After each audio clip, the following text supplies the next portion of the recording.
All right, everybody, welcome back to the final day of ESL Pro League Season 5, Week 3. I almost got ahead of myself there a little bit. Yeah, it's not the end of the season just yet. No, absolutely not. Way too much Counter-Strike to be played before we get to that grand land final itself in Dallas, Texas. The North American mecca of Counter-Strike, if you will. Exactly. It's accurate to say. Got a lot of CS history going on there, and it's going to be some more with the LAN finals coming up there. Absolutely. And you can get your tickets right now at proleague.com/Dallas. Make sure you do that. Today, we've got some awesome matchups for you guys. We've got SK, we've got Luminosity, we've got OpTic, and we've got NRG. Yeah, so domestic matchup with the Brazilian teams going at each other, and then obviously big match actually for an OpTic team that's not quite where they want to be, and an NRG team on the rise as well. No, definitely looking at an OpTic team that is just, they're not in a good place at all. And as we do go to break this down here in the pre-show, just a lot of bases to cover over there. There really is. Losing your in-game leader, never fun for any team, and I think for a team like OpTic, especially with how limited a lot of the NA teams have been of actually having a solid in-game leader, it's going to be a massive gap to try to fill. Today they're going to be playing with Peacemaker, their coach, instead, so Hiko's not going to be on the server. That's obviously going to be a step down in just terms of quality of player in that sense, even though Hiko's not an in-game leader or anything, but it's going to be quite the uphill battle for OpTic, I think. If we take a look right now at the OpTic lineup, we're going to note, yet again, there is no Hiko in the server. Yep. That's just not the way this one's going to, the cookie's going to crumble. We do see Peacemaker there. I don't want to say they're playing, 4v5, but that might just be 4.5. The case. 4.5. 4.5, that sounds good. 4.5 there, but obviously Tarek, Rush, Naf, and Mixwell. And then Peacemaker, their coach, coming through. Yeah, to round things out. Luckily for them, though, they do have, obviously, barring Peacemaker, who's hopping in for them right now, it's not like the four others are slouches by any means. Great overall players. Naf especially been playing super well as of late. And the Spanish import of Mixwell, too, rarely fails to shine. Well, the thing here is that this OpTic lineup was, they were doing well. They were on a good trajectory. Obviously, we see Stan leave to go to Liquid. Now it just appears that this team is in shambles, a turmoil. Yeah, it's been disarray. Tarek's been quoted saying that when Stan left the team, that pretty much killed it, which, you can interpret in a lot of ways. Hopefully it's not as dramatic as it sounds, but it's definitely an issue for them. And one of the bigger worries I have about that is that Mixwell, obviously not being from the U.S., there's been rumors of him wanting to go back to EU as well because he misses his family and everything, which can be understandable. So if this, rough patch for OpTic maintains for a long period, it's probably easier for a guy like Mixwell to think, well, maybe I should try my chances back in Europe. Absolutely. It would be easier to justify, like, hey, it's not working out anymore. Yeah, like I'm out, and at that point, OpTic is dead. Is what? Like there's nothing there. Obviously, it's a little early to have like a backup in place for this Hiko departure. But at the same time, who are they going to try to go after? Well, that's going to be the interesting thing, right? Because when you look at the top tier teams in NA, they're signed to their contracts, and for the better part, it seems like a lot of the teams who came back from either Katowice or the major or anything, they've publicly announced that they want to stick as 5. They want to work through this, right? If you're Liquid, they want to stick with the 5 they have. Cloud9, instead of multiple times, they want to stay with 5. So I don't know really where OpTic are going to go. No clue. But a team that does have a good shot today is this NRG lineup. Let's take a look at that now. Daps, PTR, Fugly, Marky, and Breeze. We talked about PTR, and he's quick with it.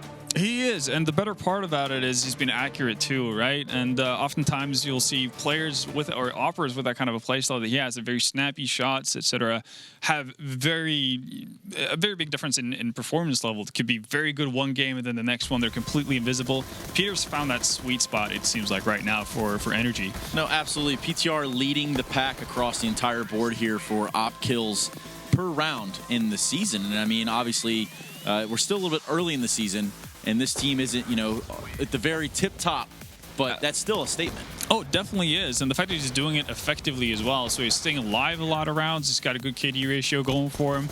And that builds confidence. And I think it's important, especially for players or all players who want to be aggressive or want to be dynamic with their playstyle. It's important to get into that good groove of things. Otherwise, you might start doubting yourself. You're not taking the same kind of peaks that you initially take, and you're going to suffer because of it. But Peter's nowhere near that state right now. He's doing really well for himself. They call him Dirty Pete. Yeah. Dirty Peak Pete for a reason, right? Exactly. Coined by Blue. Good job, Blue. I mean, stepping away from this, though, obviously we know the situation over there on the OpTic side of things. We know NRG going into this one. We're saying that they're not at the very top of the pack, but is there a chance here for OpTic in the current state? I think so. We saw them play versus Liquid in week 2. They managed to grab out a win there on Cash versus Liquid, and we've seen Liquid being a very, very good Cash team. I'd say better than OpTic has been in the past as well. So for me, I think that this is a golden opportunity for them, and especially given how you want to aim for that top 6 spot so you can make it to Dallas. And if you're going to do that, you're going to have to grab a map here and there from the expected favorites, right? And I think this is one of the best chances NRG are going to have all season to do so. No, absolutely, because as the board stands, OpTic sitting at 5-1. Yeah, good start really with all the turmoil. Yeah, and only losing to Immortals, a strong Immortals there probably after maybe after sort of roster change time, but still that was a loss on Cobble. This OpTic team, what kind of firepower do they need to lean on tonight? I think, again, like we kind of mentioned briefly during the lineup presentation, NAF has been playing really well for them in Pro League, or just in general as well. So I think NAF is going to be a vital part for them. I also really like watching Rush. He's not necessarily the guy who's going to top frag every single game, but he just has a well-rounded game, someone you can rely on. And I think in this case, it's super good for OpTic to have stable players, especially when you're playing with a stand-in in the shape of your coach, that you can just have a reliable performance. A reliable performance is definitely something that they need. But before we get on to that, we're going to see SK, we're going to see Luminosity duke it out here, and we're going to kind of look at this situation as kind of like big brother takes on little brother in a fight type thing, right? It's very much so. Blue coined this one earlier, and I told him I wasn't going to give him credit for it, but I'll give it to him. It's kind of like the old guard versus the new guard, right?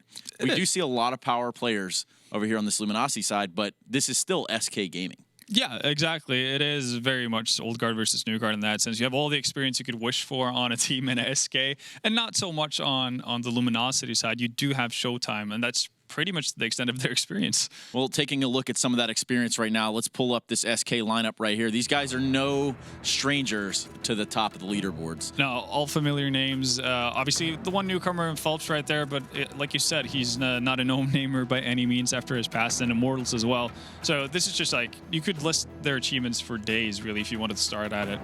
Now, speaking a little bit more about Phelps, he's a very aggressive player. Hyper aggressive. And sometimes a little bit too much, right?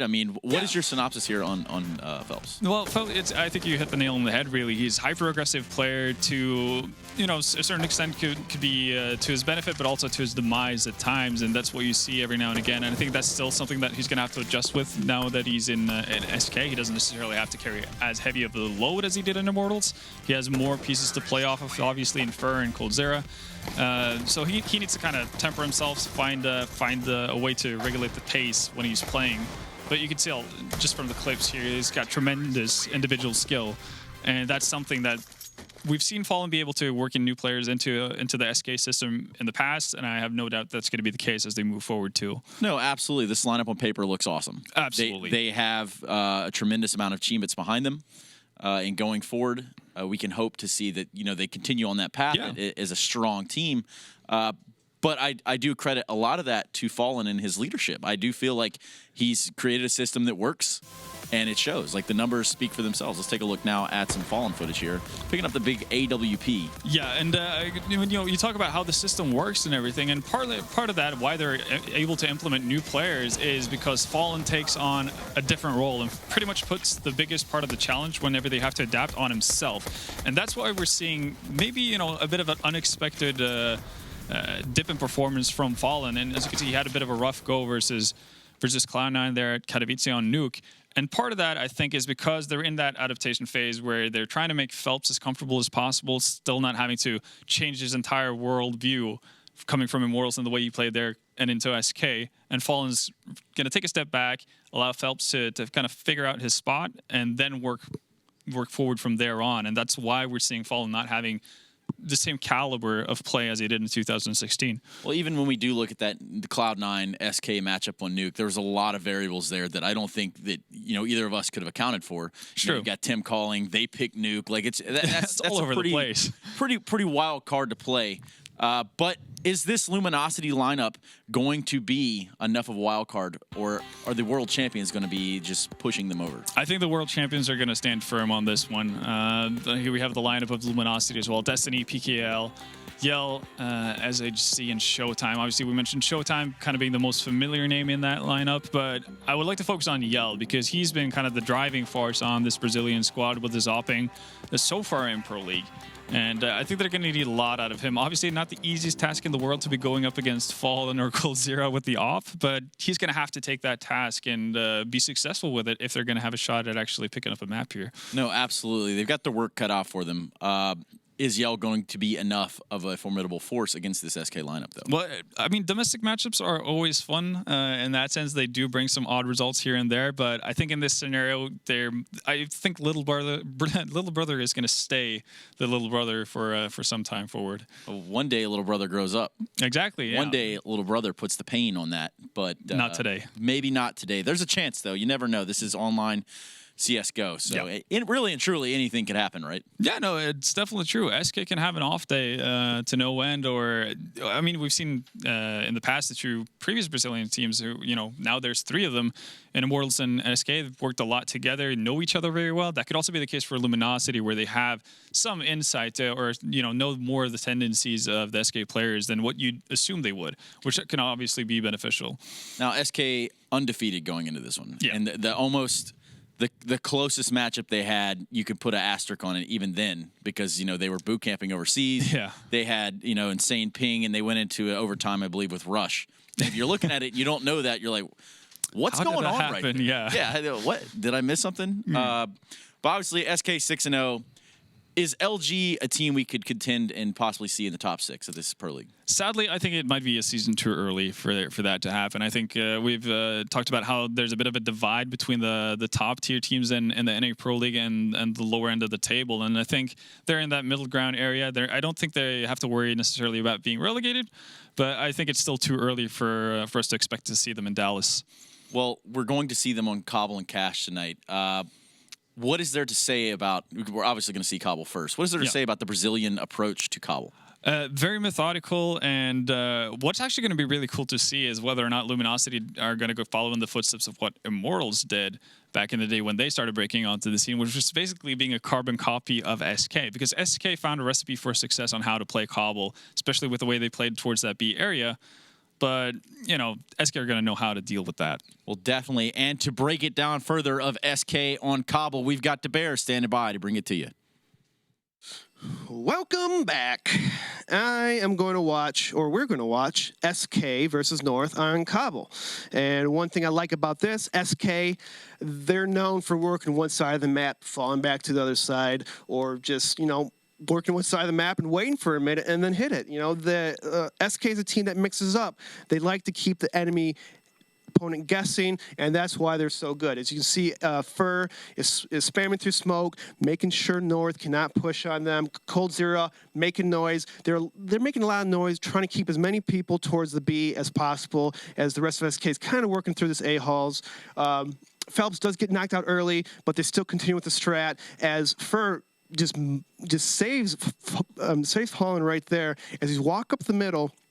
It takes a lot of balls to literally look up the middle, look into a wall as you're rushing up to a main choke point. As you can see, he's one of the main reasons why SK is so good. He gets entry kills, he gets exchange kills, he gets clutch kills. This guy is a complete monster, and it's why they call him Fur God, because he's amazing. He's great, and he has nice hair too. Back to you, Stunna. And he's got nice hair, too. Yeah. I mean, I'm not sure how much that helps in game, but it's a nice trait to have outside. The Bears ain't wrong. That's true. The Bears ain't ever wrong. And don't you ever think otherwise. Yeah. There's a reason why he's still around, right? Hey, that's very true. And you know who else ain't wrong? The Blue and Daze combo. Standing by. How are you guys doing over there? I'm okay. Dazed. I made a mistake earlier. I saw. Yeah. If you didn't have this makeup on, you guys would see just battle scars when Blue fought the pavement and lost. So I bought an electric skateboard like a week ago, and this is the first time riding it to work. And immediately, you can probably see there on the camera that I worked it up pretty badly. Just didn't really go that well. Yeah. It was a bit of a shame. I was riding it, and the problem is I lost control of the speed. This is a fast board. I can go like 30 miles an hour. I mean, I know you live life on the edge, but yeah, I expect nothing less. I'm a wild from card, the madman that you are. You never know what to expect. It was just, I had to go so fast that all of a sudden I had to find myself because I couldn't control it anymore, and I just had to kind of throw myself off the board, Oh, damn. Well, what's up? unlike you, I think I landed on my feet. All right. Well, guys, the first game is going to be coming up here in just a few minutes, so be sure to stick around as we'll see if the new dogs in LG can teach the old dogs in SK any new tricks.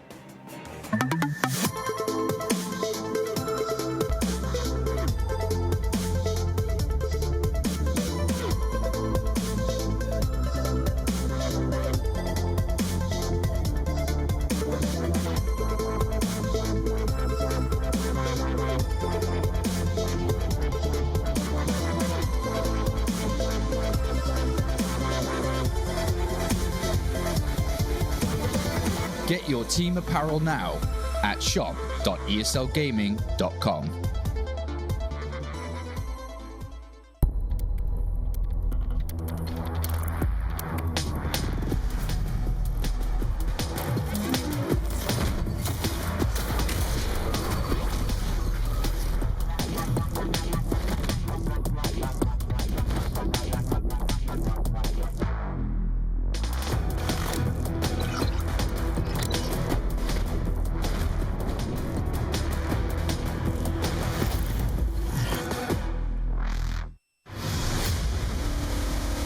I can't understand people watching somebody play a computer game.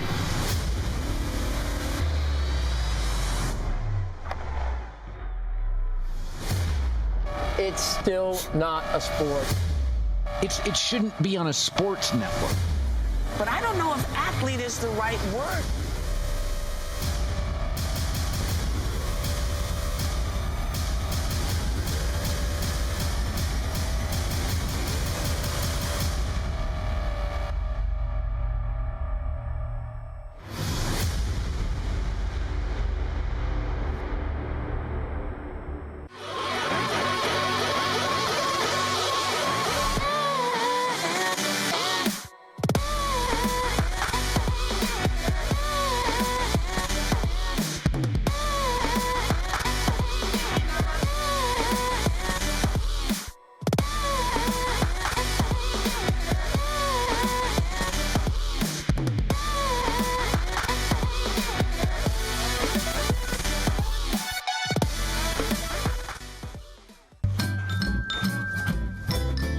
You ready? Huh? Hey, easy boy, huh? You ready? Huh?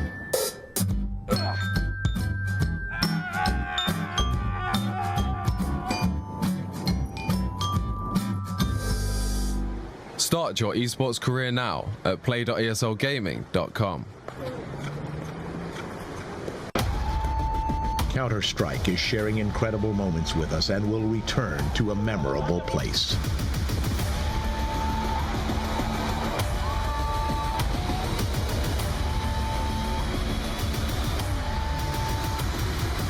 Get your tickets now at proleague.com/Dallas.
Well, welcome back again, ladies and gentlemen. It is the start of day number 3 and the final day of week number 3 here as well for the ESL Pro League in North America. Our first map here on Cobblestone between the guys from SK and LG is going to be starting in just a few moments. Unfortunately, one of the players is having an issue logging into their ESCA account, so it is going to take a few moments before we get started. But while we are waiting for that, Days, let's just get your general overview in terms of predictions of this map. Who do you see coming out on top?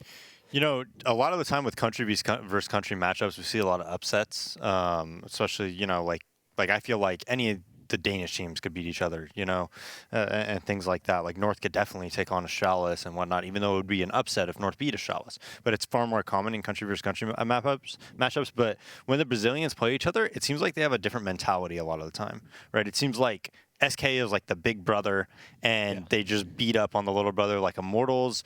I don't think they've ever beaten SK on land before, and I don't think Luminosity is going to have like the mental state to really beat them. A lot of the time, you play these guys really closely in country versus country because you don't idolize them. You know, you played him a million times and you're like, hey, I could beat this guy. I know how he plays. And you have that confidence.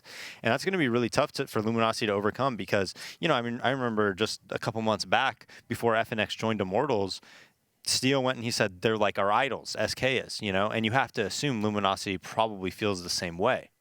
So I think it's going to be really tough for them, and I think SK is definitely big favorites. All right. Well, like we said, guys, we are still working on sorting out that issue really quickly with one of the members of SK. The match is going to be starting as soon as we do resolve that, but for right now, we're going to send it back over to a break, so stick with us. And as soon as the match is ready to roll, we'll be bringing it back to you.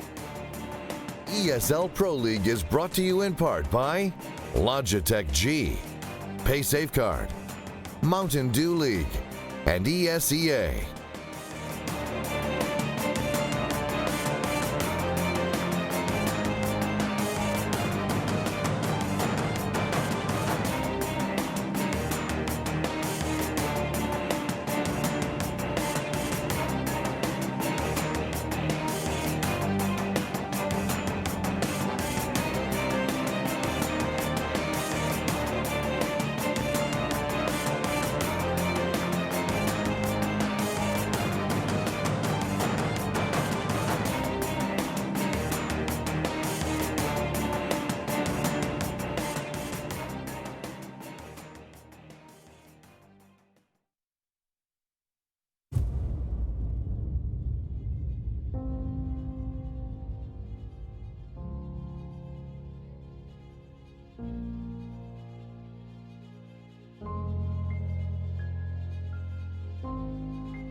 Well, this will be interesting, ladies and gentlemen. We have had a bit of a odd circumstance happening here. One of the players from SK, as I mentioned previously, and it's Taco in this instance, was unable to resolve his two-factor authentication issues, and because that's with his account and he set that up, he's not going to be able to play in this match. And the current plan is to have Dead step in, which means we have the coach from SK now jumping into the mix to play as their 5th player for this match. And this is when they really miss Zeus. Situations like this, like, oh man. Just had him jump in. Yeah. Well, I mean, it's unfortunate. I don't know exactly, what the issue is, but I mean, obviously I think this levels the playing field, not just a little bit, but a lot. I don't know how experienced that is in just CS:GO in general. I mean, I know he's their manager. I cannot imagine he plays too much or too often, Yeah. So I have no idea. Maybe he's an ex-pro or something and he won't be too bad, but I have no idea about his history. Yeah, we'll have to see basically how he fares off. He's going to be jumping right into the fire here against LG. And we were talking earlier about how, these country versus country matchups tend to be rather interesting due to the familiarity of the play styles between players here. And now, again, it's been leveled out, as you said, even more so now that they have to play with their coach. And LG coming into this one, this might propel them forward and allow for a bit of an upset. I mean, I used to have to play with stand-ins at times, and we usually played a little bit more loosely on like CT side, actively looking for picks and things like that. Kind of everybody taking it upon themselves to maybe just be a little bit more aggressive and a little bit more loose so that you can make up for that. So we'll see if SK, maybe takes a little bit more peeks than they normally, do to try to make a 4v5 and alleviate that. But LG does a 5 drop strat right off the bat. And they're going directly through to the window. Coldzera is able to hold that back off, though. 1 for him. Showtime able to trade. Coldzera tags in for 1 more, but it's all Showtime. And Yell now picking up those kills. They leave it into a 3v2. Good news is SK is fast on this one, and Furt didn't really get to see a whole lot of that from Long A, so he is still going to have his position there. And we'll also have Dead shifting his way back in through the site connector itself. But LG up on the site now, putting the bomb onto the ground. And Furt starting to go hunting here, but there's not a whole lot visible. LG have put themselves in nice hiding spots here. And as we can see, Yell was up on Heaven a moment ago. I think Dead heard him drop back down, though. Problem being is he's still going to have to deal with PKL sitting back over there by the barrel. So already 1 getting knocked out first, sneaks in, grabs a headshot, looking for 1 more, but not able to spot PKL. And he finishes things off with both kills for the retake and allows for LG to control the pistol. Yeah, and I think this would make a great YouTube video. Like, we find out what Dead rank is, and we're like, MG2 in pro game. DMG in pro game. What would the preview image be? I don't know. You got to make it as clickbait as possible. Yeah, I know. That's what it is, right? Hopefully, if Dead's like a silver, that would be if it's like silver 1 in pro game. Yes, huge image of the rank. Yeah. Well, LG are going to spread out again into a pretty standard default here in the second round. SK, again, buying into upgrades a little bit here, but nothing too crazy. Phelps and Coldzera just buy up armor behind there. Dead doesn't pick up anything at all. Fallen only goes for a P250 purchase, and then Fur, working with the shotgun, is going to be playing by the broken wall there to counter out a fast play from LG if they do try to move in to take direct control here towards B. That's a pretty aggressive angle by him. Sometimes people nade this, so you tend to see him play a little bit more to the left maybe. But Fur getting very aggressive. Not surprised none of those shots connected at all. Decides to just kind of play the broken wall a little bit more aggressively than I thought you might have. But he's kind of there by himself. So, you know, the 2 players towards drop, 2 players towards A. Dead goes down very quickly.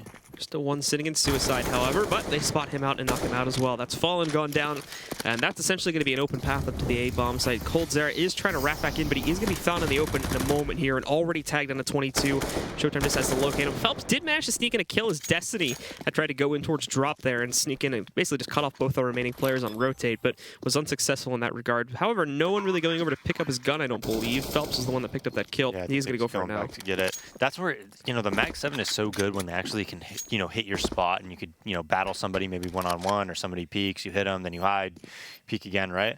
But it's just so bad on the rotate. I mean, it's like the most brutal thing ever when you're rotating with a Mag 7. So although it's a great weapon and you know, it has its spots where it's extremely effective at, on the rotate, especially on Cobble too, because there's, you know, like if you're trying to rotate A there, what close angle can you try to get a kill at? What, are you going to jump out heaven and hope they're below you? Even then, you're probably not even going to get the kill, even if they are. Any other angle, it's just so far away. So you're better off saving just like they did and just trying to keep it for the next round. So LG do get to push through that one pretty swiftly. A 2-0 beginning for them. And for the guys over here on SK, we've got one more save more than likely for them before they are going to be able to go for the big investment. Let's see again here, PKL, I'll probably believe it, around 4 or 5 kills already here, sitting at 4 currently, just leading the way as LG kind of just mop things up in that second round. And it's almost an identical buy heading into the third round here for SK. As they still have that shotgun on Fur, a couple upgraded pistols, a lot less armor. Phelps still sitting with his, but he also has the UMP. I'm very surprised he drops the CZ to Dead instead of Fallen, and Fallen just keeps the USP. So that's very surprising to see. Hopefulness for him to be able to frag back out here as LG a little bit more direct this time towards the broken wall. However, they also have nades for Fur. 40 damage. CSGO nades. They were all like within like maybe 6 inches of him too. It's just so weird how the CSGO nades work sometimes. Sometimes I think it's just about to blow somebody up, and then, you know, spots like that, I would think that would have done a lot more damage, but he's still in a good spot, man. I mean, this Mag 7 is really dangerous to go up against.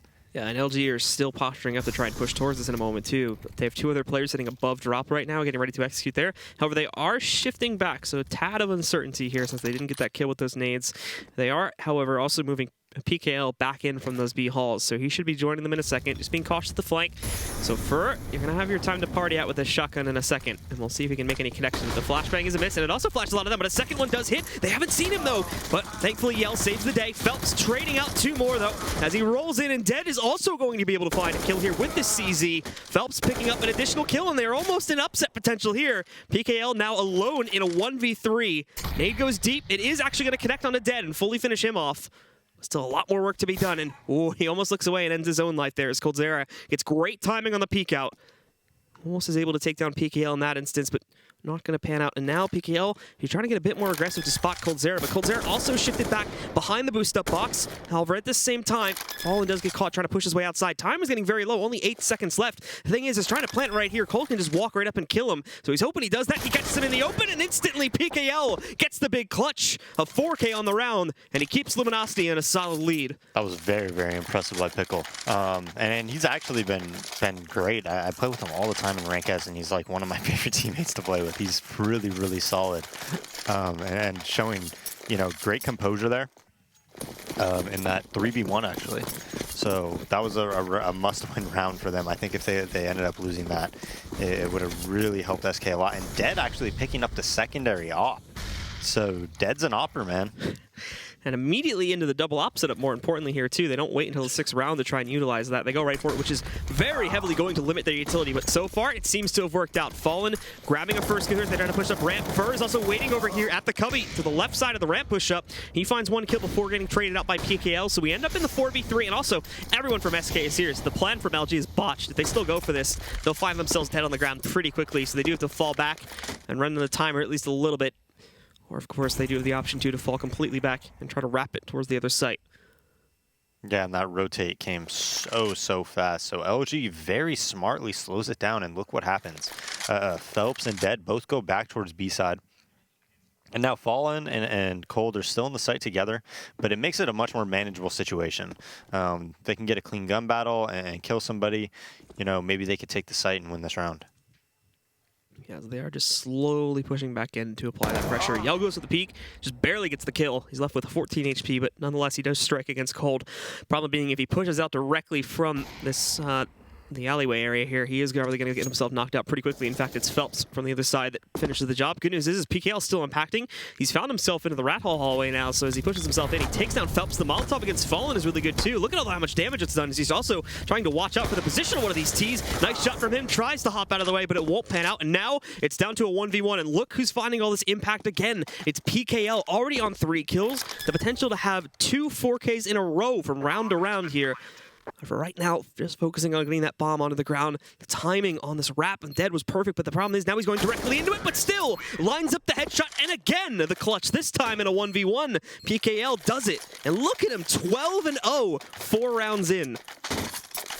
Telling you, man, PKL is no joke. Another incredible round. And LG played that so smartly. They didn't force anything when the rotate came. They made them rotate back into respecting drop and respecting B.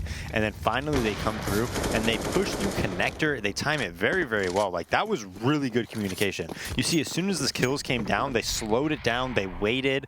They made sure that their teammates, you know, used all their utility to the best possible that they could with that molly in the backside. They knew Fallen was there. Nobody just ran into him and died. That was like a very impressively played 3v4. Well, Fallen is trying to go out here and tag a few of the players from LG. He already actually has done some decent damage to PKL there, bringing him down to 60, but no frags to be found, and with him getting a little bit lower, maybe too adventurous to continue to go for this. So as we saw there, he fell back, regrouped closer with his teammates towards A.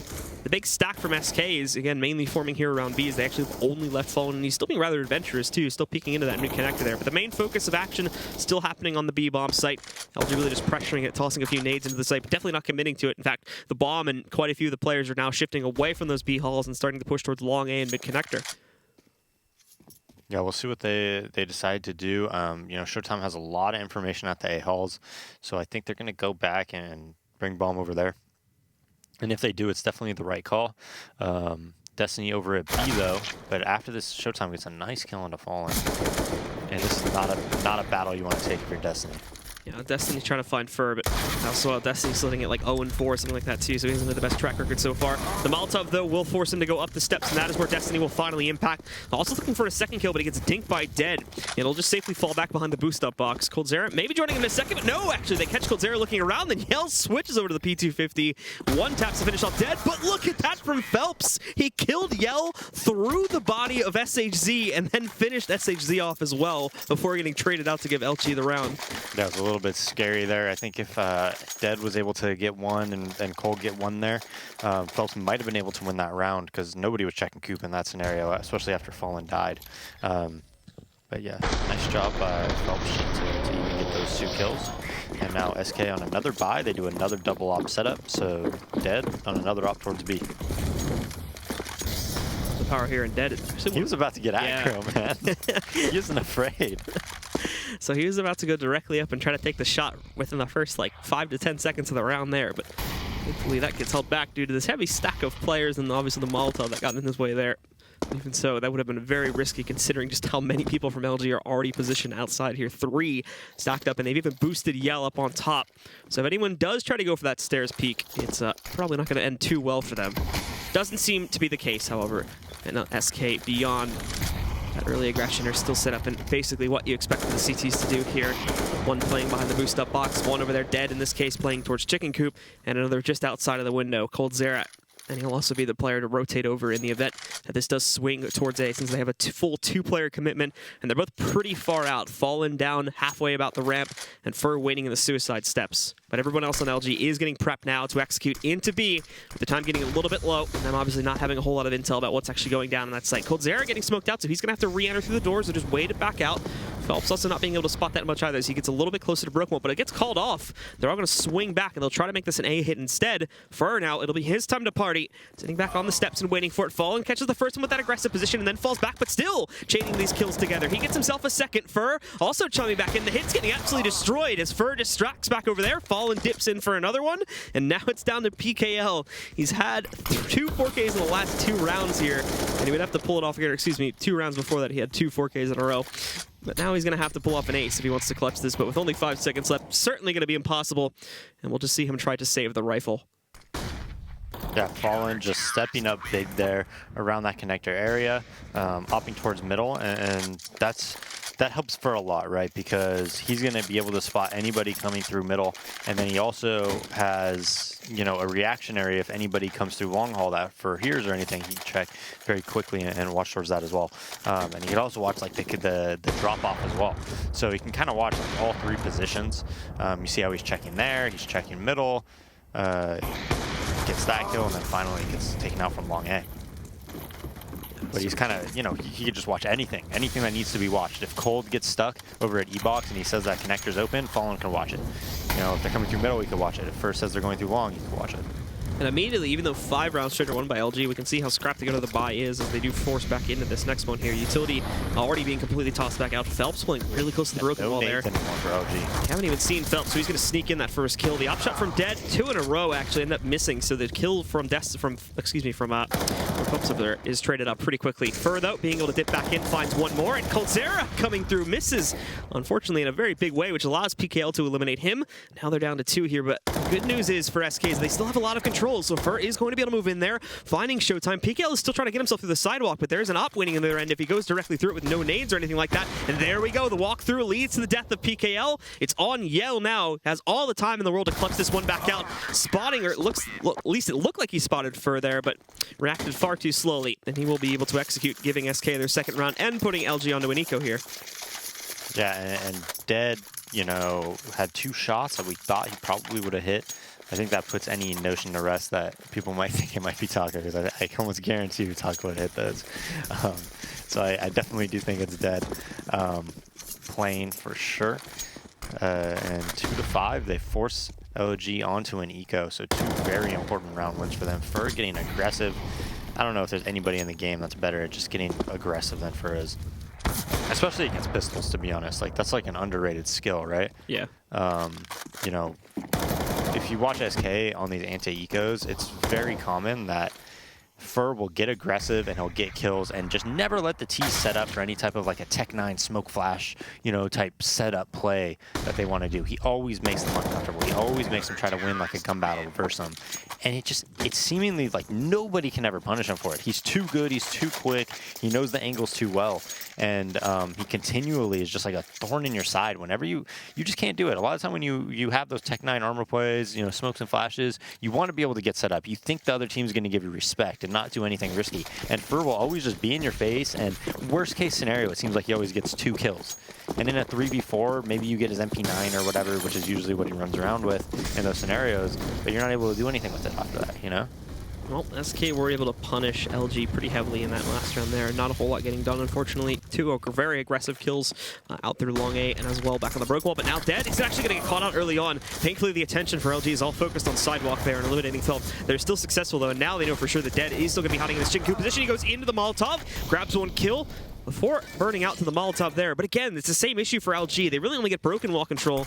They don't feel courageous enough to actually push out beyond that and try to move over here towards the statue of the Chinkus. This is going to let coldzera smoke his own cross off and just go right back in to hold a great spot. Even watching for the boost if they try to do that, but oh, goes out assisted by a flashbang there, just popping off the head of Yell. And now they're even again, down to a 3v3. The boost up, though, is actually what catches them, and this is what Cold was watching just a few moments ago. PKL and Showtime pick up 2 very important kills. It's all on Fallen, but as he missed previously, he is going to be on this big flank, but Showtime, I think, realized it, hopped across, and Fallen missed the shot, and that is going to send this ship sailing. Well, and if he could still clutch this out, it would be an absolute miracle, but he has kind of dug his own grave by getting this aggressive. PKL finishes the job, ends up with another 2K on the round, and LG retake control, going up 6-3.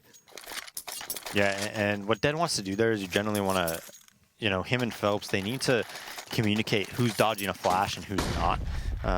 Nice flash and then kill for coldzera to Yelp. That's definitely a teammate, you know, calling for a flash. Very nicely set up. But they need somebody posted up, somebody, you know, dodging flash. And I think Dead kind of got caught out. He wanted to throw a molly. Flashes came out and it kind of, you know, messed up their setup quite a lot. So now Fallen's going to take it upon himself to get aggressive. What a shot onto Destiny. That was absurd. And that's what they're going to have to do, you know, when you're playing with a stand-in, especially a stand-in who is, you know, not even like a pro player or anything. You need to get aggressive with your other 4 players and really kind of take control of the map and alleviate that pressure from Dead, alleviate that pressure from everybody else, you know, because you can't quite count on him, obviously, as much as you're going to be able to count on Taco. Yeah, so LG immediately giving respect to Fallen and the rest of SK on that B-bomb side after the deletion of Destiny from the server there. Now the rest are going to try to aggress over here on long A, but even they're having problems there too. PKL doesn't even get fully peeked back out and is dropped in a 6 HP through the wall. Fur will have no problems at all pushing against that and taking him down. Flashbang comes out way too late, unfortunately, so it's another free kill essentially for SK. No room for LG to trade it, and they're just going to try to go back over here and re-execute onto B, which I'm pretty sure SK have even read this too. They still have a constant 3-man stack in the site, and Fallen's just waiting in the A door there, so he's a pretty quick rotate, although that's going to change right now. He does recommit himself a bit further in. The shot actually hitting Dead. There's a little tiny pixel angle there through the wall, so it brings him down to 24 HP. Still surviving, of course, but under 30 seconds here. LG are going to try to go for a rotate again, but here's the problem. First spots it, picks up one. He can just fall back again because he's going to be able to delay them off of this. SK, or the guys from LG are going to have to slow themselves down. Thankfully, they do catch him beforehand, but now they're walking right out into the loving arms of Fallen, who have no problem dispatching of Yell, and for Showtime, there's not much to do, so he's got to hide in suicide and look to save the op. Yeah, it seems like when SK are winning these rounds, they're winning them very, very clean. Nice little re-aggression by Fallen. Peeks that angle to perfection. Gets the kill onto Showtime, and now LG should be on another eco. We'll see if SK realizes just how dire their money is. That was a great shot by Fallen. And they do opt for just full M4s, double op setup again. So LG on like a full eco though, just 2 Glocks, 2 Deegs, and a P250, so only $1,700 spent to this round. Yeah, and over on the LG side, we're going to see what they try to do, but once again, it's Fur getting aggressive there on those mid doors. He strikes once more, picking up a kill. Showtime looking to trade. He knocks up about half the HP, but unsuccessful in actually eliminating his opponent there. So he'll get taken down again for free. Yell trying to hold his own ground, but these ops just pushing forward and decimating everyone. So LG once more on an eco, just can't get anything done, and it's all 5 alive for SK. Yeah, and their money is getting pretty decent, winning the last 2 rounds with 9 alive. You know, first round was 4, and then now with 5. So their money is getting at a pretty good spot. And Luminosity does not want to buy too aggressively, so they end up with Tech 9s, 5 flashbangs, and a smoke to try to do something where they can maybe set up a B execute. It's going to look like. SK is still heavy on their own presence here towards B, though, so this is going to prove very, very tough to work with. Good news is they might have actually caught Phelps up, but they don't even realize that as a lot of them are flashed as well. Cold sneaks in 1 kill, and he's going to find a whole lot more than that from the drop transition room. Already up to 2. We did see 1 frag trade up, but that was against Phelps. He was kind of caught in the confusion of this broken wall push.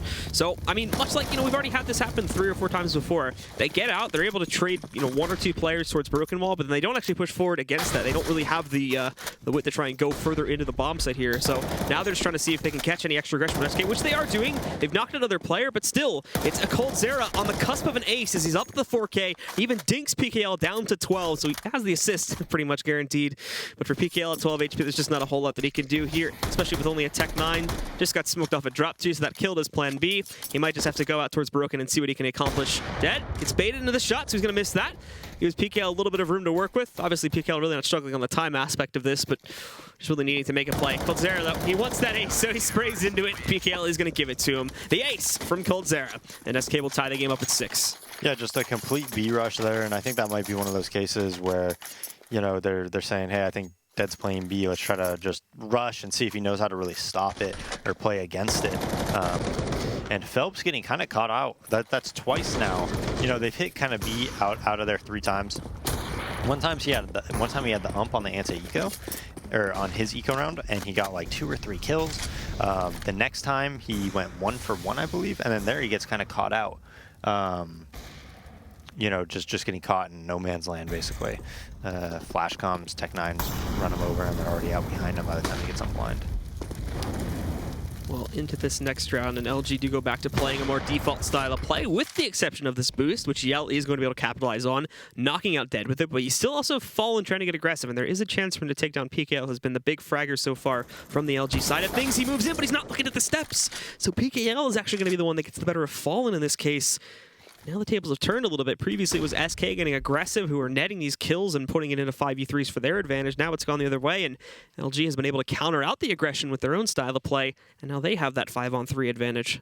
Yeah, I think whenever you have like a stand-in, though, it's a lot easier on the T side, actually, than it is on the CT side. So we'll see what happens when SK turns over and is able to play T side, because this hasn't been a bad half at all for them. I mean, they went down early pretty big, and now all of a sudden even Fur might be able to salvage him in this round. Dancing around the pole there, being able to pick up 2 kills before we finally see the reinforcements arriving from A-Long, the dispatch of Fur. Now coldzera has been given a position back over here on the bomb plant corner. Flashbang is great too, so he swings right out. He kills one, he finds the location of a second. All they have to do now is locate Showtime, and it should be easy pickings actually for this 2v2, as they still have full site control. And there you go, PKL tries to get out and get aggressive, doesn't work out, so this comes down to Showtime. He spotted him, but now that shot is going to give away his position, so rolling up to the site. He should have been able to see that second player on balcony, but again, he can't actually take down coldzera. Actually, I don't even know if he realized he was up there. That or he thought he dropped back down the backside or something. So he tries to go for a plant, but that'll be an easy dispatching of him by coldzera to end the round and now put SK back into the lead. Yeah, 3v5 too, and man, Fur just makes it look so easy. It seems like he takes his time, but in reality he's shooting people and killing people so quickly, you know? And it's just crazy, like how good this guy is.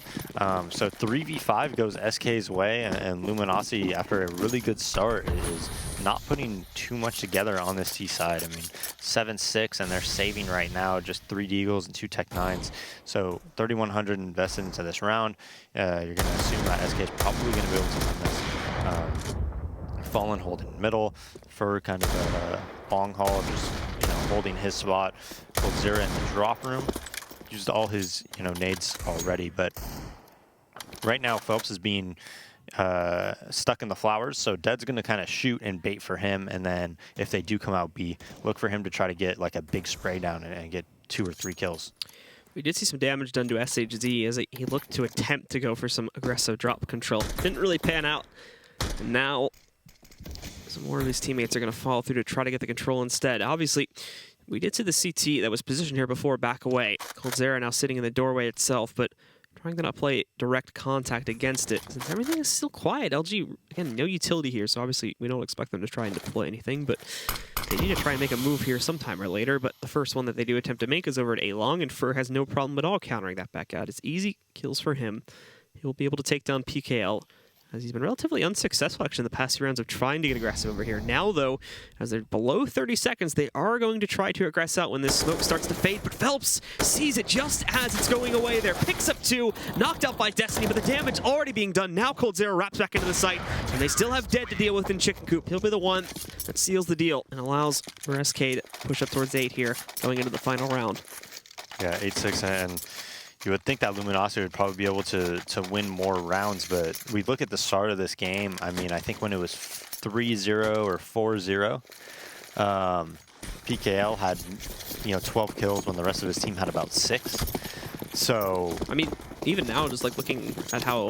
Yeah, so when we look at like how they were winning rounds, right, a lot of it was on the back of PKL doing like pretty miraculous things, right? Yeah. And now that, you can't rely on that, obviously, right? That's not going to happen all the time, especially against a team like SK. And now that he's kind of slowed down, it seems like SK is just getting round after round here. I think if you do the math, combining every other player's kill total in LG, it's only 1 more than what PKL has right now. I'd have to double check it on the half, but it's not looking too good as everyone else is still looking impacted. Meanwhile, all of the the SK's members are going off. We do see Phelps actually be able to retreat into the smoke, but Dead swings out wide. He'll be eliminated by Yell. This is our first full cover of the site. We see Fallen, though, jumping up to get the intel, then finishing off PKL. Coldzera now back into the fray as well, picking up 2 frags and a 3rd against Destiny. Showtime does get a nice raid transfer to take down Phelps and Cold, but Fallen's still there, and he's going to finish it off. So it's SK with a solidifying lead of 9-6. We will see if they can keep this rolling going into the second half. So stick with us, guys, as more action for the NA EPL continues in just a few minutes.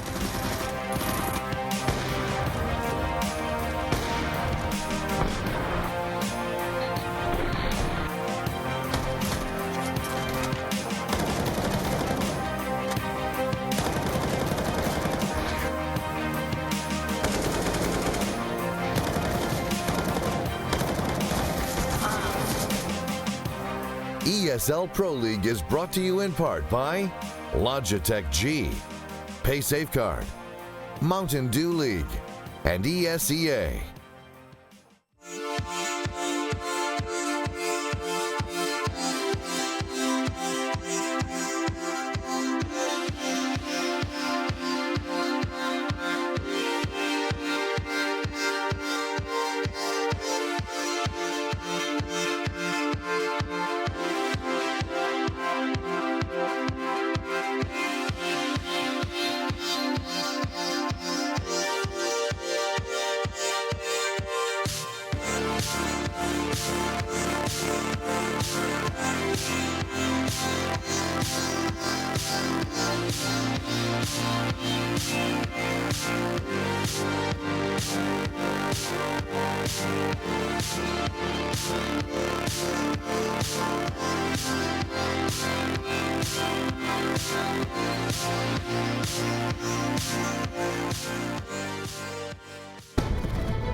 All right, welcome back again, ladies and gentlemen. Here, our first match tonight for the North American ESL Pro League is LG versus SK, and we're already halfway through it. It's 9-6 in the half in the favor of SK, who did have to start this match with their coach filling in from. The good news is for the SK fans at home is that Taco should be rejoining the team now for the second half.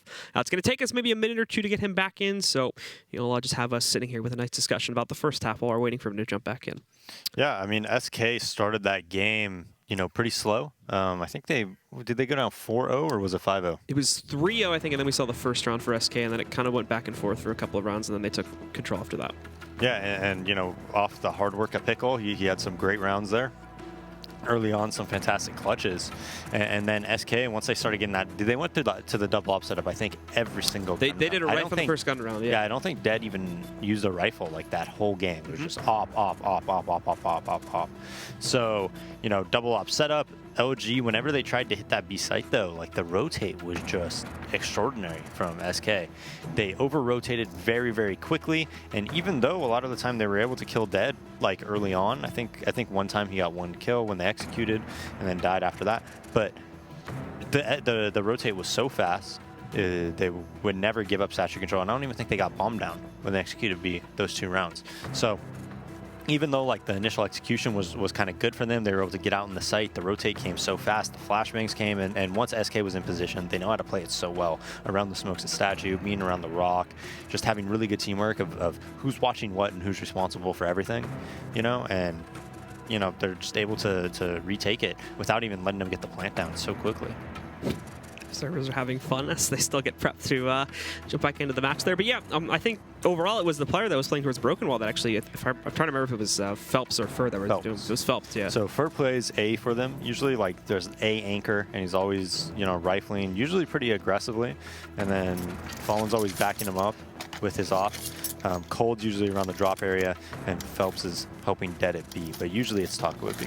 Yeah, well, we were having Phelps actually was doing a fantastic job of really, especially playing pretty creatively around. They usually smoked off towards sidewalk there, and he was always really good at trying to play either inside of that or just on the edge of it to really abuse them when the pop flashes came back out. But we are getting back into the second half here now. The LG on CT side, Phelps with a beautiful shot against Yell inside of the smoke there. Already we'll see the guys on LG down to 4. As Phelps again, not even a raid boss Tech 9 by, just a regular one. PKL though though, puts a stop to him before he can go any further with that. But problem being, they were all stuck inside of this hallway. So in the meantime, LG, or SK, I should say, were able to push back out for solid control. They've managed to restrict this down to a 3v2. And what's even worse is, well, with the exception of Showtime, who managed to get through the doorway here, they did put LG back against the wall, and already Fur knocking out Showtime, and he'll even finish out the second frag as well. That's SHZ down to the ground, and SK will be able to continue to enhance their lead as we start off the second half. Yeah, just a complete rush. I couldn't tell if that was, how many was that on that mid rush? Was it 4 or 5? I think it was all 5. Yeah, I'm not even sure if they had anybody towards the long ball. Just too focused on Phelps here, and this is a big mistake by Yelda. Crossing that smoke, maybe trying to play inside it and let them pass by him, I'm not sure. But LG does buy, they have a double nade, and everybody has a 5-7 or a CZ besides Pickle, who's rocking the lead. Well, SK are going to continue their fast-paced aggression as they go directly out for a BX here, not giving LG any time to think. The problem is, though, is they also don't give themselves any time to deploy utility here, so LG are free to peek back out, use the wall to their advantage, and so far it's worked out. They've managed to isolate this down to a 4v3. What's even worse, one of SK's members pushed too aggressively with the bomb in hand, and now they've kind of lost control of it, so they have to use a lot more of their utility to re-secure this, and, you know, even though they get it back, they lose another player in the process, so now they're down to a 2v3, and both these players are extremely low. We'll have to hope that this boost from Taco can find some big impact here, but as they go for the plant, Taco up on top, but he's dispatched up by SHZ very quickly. Now it's on Phelps, so the first player has to take on is the highest HP player, and he doesn't really get much done against him at all, so LG upset, and we go 1-1 on the half. Yeah, very nice call by LG. They have a double nade stack at B that does a lot of damage, and SK is just, you know, opting to rush as fast as possible into that B site, and OG was very, very ready for it. We saw that the bomb, you know, like you said, got lost at the cube area, delaying that plant, kind of forced the action when they had no utility after that. So SK opts to buy again. They're gonna have full Tech 9s and umps. And so heading into this next one here, SK with their force up, everyone is going to head directly into the B halls to start. We'll see if they have 1 or 2 players they urge to watch out for mid connector flank here, but it doesn't look like it. They may be keeping this to the same exact pace that we saw back in that last round here. Everybody already trying to push out there. Are going to be using a couple more smokes and flashbangs this time, it seems, to get out onto the site instead of just literally rushing it like they did in the last round here. That seemed to have been handled pretty well by LG, actually, considering how quickly it came. But still, SK out onto the site, giving them a bit of control. They have not dispatched of any of the CTs yet, but that's going to change right now. Fallen taking down Destiny, destroys any of their backside pressure, but Showtime actually gets aggressive, pushes back, and he's trying to escape, but he can't do it. Showtime and PKL did trade out 2 more frags in the process, so now we're back down. It's an even fight yet again, but as a hesitant one at that, nobody seeming to want to make a move here until right now when Vern Cold strike down the 2 from LG that were pushed beyond the doorway. PKL getting 1 more long-range kill, but he's down after that to Cold Zera. And SK back up to 11. Trades going back and forth, and we'll see if LG decide to do the same here heading into this 4th round. That's one of the things that SK is best at on Kabul, I think. When they have those low buys, they're one of the best teams at, you know, buying and taking what they have and you know, utilizing it just so well, even if it's bare bones with like 2 smokes and 2 flashes or something. And the real turning point in that round is, if you saw when that Molotov came from Rock, it was so well timed, and right when that Molotov came, Fur peeked statue and Cold peeked from his spot when he was pushing the cube to the right. It was right when the smoke was dissipating. So the molly comes down, all the CTs are trying to reposition themselves. They do opt to save this round as Fur gets, it sounded like he got dinked, but he has 95 health. So, but as soon as that Molotov came down, it was the perfect timing. They peek, and that's all that takes. You know, just a little bit of communication and teamwork there, and a $400 Molotov wins a round in a 3v3 pretty much. And here on the 4th round, it's not seeming like LG are really able to get all that much done. The dink was a little bit interesting there to bring, I think it was Fur down to 95, but it was through a wall and the wood pole, so I think that pretty much killed all the damage it was going to do. Cold Zera having no problem managing that last player, so it'll bring LG, still keeping them down at 7 rounds, SK within 4 of closing out the map, and this does take us into an investment for LG, but even there, it's not going to be that great. We have 2 UMPs on the buy, 3 M4s, along with, at least they get full utility and armor for the most part, at the very least. But again, the other problem, only 1 kit sitting on SHZ right now. Yeah, so not the best buy, definitely. Yell in a spot where a lot of people tend to spam this. He's right next to Phelps. Phelps shoots, doesn't connect, and now he's going to push through the smoke. Yell just waiting for the opportunity to go back out. Phelps is actually watching the mid door though, so he doesn't see it. Yell, he's successful in this push, taking down Phelps there, and then promptly falling back within the safety of the mid connector. Well, across the map, Taking a look at what SK is doing here. They are still trying to line up for essentially your direct B play. Now that they have lost a teammate here, they will need to make up that ground somewhere else on the map, but currently they are being rather unsuccessful about that one. Molotov just going into drop to try and burn out the CT that would be hiding in the transition room. Closest player to contact this is going to be Showtime. SHZ is playing the window to try and counter out a drop split if the guys from SK decided to go for that. It's not looking likely, though.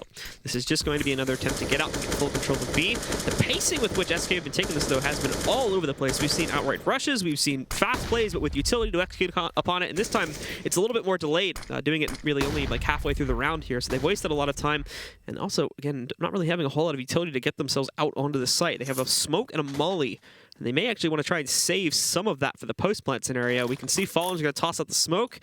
Molly's sitting on Fur, so we won't be able to use it just yet, but now these CTs get a bit impatient, and they push themselves back into the drop room, where SHZ is going to be able to take down Fur. The others are stuck at Broken Wall, and they're not going to make much progress there at all. Coldzera actually not even able to spot SHZ, it seems, so it's down to him now, and he only has 15 seconds to impact. Won't do it at all, though, as Destiny just flanks him from the other side of the sidewalk, and have a very clean round there to bring it back up to 8-12.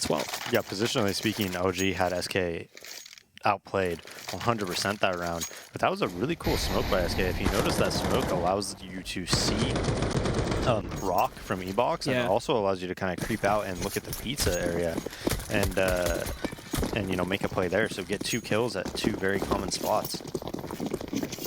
Well, SK back onto another full buy here and back into a very fast-paced push, it would seem to be, at least at the start of this one. Molotov is going to isolate Fallen for the rest of his team. I don't know if he's realized that Destiny sitting down below. Should definitely be able to hear him as he's not shift walking. He is looking more towards Showtime or someone back towards Chicken Coop, but when he's challenged, he's immediately taken down, which takes away all the control SK had over there towards Broken Wall to allow them to try and start this execute onto the site. Probably going to kill it and send them back into those B halls for right now, but nothing saying that they won't just try to re-aggress here in a couple seconds. Yeah, Taco aggressively working B right now. And this is 2 rounds in a row that it's been 4v5 for LG. So showing a good job of like early aggression and stopping SK's early aggression as well. Taco trying to shift out here and look for their first entry to get them into the site. It does good damage to Destiny, but not enough for the kill. There we go. There's the first frag there now. And in the meantime, Phelps moving in here. 2 beautiful kills against Destiny and SHZ. Both knocked out of the site, and that's all site control gone. PKL has a position outside this door, but he can't see anything through it. And this is going to be a save call, as they have no control and no way back into this site safely. And SK still is 4 alive at this point. Even though they're low on utility and some players are low HP, it's too much of a mystery to work with here. And even so, Phelps pushing directly out through the drop room has already dispatched a PKL. Yell will have to try and stay alive somehow now. Yeah, and with him being already spotted, you're going to see somebody push out flanking him right now, so it's going to be a tough task for him to stay alive with Fur coming behind him. Good job there to pick up those 2 kills, but yeah, Fur is the big key player here that should, in theory, be able to easily take him back down, and there we go. Finishes the job. It was a bit expensive in doing it, considering that SK have not... Yeah, and I think those 2 deaths were pretty, you know, unnecessary, because he did have Fur flanking, so had they waited for Fur, they probably wouldn't have died, right? They just kept shooting through the wall, kind of keeping them looking at him. Then Fur could probably just walk up behind him and shoot him, and they don't even have a chance at both of them dying. But getting a little bit too aggressive there in that situation. Understandable, though, because, let's be honest, they feel like they're going to have this game kind of in the bag, I think. If you're SK at this point, you kind of know what their money's like right now. You know they're not going to be on a good buy if they did decide to force here. So I think that's kind of part of the reason. They will have to hope that this round is going to be relatively clean, though, as despite the fact that LG go into an eco here, SK are still somewhat low on cash, with most players sitting right around, you know, between 1 and 2K, so that's almost instant eco territory. They do lose the round with no one saving. This one, of course, we don't expect too much damage to be done with some upgraded pistols on CT side. You really never know what could happen. They're going to push back in, and well, there you go. Already 1 player gone back down. A second against PKL. Phelps being able to trade out 1 kill from the T side, and a Kobe as well from Fur. Phelps with another one. The last 2 are actually stacked in the plant position, so this is going to prove to be a little bit difficult here now, as we do see Yell just trying to survive. His teammate dies. They may actually not expect the second player to be here. Yeah, lines up the long-range kill against Fur. That's the sneaky one, and he has brought this down to a 1v1. There's the headshot, but no armor. It's so difficult to take that duel out in the open here. He looks for the flank on the right side, won't be spotting it there. And in a moment here, Phelps is going to push up onto the site. Keep him on the timer here. Phelps can actually run over towards the B site if he wants to just avoid this 1v1 for right now and allow himself to get into a better position, and that's the decision he'll make. He'll just head over there. And unfortunately for Yell, he hasn't even realized this yet. Yeah, that was a really smart play by Phelps. I'm surprised that SK is allowing so many deaths on a round like that. But LG doing a really good job on this anti-eco. I mean, they could still definitely win this round, but it is very favored for Phelps, especially with this positioning. He hears Yell. He's going to try to push his way back in, but that does give him away and allows for Phelps to have a relatively easy closeout, putting SK up to 14 now. Yeah, and despite those deaths, they're still with a bye. And this could basically end it if they do win this round. But if they lose this round, all of a sudden, LG has like a bit of a lifeline. You know, SK is going to be saving, and it's going to be a very, very close game, I think. So this is the round that LG could get back into it and you know, possibly make it 14-11 by the time SK buys again. SK, I mean, this has been their strat for the entire half star. I don't even think we've ever tried them go directly to A or anything like that. It's always been as a result of a failed B attempt that we had to see them shift over there. But once again, we've already seen this many times too. The fast execute here, deploying the smoke wall, mollying up on a boost. They don't get tripped up by that. Showtime though, finding the first shot here from the op from Chicken. Now they have to worry about that as he still has an open angle on the right side, and there's a small hole to work with too. They do spot him though. Taco finding a kill there. Destiny with one more, but Cold trading that back out. It's left even, a 3v3 to work with. As SK really just scanning the rest of their side of the site here now, and the smokes fade away. Coldzera ready, and Chicken Coop and Fallen ready at the statue, taking down both of the players from LG that had pushed back into the site for PKL. We've seen him clutch before. This may be asking a bit too much, and in fact, the second he tries spraying through the door, Coldzera sees him and just destroys him. Yeah, and I think if you went back and looked at how SK played against like those B executes, because both teams did a very similar type of B execute, right? But if you notice, like LG, they got in position at a pretty good time, but then they didn't have the follow-up flashbangs and the follow-up team support. It's not enough to just get in that position. It's getting into the position at the proper time, but also knowing what to do when you are in that position. And we saw SK, you know, when they rotated to B, they had the follow-up flashes from the rotators, you know, to really delay them into getting to the site.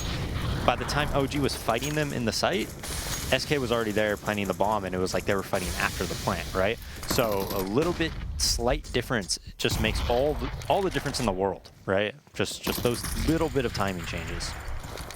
Well, for LG here now, still spreading 3 and 2. So there's a nice smoke bouncing back off there. I think it'll cover off long pretty nicely. Phelps is going to try and push himself in, but I don't think he... Oh! A little bit awkward there. Ziel is caught tossing out the flashbang, and Phelps just walks right into his face and has himself a free kill. Destiny, though, is available for a trade to take down Taco as he tries to get a little bit too close to that broken wall position there. So up close, we'll see things brought back down to a 4v4, but there's no coverage on the CT ramp or even on the A bomb site right now. They have PKL here in the general vicinity, but he's pushed back out. He will be able to catch Fallen there. Unaware of what's happening, but now they do know that that position is there, and really this is just a big hot mess across the map here. Phelps now being spotted out by SHZ. He's only going to get 1 kill before Showtime trades him out. So all this effort for SK really leads to nothing, unfortunately, as LG essentially still have full control of the map. Yeah, they do, but you know they still only have a 5-7 and an ump. Showtime's the only one with a you know, an AK, and they're going up against Fern Cold, who are pretty tough opponents. They're kind of giving up the plant a little bit at B, so they're going to basically play retake on it, and for catches Showtime throwing a flashbang, so they're going to be able to get bombed down and play post plant in a 2v2 scenario at this B site. They even catches Destiny trying to push a little bit too quickly there through the B doors. The smoke just plumed out. Eliminate him, and PKL, he's already been seen too, so it looks like they're just going to double peek this, handle it very, very nicely, and that will be it, ladies and gentlemen. SK, the old dogs do shine through, true and true, as they take things 16-8 as the final scoreline here on map number 1. Yeah, and I think SK just kind of bullied him a bit. That's like bully strike, when you're playing very, very fast paced, a lot of like straight up BX executes and things like that, where you're really just early round, you know, just getting in their face and whatnot. And we see SK has both playstyles. You know, sometimes they do this, and a lot of time they do this in the online pro league. And then a lot of the time they'll go to LAN and they'll be super slowed down. Everything will be at the last 25 seconds. But we saw the complete opposite of that here as they just dismantle LG, even with the first half playing with a manager. All right, well, to break down the first map, let's send it back over to the analysis desk. Stunna, take it away. Thank you, Blue. Thank you, Dazed. Quite the matchup we just had there. Obviously started off pretty quick in terms of the first half. little bit of asterisk in that first half, though. We did have Dead in there playing for Taco. Yeah. And then when Taco joins the server after halftime, it's pretty much a throttle. Yeah, things kind of took a turn for the worse if you're Luminosity as soon as Taco rejoined the server. Probably to be expected, of course. Dead not being, hasn't been playing, I guess, at a high level since 2011. That's the last time we saw him pretty much shooting heads. So I guess we can excuse him for not having the greatest performance ever. I think Fallen was even having some fun with it in all chats, typing to his teammates. I've got the quote here. Quote from Fallen: "Dead is so useless." Yeah. So, no love lost between those, of course. So, absolutely not. Still friends. But yeah, obviously that was going to be the olive branch that Luminosity had to have a good first half and hopefully have Dead play the second half as well. Didn't come to fruition, so SK kind of do what we expected them to do and trounced them completely. We're going to take a look at round 20, and this is a round where we saw LG and Yell specifically kind of do something a little unorthodox, kind of like turn the heat up and try something new. Let's take a look at round 20 right now. Walk us through it, Vendetta. Yeah, the cool thing is, obviously, we talked time and time again about how hard it is to do something as a CT to make it uncomfortable for T-sides to just straight up do a 5-man execute. And here, Yell is actually going to do something that Fur has done a ton of times, which is hide behind this smoke and get out into position outside in T mid. He's also going to be able to find Phelps as a sense of that. And already you're playing off a 5v4 advantage, which is massive for them. That allows for them to already have a 4-man stack towards this B bomb site later on when the eventual execute comes from SK. And that's the kind of advantage you need if you're Luminosity, if you want to have any sort of chance at fighting back versus this SK lineup. So as the execute comes through, Luminosity are going to get aggressive on drop, takes out Fur, and 3 men with not a lot of utility left on SK side don't really stand a chance with an already set defense from Luminosity.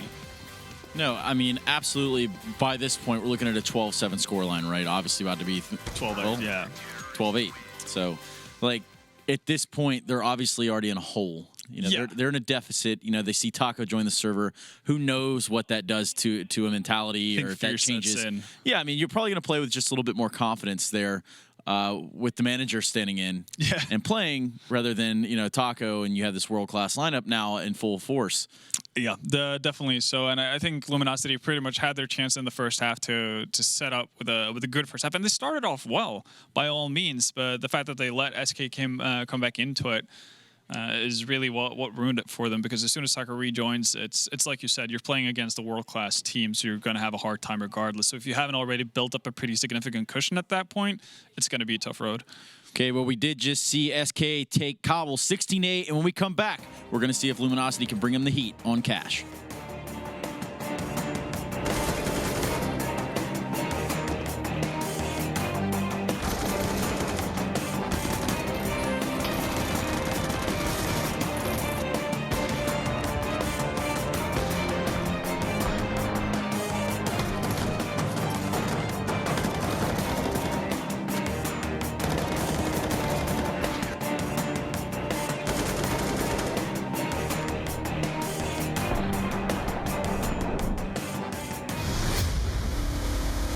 I can't understand people watching somebody play a computer game.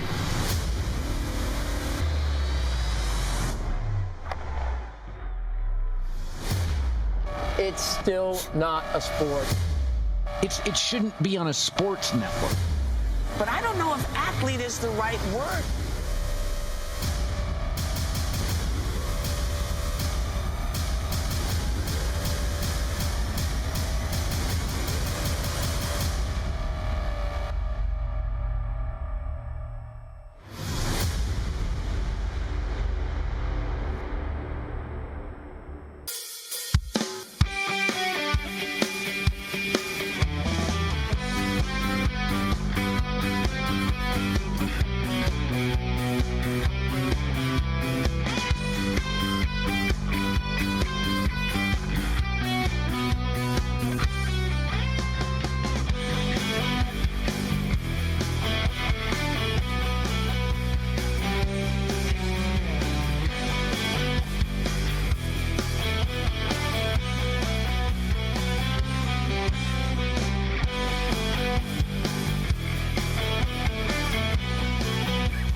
chance to actually make it into the Pro League, be a professional Counter-Strike player. That's the thing that Mountain Dew League provides. Penguin, you know what? If anybody has a shot at 2-0, it's Penguin. Beautiful Counter-Strike. You usually only see that into the professional level of things. We are one of the youngest team in top 20. Many teams can underestimate us, and we can surprise them with our tactics, show our Polish power.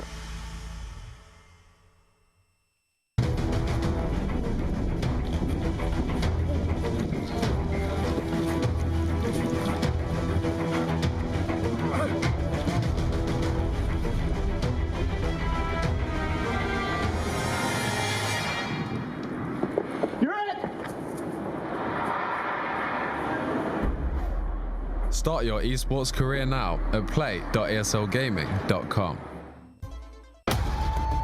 Counter-Strike is sharing incredible moments with us and will return to a memorable place.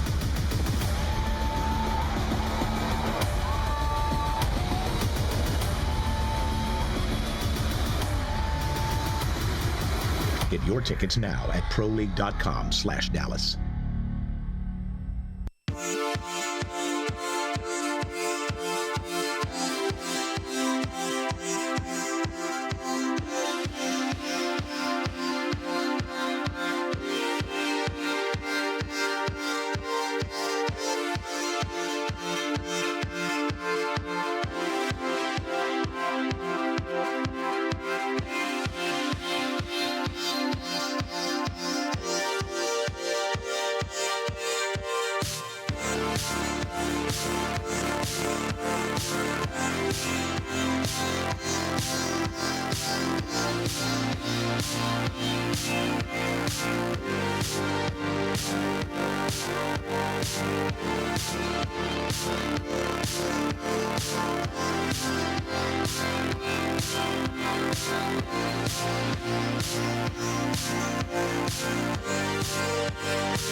All right, everybody, welcome back. We're here at ESL Pro League Season 5, Week 3, the final day of Week 3, and we just saw SK take down Luminosity on Cobble. Even with a lineup change mid-match. Even with a stand-in, a manager. Yeah, a manager.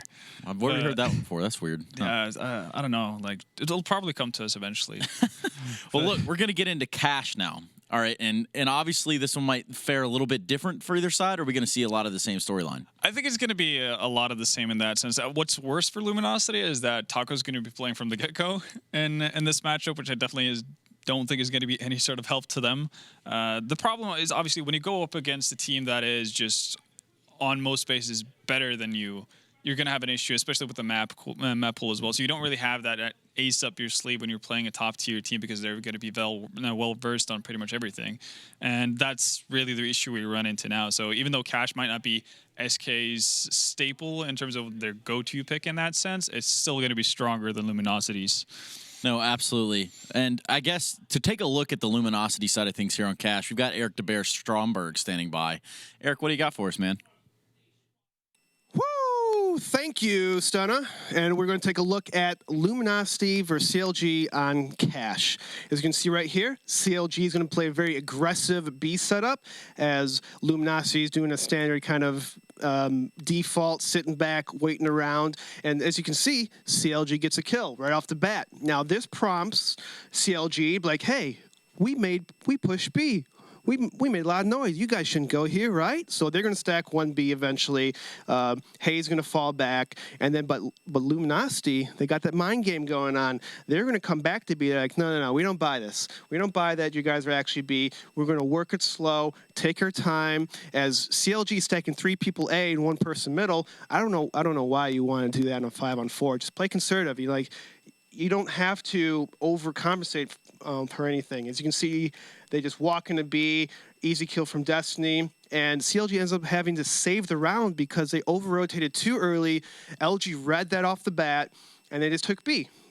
Just one person, 4-on-5. So CLG lost a round more than LG won. I don't know. Who knows? But LG did a great job on reading the play, hitting it home, and winning the round. Back to you, Stunna. Thanks, Eric. All right, real quick, give me a prediction going into this one. It's not going to be a surprising one, but I'm going to go with the SK taking cash as well. I'm personally shocked that you picked SK in this I'm here to throw curveballs. All right. Yep. Well, let's see if Luminosity can do it here on Cash. Standing by to take the action to you are Blue and Dazed. All right, yeah, thank you very much. I believe we're pretty much going to echo the same sentiments as the desks there, with SK having a pretty good chance to just sweep through this one as well. I mean, they're definitely the better team, but if Luminosity has a chance on a map, I don't think it would have been Cobble. I think it would be Cash. SK vetoed Cash for the longest time. They're just now trying to play it because, I think they probably want to keep banning Nuke after losing to Cloud9, because it used to be Cash. That was their ban. Then they tried playing Nuke. Then they said, hey, we suck at this. And then they started banning Nuke and then playing Cash. So they're kind of going back and forth, right? Luminosity is a pretty good Cash team as well. So we'll see. I think if Luminosity could beat them on any map, I think it would be Cash. So this is going to be their best opportunity. This is going to be their best chance to take out, one of the best teams in the world. Yeah, absolutely. Certainly an upset for them to increase their record. They're probably going to be one of those teams that's fighting towards the very end of the top 6, which will more than likely end up being the ones that qualify for the LAN. I would think so. It's crazy because if you would have asked me just 3-4 months ago, I would have said no way could Luminosity even battle for top 6. No way. But because there's so many teams that I think they should be able to beat pretty consistently. Yeah. I think they're going to have an over 500 record. And I think they could possibly compete for it. We'll see. It's so top heavy in the ESL Pro League right now. Well, the NA landscape is just so unstable at the moment, too. I mean, you have like Cloud9 and Liquid as pretty, stable entities, but now, with OpTic losing Stanislaw and, all this drama going on, they have kind of fallen off where they were previously, the best at the end of the year, and then there's really no one else below them that could compete among that triangle there. But the improvement that LG has had in the past, 4 months or so has been, very good. They have come from, a good Premier team, if one of the best Premier teams, I think they placed 3rd in Premier, right? Third, 4th or something like that, to becoming middle of the pack pro team. Yeah. That's a pretty huge leap, from, battling teams like Rush into now being, maybe battling for 9th to 6th spot in Pro League. So their improvement has been great. Well, immediately at the start of this one, actually, they're going to lose Destiny. Although they did good damage to Phelps on his initial push, it was Fur that swung back in directly into this garage to battle the members of LG that managed to pick up a kill there. So now after that, it's left into the 4v5, and they are just going to try to sneak over here towards B and go for an all-in execute. Worked out great at the start, but the problem is now they're going to have trouble getting up onto the platform itself. SK still holds good control here. One of the T's crossed over here towards the T room, but now he's going to have to go back in. That's a great headshot on the Phelps, but it's not going to mean anything as Taco immediately trades him back out, and SK do close out the round. Yeah, and they, SK had a great setup to stop that. They already had that player in Heaven being Phelps. There's no smoke going down there. And one of the reasons he is Heaven there is because he has about 30 HP. So, you could play Heaven, you could play a nice headshot angle, not really have to worry about your health being too low. He's able to impact the round while they're hitting B and getting that kill. And then Cold in the site is just, I think he's going to end up, if they start playing Cash, just from the limited time that I've seen him play it, as SK takes a very fast A main control, Fur getting pushed out right away, super close. I think people are going to start talking about, Cold being one of the best anchors of BNC. Well, PKL actually does catch the trade on the Fur here, although he was set up really well to actually get a triple kill. Unfortunately, just gets a Wandig bite PKL, so he'll find himself dead there. Reapplication of Molotov is going to come in from Taco, though, so it is going to hold LG outside of the site for right now, unless they all want to try to funnel through Squeaky, which probably not going to see that. Taco, though, still playing close, and after this molly again, you can see Yell and the others really trying to upset with these deagles. Beyond PKL's shot there really hasn't been all that much that is connected, and two of their own guys that have been going for these peaks have been slowly whittled down a little bit. PKL's down at 26.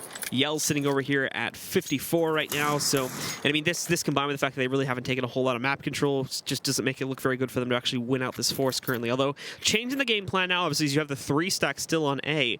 It does look like LG are going to go out for mid, where Fallen now is going to have the challenge. It's at quite a long range, so there was a chance there, but he's safely going back inside of Z here. But also, with the damage being done further towards Yell, he may get a bit hungry for these kills, at which point we could see him either over-aggress and lose his life, or, well, back in A main, see Taco being able to swing back out. Dispatch of PKL, trying to go for a second one, but again, the trades remain strong. Fallen, though, holds off Yell in mid, and now they're down to 2. Phelps, I think, will just play this pretty safe. Holds a bit of an aggressive angle to take them down before they can kill the players over there at Toxic Cross, but yeah, he'll find those last 2 kills against Showtime and SHZ, and it'll still be SK claiming the second round. Yeah, a little bit scary for SK there. Fallen almost got caught out in the middle. Had he died, that could have been a very different round. But the one deeg didn't happen, and they end up living with 3 alive. And look at Fallen. He buys an op. He's anticipating maybe they will buy here. Just wants to play it safe for it. They're not sure how much they bought, right? Because majority of them didn't even have head armor. So, you know, they might have thought, hey, maybe they're just going to dig up and then try to force buy here or something like that. So push comes from B. Fallen just holding middle with his off, and Phelps just behind them all. About 15 seconds in the round. So he's got a big flank opened up already here to potentially crush them. He kind of just holds in the doorway for right now, though, but a moment later he'll go back outside towards mid. As the rest of LG really struggling to kind of get anything done here. Phelps peeking out there, but Yell really not capitalizing on that at all. Just kind of panics a little bit, so now Phelps is going to be able to line up the shot. Already 2 gone down. Nice trade from SHG to grab the headshot against Phelps, but the nade from Coldzera destroys the remaining health pool there for SHG, and he's even going to grab those last 2 kills too. So losing like 1 or 2 players here in the first couple rounds, kind of what you expect, especially with how aggressively SK are playing currently. But beyond that, really clean, and we're exactly where we expect to be right now with the 3-0. Absolutely, and they're going to keep 2 SMGs, so 2 M4s, 2 SMGs, and an op, and we'll see how these SMGs play. You know, look at the spots that Cold and Taco are going to play, because a lot of people with SMGs, they don't know how to make an impact with these rounds. But I promise you, you know, Cold and Taco are very, very good at making an impact and kind of knowing how to play with them, because you got to switch up your playstyle a little bit when you have SMGs, right? And there's advantages to have them, and you want to take full advantage of those. Taco tries to go in, but the flash I think messes up a little bit there, so they cancel that. Pretending like that never happened. And the rest of LG still just lined up in a default. Thankfully, they didn't have anyone from the LG side pushed up in the Squeaky, so there was no room for punishment on that, but it actually could have gone pretty badly had that have been the case, because that flash would have not hit the guy in the hall at all. Yeah, Pickle probably would have killed him. He was in a really good counter spot for that. But you know, the SMG is actually really good in a spot like that, because you're going to be able to run full speed after that flash and just keep moving. Like, you're just going to hard strafe very, very quickly around that door. You might be able to catch somebody. So now a nice mid takes coming out from LG. SK is not really going to be able to compete with that. They're going to have to give it up. Yeah, so LG being able to get that. Problem being, though, is this is just happening now, and they do have to kind of start their execute here within the next few moments. Fur being able to dip in there and execute one of these guys, I believe, by getting aggressive there through the Squeaky halls. So finally they re-aggress, and because no one from LG was watching that, he just walks right in and grabs a free kill onto Yell. Now they're going to go for sort of a hackneyed attempt at a B play. There's still 2 players in the site. Good news, both are on platforms. It's actually going to be really easy to prevent them from being able to spot any of this, and it gives LG a whole lot of site control as they do push back in. But again, just like back over there with Broken Wall on the B side on Cobble, they're really slow to take this control, so it's bought so much time for rotates to roll back in 1-1 at the start, but they've only got 10 seconds now to clear out Phelps, get that bomb onto the ground. They do take down 1, but Phelps is here for the trades now, and also Fallen bailing them out. SHZ picking up 1 more kill, but then Fallen from up on top finishes off the job and pushes SK forward as they take control of this first gun round. 4-0 now, so far undefeated in this map. Yeah, and not only that, the bomb was down by Checkers, so they really didn't have any chance there at winning that round, even if he was able to, you know, kill Fallen. And Fur pushes door, gets that kill. And the rotate just came out so quick. The double smokes actually came out from Cold and Phelps, I believe. And, you know, they just couldn't push the site, and time just dwindling. That was just not something that was going to happen. Showtime looking to take some pot shots there through the smoke, trying to line it up, and he actually does get good damage on the cold. But the HE grenade followed through and knocked off about half of his HP directly after that, and we saw him being taken down. The good news for LG is that they did manage to trade this back out over here in mid.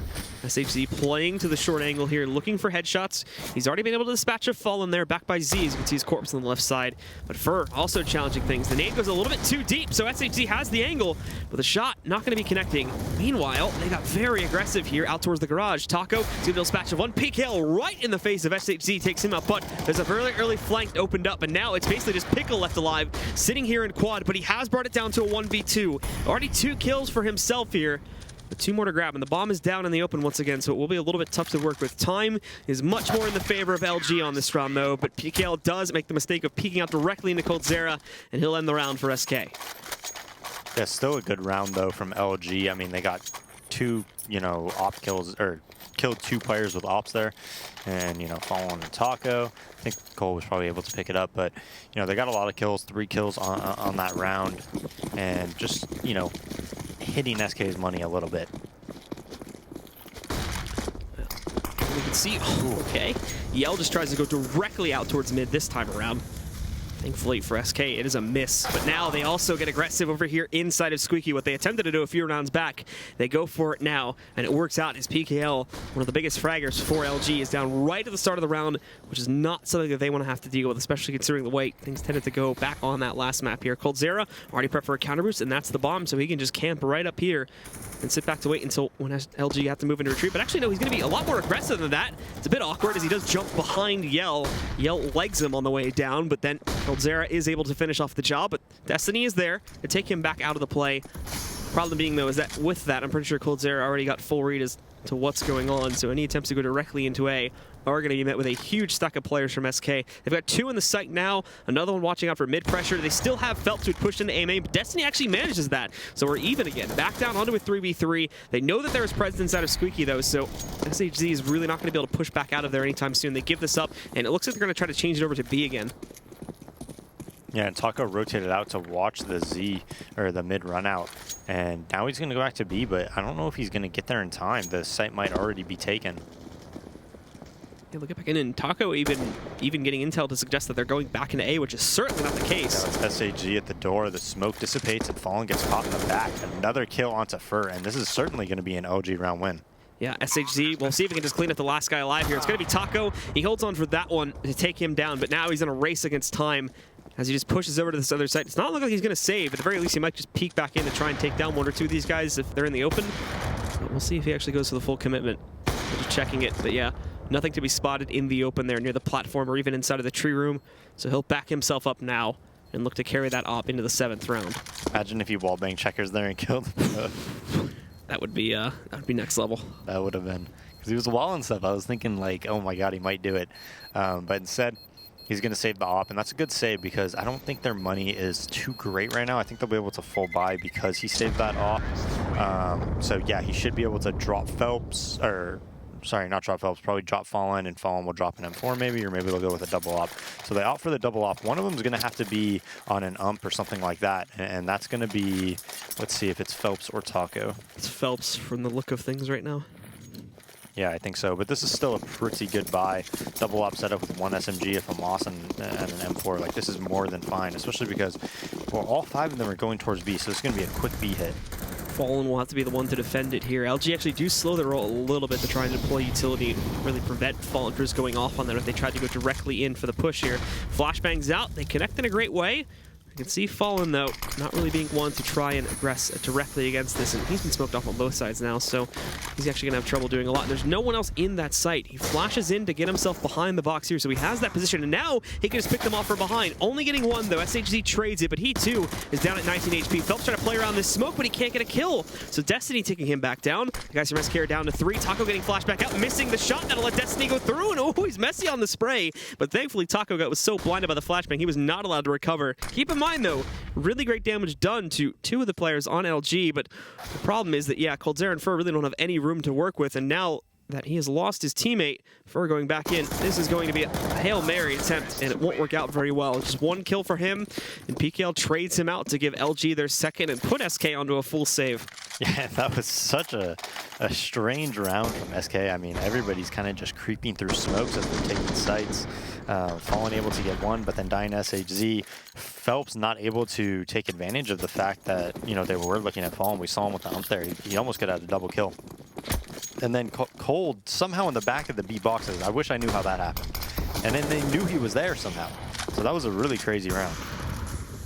And that's what that does when you smoke off both angles of Checkers, you know, Checkers' entrance and the other spot. Like, it just puts so much confusion just around the map, and LG ended up thriving in it. Well, for SK, they will try a bit more aggression this time on their full eco round. Just upgraded pistols. As we can see, Taco, though, actually being able to impact here. Catches, I think it's PKL trying to go for very early aggression outside Squeaky, and they knock him down there. Phelps also would try to counter boost, but he's going to cancel that pretty quickly when the Molly sends him going back. There was someone that was available a second before that, too. Looked like he might have been able to catch him crossing back further back towards mid, but I think he missed his opportunity there. And so they'll have to work this with a man down against them.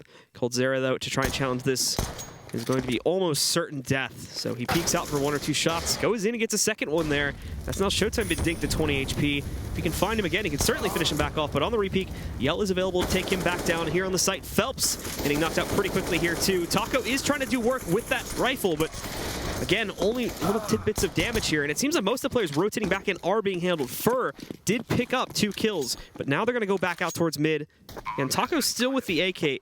But going towards mid here, I'm not sure if they're actually going to attempt to go back in and go for this. I think they will, and yeah. This is really, really smart because they knew that both were spawn, and Yell might get caught out of position.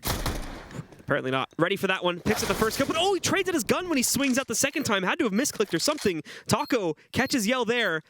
And now Destiny looking to 1v1 this. Taco upgrading to the op in this case too, but moving in, he tries to sneak it, and it's not going to work out. Destiny finishes off the round and allows for LG to soar up towards 3 here. Yeah, but still a great a great eco round for SK. Puts them one step closer into breaking LG's money at 5-3. So they are going to buy here. It's definitely, it's really not a great buy.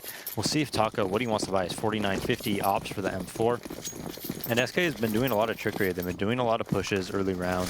They're trying to, you know, fight LG at areas of the map early on instead of like playing any type of a default setup, and LG's doing a good job. I mean, 3-5 is not bad, especially with the economic state that SK's in. So Yell's up on boost right now, looking to see if he can find White Box or Z pressure. There's certainly a lot of presence from SK sitting in mid, so he may get his chance yet. But for right now, nothing being found, and he just kind of creeps over top there, while eventually falling back down below. Fur and Fallen are the 2 that have aggressed into mid and are looking to hold this, but that leaves, specifically looking at the ace, that leaves an incredibly weak. LG have really developed into a pattern, though, in these last couple rounds of kind of avoiding A, with the exception of having PKL go for the aggression there. That may be changing in this round, which means that these mid guys have to be really fast on the rotate. That or Fallen needs to be really successful in his attempt to flank back out. He's already kind of revealed himself with his flashbang going inside. No one physically spotted him, but they have to have known that there was going to be someone attempting to push back through. Now the rest of LG get themselves inside of A main and prepare for this push. Well, they still have 2 players on the CT side back down in mid, so once more, it's all on Taco right now. Fur moving back up, though. He gets himself into the Raptors, so he's got a pretty solid watch over here of Squeaky if PKL tries to go for the peak. He already tried it once, and you can see he's been dropped down to 63 HP, but now the time's getting low. The rest of the team's going to move, and they actually dink Fur down to 38 through the wall there. On a repeat, Fur certainly getting the better of PKL. Yell, though, is going to impact against Taco, immediately taking down the player watching for Quad, and that will give up the site. LG should be good to find the plant, but now Fur up on top, he takes down PKL, and Phelps is very creative with this smoke. He's seen a bit early, though, and that is going to allow Destiny to take him down. Fur with 1 more, going for 2, but no, can't be done. SHZ is the one to knock him out. They've even seen the player trying to go up on top, so Yell will take out Coldzera at the truck angle, and they already know Fallen's around here somewhere. He impacts for 1 frag against SHZ. If he wants to go back in, he needs to do it now. There's no kit in hand. I'm not sure if one of the CTs had one on the site somewhere, but if he does, he's got to commit time to be able to go and watch for that one. Showtime sitting in the smoke. There's nothing really to be seen from Fawn as he peeks back up here. No mistakes made in positioning from LG. So I think he is just going to sit back, fall back now, find himself a fight with Showtime. But yeah, the more important thing is getting out of here with the rifle and saving, as the round is once again going to be LG's. Yeah, just a slow kind of A take. I mean, it wasn't like they just threw a bunch of Molotovs and went. You know, they used the smokes. They took their time. And it's such a tough task. I'm telling you, trying to hold the A site from site itself, when you can't really play like quad or fence and whatnot, it's so difficult because that pop flash comes and you're just dead to rights as soon as it happens if they start pushing the site in that aspect. And then once the post plant happens, when your opera gets to forklift, it's such a tough task to retake. SK not able to do it. It did get down to a 3v3 though, but those post plant positions are very, very strong. And if you don't have the Molotovs to clear them out, it's a really difficult time to retake. Yeah, and Fallen and the rest of the team really can't justify an investment besides what Fallen had saved in that last round here, so it is just going to be upgraded pistols and smokes across the board for a lot of these guys. Beyond that, though, firepower is non-existent on the SK side of things, but Deagles, though, certainly don't want to underestimate them. They can do some work if they have correct positioning to work with. Fallen, though, might actually get a big chance to find some impact himself as he is positioned on B. Smokes are covering off a whole lot, though, and SHZ has already managed to burn down Coldzera. Showtime catches Phelps on the rotate. Fallen's still alive, but I think they know exactly where he's at. Not only this, but out of ammo on that M4, so only has the USP to play, which is firing off everything, but no connections really being made significantly enough here. PKL countering out the flank over there to eliminate Taco, and now for, again, no positioning. He does have armor and a CZ, so it is going to be more economically viable to just fall back and save this here now. LG, they're going to tie this up at 5-all. Yeah, 5-all, and they should have a lot of money right now. Let's check it out. So, yeah, they're going to have a pretty good amount. All 5 are going to live this round, so that's going to hurt SK a lot. It's going to make him back into this, half and, trying to win a lot of these rounds difficult. Because LG's just going to be able to buy 2-3 rounds in a row, definitely, even if they lose them. Yeah, and this game's been incredibly streaky too. It's been 5 rounds straight for SK after they won the pistol. They took the first round on the following round, but after that, it's all been LG here. So you can only imagine how different the score actually would have been if it was LG taking control of the pistol. And they got the momentum swing right from the start of things. This might be a lot more dominant for LG in this case now, as they're on the cusp of taking the lead if they can win out this last gun round. Yeah, and like I said, I mean, this cash is, in my opinion, LG's best chance to win. And SK doesn't look like, they just don't look as comfortable on this map, in my opinion, as they do on like a, overpass or a cobble, where just everybody knows exactly what they need to do in like 4v4 scenarios especially, right? They're just not as comfortable because they're still trying to learn it, trying to get used to it.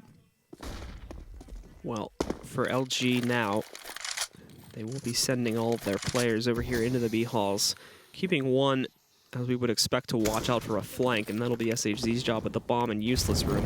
But everyone else in Sunroom getting ready to deploy Molotovs. They firebomb the site back out. Coldzera does have a flash, but it's a little bit early. In fact, the execute is actually not going to follow through into this B-bomb site. They've gone back. They've gone over here into the garage, essentially into their default setup, with the exception of having a second guy sitting there in Sunroom right now. But nothing else to be seen. And a flashbang dropping its way out. Yell, though, has plenty of coverage to be able to keep himself in. The main push is no longer here. It is going to be going towards A main, and the only one available to stop that is going to be Taco, up boosted towards Shroud's position.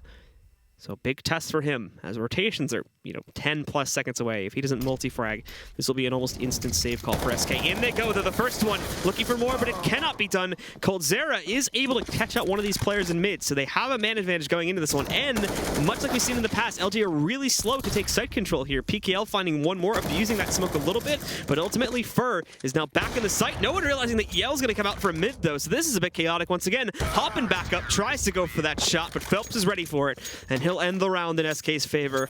They'll just barely get to keep their lead going up 6-5. However, LG should have plenty of cash to resume right into another buy here. Yeah, and if LG can win this round, it wouldn't surprise me if they end the half with, a 9-6 or worst case scenario 8-7 lead. I mean, SK they have pretty decent utility and a pretty good buy, but if they lose this round, it's going to be nothing else for them. That is it. They're going to have no money. So LG, this is like one of those really important swing rounds, and we'll see what they do. Like, this is when you want to just do your best, most confident type of strat that you have, and really give it your best here. And it seems like they're going to go back to the old standard that they were using at the beginning of the round. Keep in mind, though, this is where they're actually losing a lot of their rounds, when they try to go for these direct A plays. PKL, though, immediately striking through the squeaky door. He does manage to find Taco out peeking against it. And now the only one here to defend against a full push is going to be Fur, backed by Forklift too, which usually ends up just getting traded 1-for-1 unless they don't check it for whatever reason. Then he can multi-frag, but that's a very rare occurrence.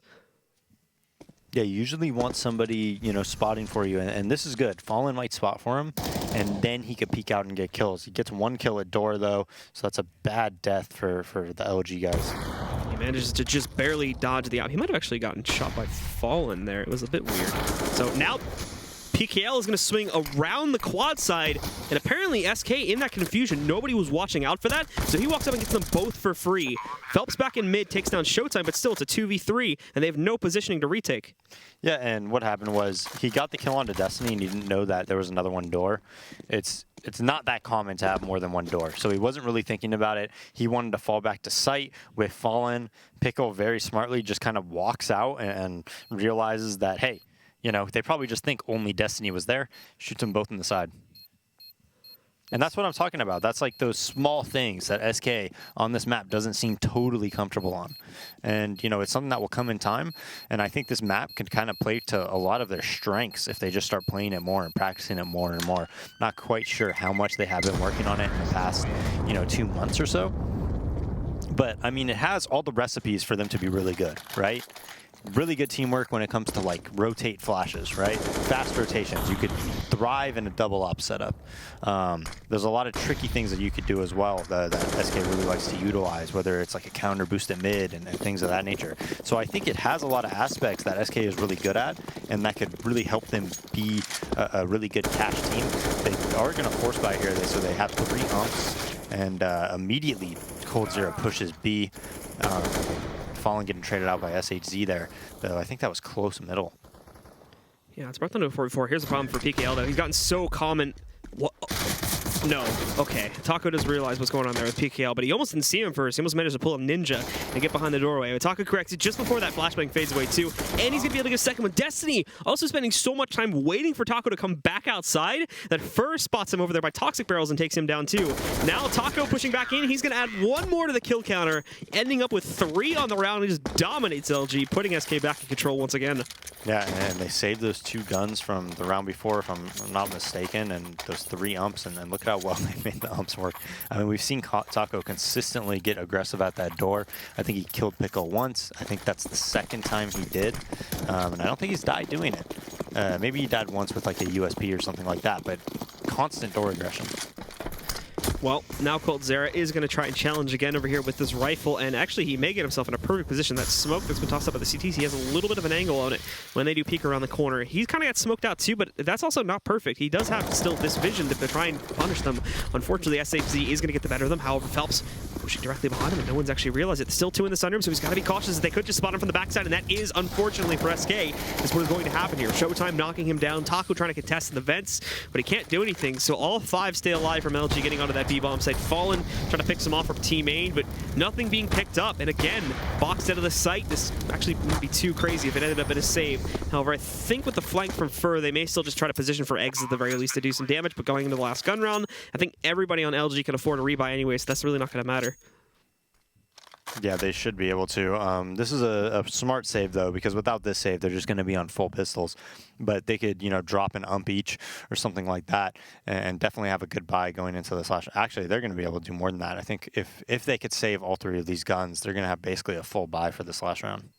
Yeah, and LG, in the meantime, are actually still quite low, so they'll get enough, obviously, for winning out the round, but if they lose too many players, it is going to make it a bit scrappy. Thankfully, PKL already being able to take down 1 of the 3 saving players for SK, and this is where SK, you know, this is a bit of a mix-up, is now they are going to be down a bit more, but Taco spots them in the corner, but PKL again saving all of their lives. Takes down Taco, and only 1 actually ends up getting saved at the end of the round there for SK. Yeah, but it made no sense for Taco to even go for that, because even if he kills somebody, it's just an unnecessary risk, right? They're just going to be able to rebuy anyways, so there's just no sense you know, for going for that kill. No sense at all into doing that. So he pays for it, right? Now he has an ump instead of an M4, and they still do have a double op setup though for SK. Utility is very lax, but look at this spray from Yell. Massive damage to Phelps. In fact, he finishes off the job. coldzera, though, did respond to that beforehand, being able to take down Showtime earlier on. So It's just evenly traded down to a 4v4. LG, though, very quickly now moving themselves over here into the B halls to try and push forward. Not too much, though. coldzera, if they do swing around that corner, will be waiting for them with an op. So they need to be very cautious about this. As beyond the quick trade that we saw happening at the beginning of the round, it still just becomes a default setup from LG. Yeah, in 4v4, they're just kind of feeling it out, seeing if anybody has pushed middle. They're worried that somebody might be on the counter boost because they did kill somebody pushing up close middle, so it could have been like a 1-3-1 setup. SHZ going to molly cold out of position. But Taco, pretty aggressive A main. I think he's jump spotting. So he might have been able to see somebody. I'm not 100% sure. Pickle at the door, and it looks like it will be an A play. Yeah, and he is getting ready to move out, who, again, has actually been rather successful on finding these kills too. Headshots alone for PKL have been impressive. This time, no, it won't be the case. Fur and Fallen both pick up the initial frags here on the site battle, and now the LG players are just going to be down to 2, as you have to remember they lost one at the beginning of the round here. SHZ does manage to take down Taco, where he almost lost his teammate before, but Yell, after recovering from that flashbang and being able to push out from Squeaky, down will go SHZ, and Fallen will sink the final shot there. It will be SK that'll hold the advantage coming out of the first half, but it's a small one at that. We'll see in just a few minutes if they can keep it going, or if the battle will rage on in the second half.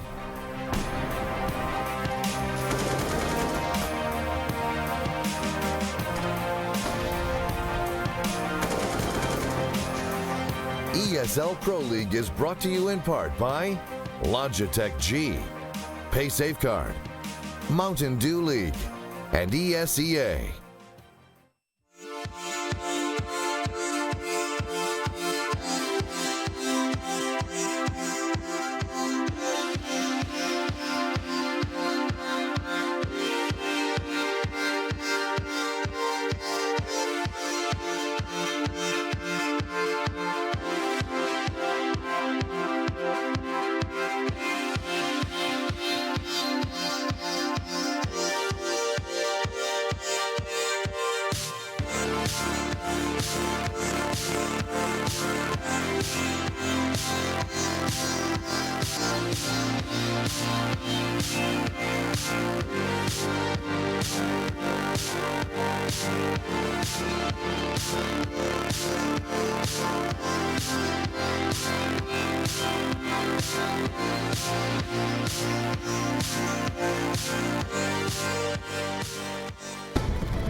And we're back again, ladies and gentlemen, here. The battle is indeed raging on between SK and the new guys from LG here. As this map, I mean, you predicted it very well here. Obviously, the map that LG was going to be able to contest SK on was going to be this cash map, and we've seen it. It's gone down to the wire. They're just one round apart from each other here at halftime.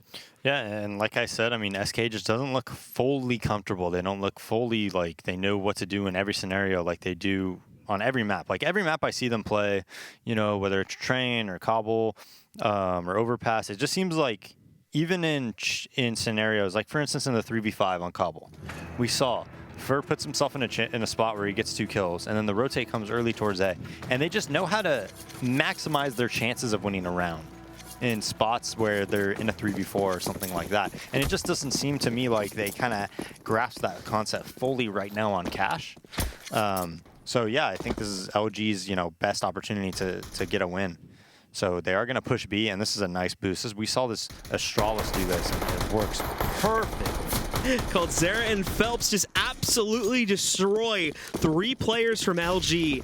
Destiny, PKL, and Showtime. There's just a pile of corpses there at that corner peak position. SHZ trying to tap away to find impact as SK will go across now, but the problem is they're also being pinched on by A. They get completely destroyed by this. SHZ finally getting a kill, but they're just hunting them down now, and it's all SK in their T-pistol. Yep, that boost is pretty good. The guy on top, I believe he can't be headshotted from that angle. If we look at it from like a third-person point of view, I'm almost positive he can't. It's not even the guy on top that got all the kills. It was just Cold, just destroying them.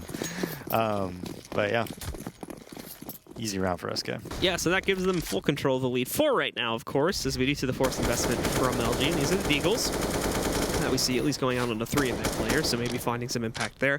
Just 1 tag on a Fur, though, as the battle raged at mid. PKL was dropped down to 29 in trade. You can see Fur tapping into that corner there, hoping you could catch him still hanging out there, but PKL had dropped pretty far back as he's all the way in the hallway now, just outside of CT. So he's just going to change himself over here towards Truck.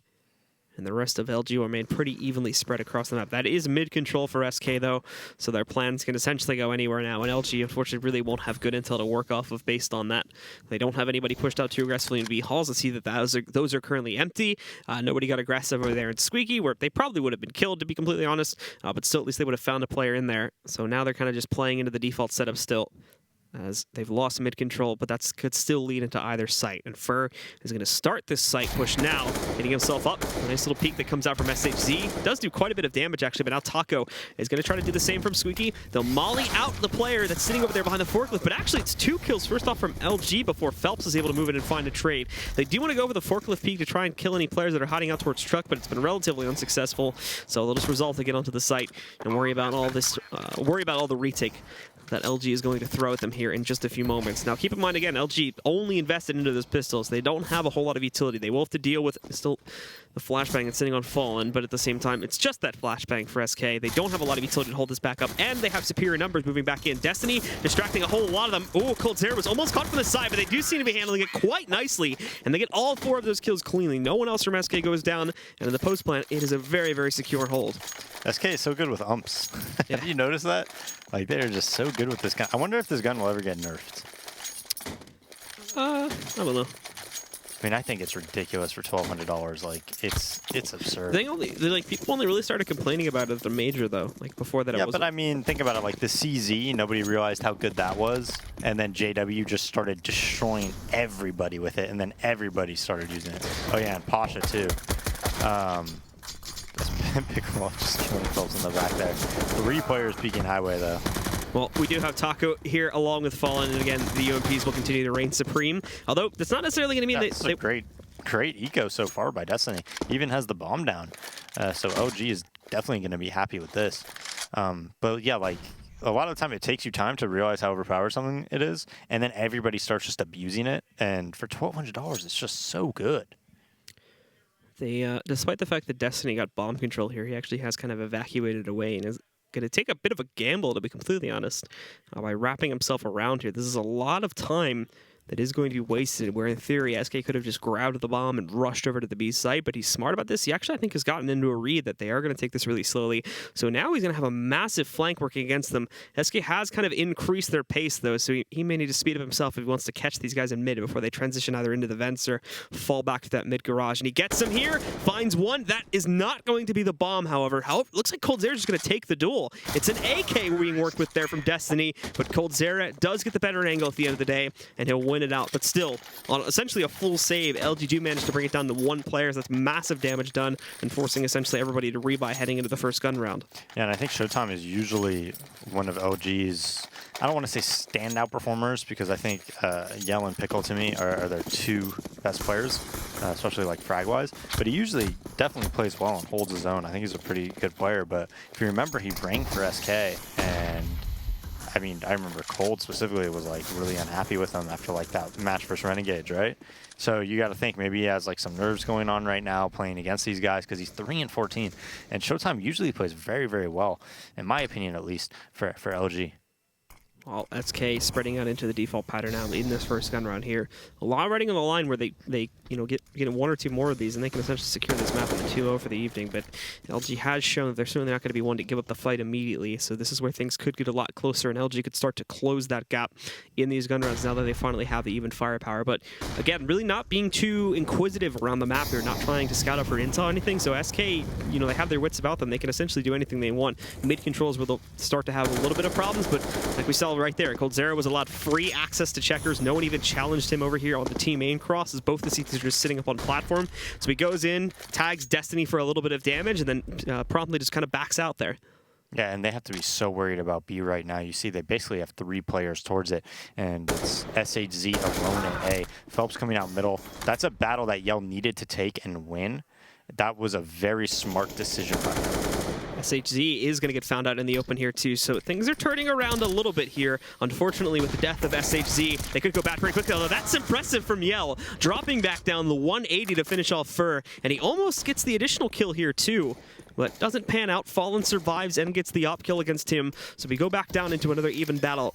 Heavy presence. Every single member of LG is coming from truck right now. They're just going to push directly back in. And this could actually be quite tough for Fallen. Oh my god. Taco and Coldzera. Coldzera, the timing on that just barely works out for him as he was still pulling his gun out when we switched to his perspective. Still though, gets the double kill and his teammate bails him out from getting traded.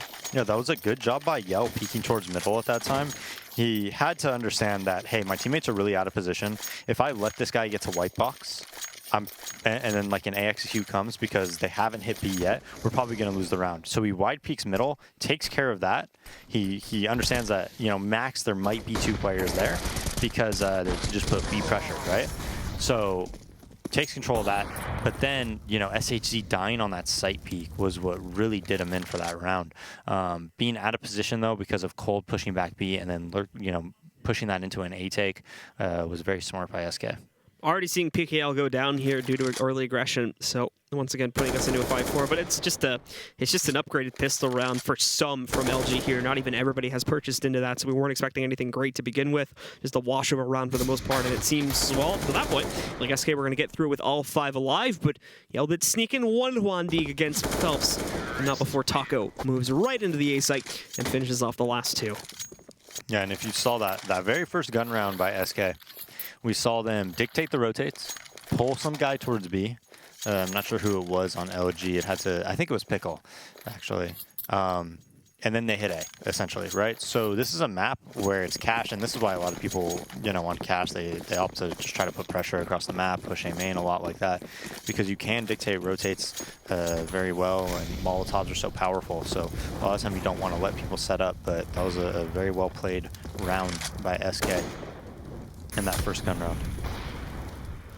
It is just going to be, again, SK spreading out here into the default as Coldzera sits back in T-spawn to watch for B-Hall's pressure. Yell, though, actually, he had a great angle to try and catch. I believe it was Taco sitting in the backside, and he does actually connect the shot, but it's very heavily through a wall instead of clean. So it only is going to bring him down to 27 HP instead of getting the full connection to knock him out of the fray.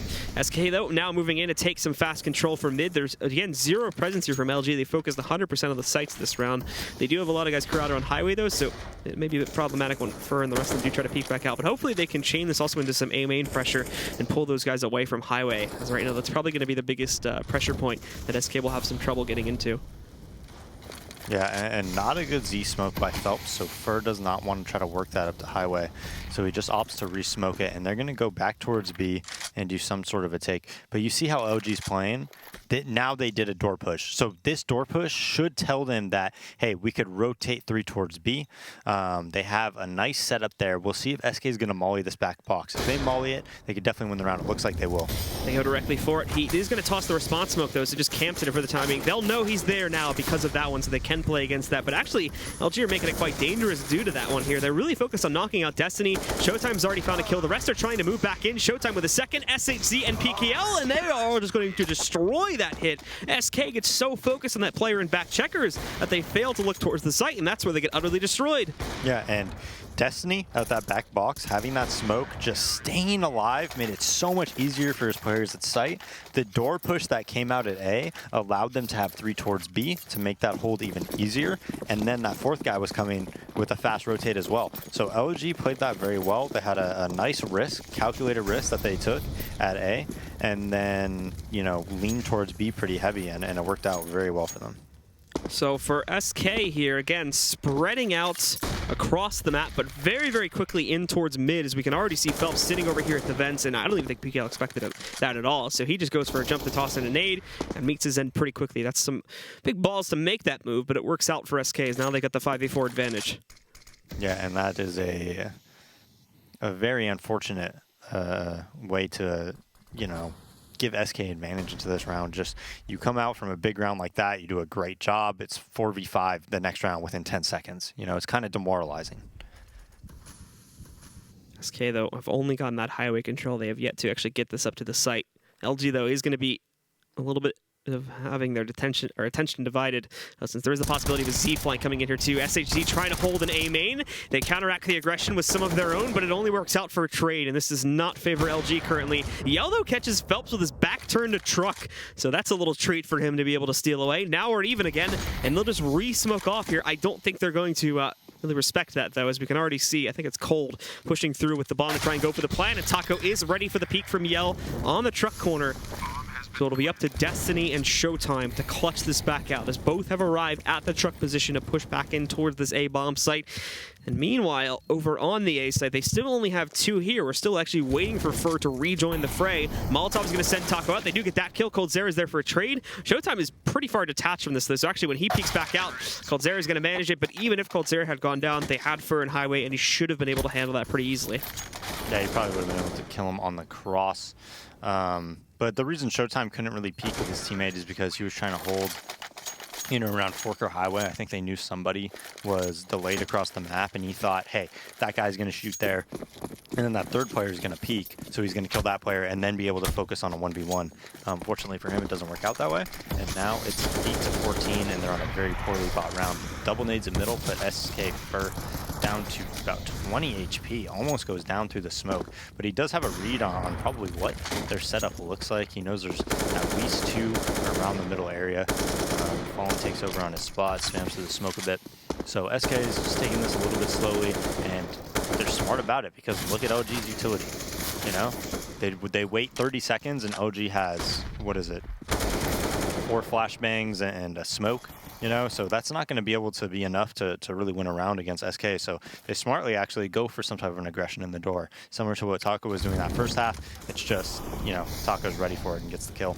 He's also going to be able to take down Yells. They're down to 2. Showtime sitting in that corner outside of Garage also doesn't get anything done. The last smoke was just used by Destiny on B. And again, like I said, SK hasn't even had to divert from that default setup yet. This isn't even them aligning for the site take and then finding the kills there. This is still them just sitting back and running the time down, and they take down literally everyone by chilling in that setup there. So now they're going to push up to 15. They're only 1 away, and look at this buy from Luminosity they're going to have going into it. It'll just be upgraded pistols with random spurts of utility. Yeah, not much for them, but, even though, Taco got those 2 kills at the door, I think, in my mind, that's probably your best chance to win the round, something like that. Something where you can get close quarters. Taco's pretty pushed up pretty far, right? You definitely could have pushed and killed him. So I don't fault them for their decision-making at all around there. Now they just get a quick boost in the middle. Pickle dies right away.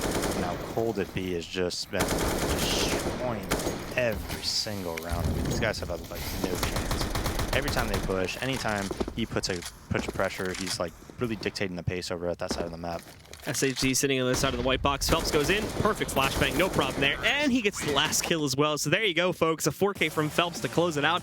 And it is indeed SK that follow through with their victory on Cobblestone and take just as dominant of one here on our second map for Cash. They'll take it, and they'll take as well a 2-0 record for tonight. It'll be really interesting to see if SK ever plays Fnatic on Cash. That would be a really interesting game, because I want to see if, Dennis and Olafmeister have been playing B on Cash, and they push it constantly. If there's one guy there, they always try to fight him. I wonder if they would fight Cold, and what would happen in that matchup, because he is so good when he's on an island like that, and knowing when to put pressure and when to fall back and how to utilize his nades and how to dictate rotates and whatnot. So. All right, so to break down the final moments of this set, we are going to send it back over to the analysis desk. Guys, take it away and tell us your thoughts there on map number 2. Thank you very much, Blue and Dazed. Right away, give me some impressions. Well, SK is a better team than Luminosity. So you got that, that bombshell right out the gate. But no, this is kind of like we expected it to be. I think what Daze was saying during the broadcast, the fact that you can tell SK are not the most comfortable team on Cash is very true. But this is just a case of them being so much better just at basic fundamental CS and just individually that it carries them through. Right. There's obviously a skill gap between SK and Luminosity. Yeah. But then there's also there's the argument to be made that this team in SK is more talented. And that's why they're just overpowering. They're overskill. They're overskilling them. Yeah. Outskilling them, overpowering, just having their way with their little brother in that sense. So slapping them around. in a big way. So, and that's kind of what we came into the game expecting as well. But to be fair, Luminosity did show some consistency in how they're played. Their T side on Cash, for instance, was very calm in that sense. So they didn't necessarily get rattled by the fact that they were playing SK. Well, let's talk about Pickle going out this door here. We got round 12 loaded up for you guys at home. Let's take a look at it right now. Yeah, and this is kind of a showcase of how SK aren't really super comfortable about the situation or playing Cash. And this is after losing the first frag, Fallen rotates up over to the A bomb site to help out Fern. Fern finds the first one from Truck, but it's what they do here. Normally you'd see SK have like a full clear idea of what they wanted to do in a situation like this, but Fern and Fallen kind of end up not really knowing what's going on. So Fern looks at Fallen instead of covering door. I think you might have been, or if SK had been more practiced on that map, you probably see Fur hanging out by Truck for longer because Fallen has the main angle covered off, or Fallen rotates in towards sight. Like something to that sort, instead of them just looking at each other and then obviously allowing PKL to basically clear up the entire A-bomb site. Essentially looked at each other and said, what? Yeah, like what now? And then next thing you know, they're getting shot from the door. Exactly. And even when they have slip-ups like that, they still manage to win with pretty confident numbers, right? And that, again, goes to show how skilled they are. But you can definitely tell, like, that's not going to hold up versus a top-tier team. And that's why you don't see SK play too often in international tournaments. Oh, absolutely. Let's take a look now at round 16. We had an interesting stack here from the SK side. Yeah. Walk us through it. And you can see it. And oftentimes when you see CT side aggression on pissed around, it's going to come from the B bomb side. And SK, if you're not comfortable with the map, what's the best idea to kind of cope with that? Well, you steal strats, right? So this is, taking a page out of Astral's playbook with the tower, waiting for the aggression to come out. I don't think they expected it to pan out as well as it did. Cold Syria obviously getting a triple kill that immediately seals the round for them. But, they're able to adapt. And I think SK's T side was way better than their CT side on this map. Their CT side was very stagnant in that sense. They, from the maybe first 4 or 5 rounds on their CT side, they rarely actually went for any sort of aggression. They became kind of timid, which allowed Luminosity to have a lot more chance of actually setting up executes or getting map control. No, absolutely. And even in that situation, had that pistol gone a different way, it wouldn't have changed. Yeah, it wouldn't have probably changed the entire outcome of the match. No, but it'll pretty up the result for sure. It would have made it look just a little bit more comfortable. Yeah. But if you like the way that looked, you can go get that VOD right now at youtube.com/ESLCS, where you could find all the VODs from this Pro League season and some bright and shining faces and us and Blue and Dazed. Bach too. You got a pretty shining face. But most definitely go check that out. Go grab those VODs if you want to try to learn something from there. Probably more to take away from on Cash from some other teams, but yeah. I mean, still Cobble though. Yeah, Cobble for sure, 100%. Absolutely. Okay, well, when we come back, we're going to get up into OpTic and NRG on 2 maps, and let me tell you guys, you don't want to miss that one. We'll be right back.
Get your team apparel now at shop.eslgaming.com.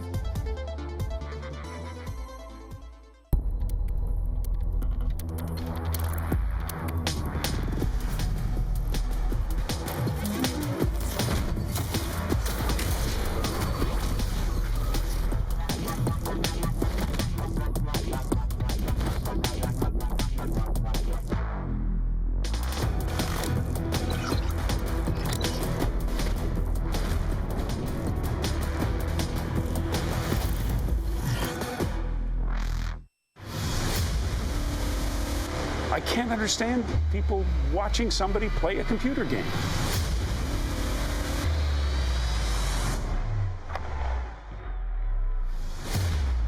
It's still not a sport. It shouldn't be on a sports network. But I don't know if athlete is the right word.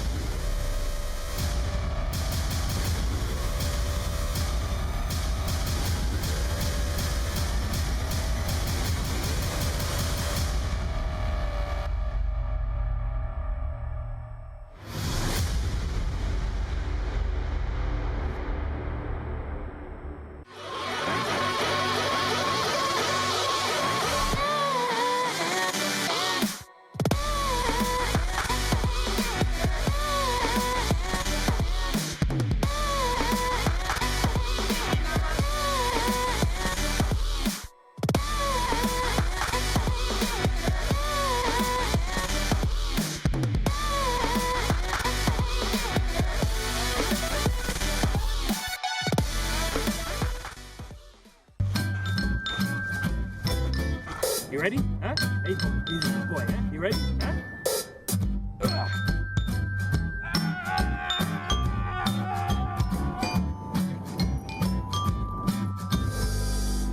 Start your esports career now at play.eslgaming.com. Counter-Strike is sharing incredible moments with us and will return to a memorable place.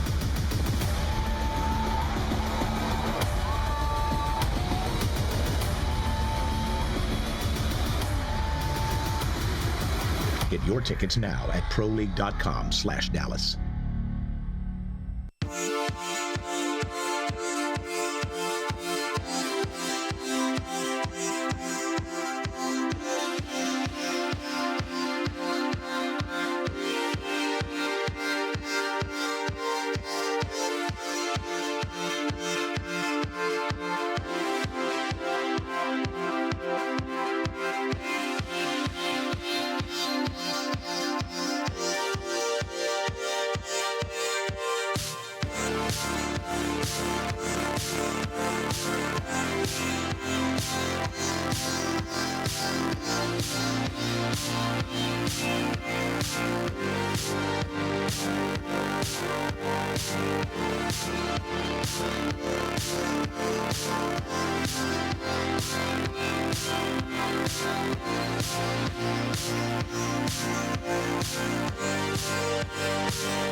All right, ladies and gentlemen, welcome back to ESL Pro League Season 5. We're going into match number 3 tonight. We've got OpTic, we've got NRG. Do we have a barn burner? We should have a really exciting game, actually. OpTic, we talked about it in the pregame show. They're not really in the spot that they want to be right now. They have issues with their, getting a full 5-man lineup and all that. And NRG on their end, they're, dark horses here.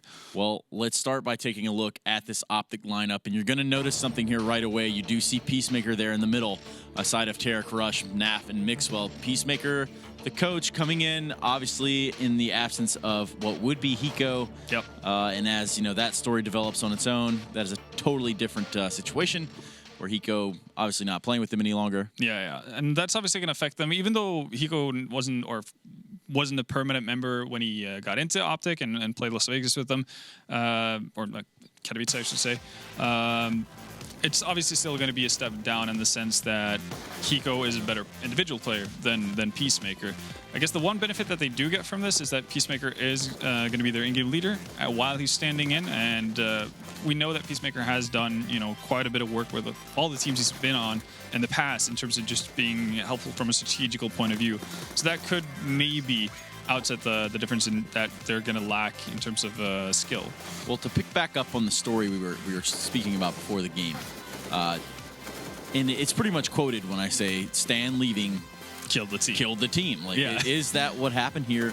How much of a setback is that for this OpTic lineup? It's a massive one because good in-game leaders in North America are hard to come by. So when you lose the guy who's regarded as the best in-game leader in the region, you're going to scramble to pick up the pieces. And again, we mentioned the fact that there's not really too many people who are available in that sense who are able to play at the level that OpTic obviously want to be at, because they're coming in from the end of 2016 having great results, being the flag carrier for NA really in many ways, and that's where they want to get back into. So I don't think first off, it's not going to be good for their confidence to go into a long slump, but I also think that might create some more tension for guys like Mixwell, who has been reported to be already like a tiny bit homesick. Okay, well, let's switch it over now to the NRG lineup, and we do have a little bit of a change here. We do see Daps on the board. However, Daps will not be playing. We'll have Mr. Andrew Heinz, a.k.a. Professor Chaos, stepping in his place due to, I guess, lag. Yeah, that's it. Would be internet issues on Daps' end, which is unfortunate for NRG because obviously we've mentioned the fact that NRG are a bit of a dark horse in this season to actually make top 6.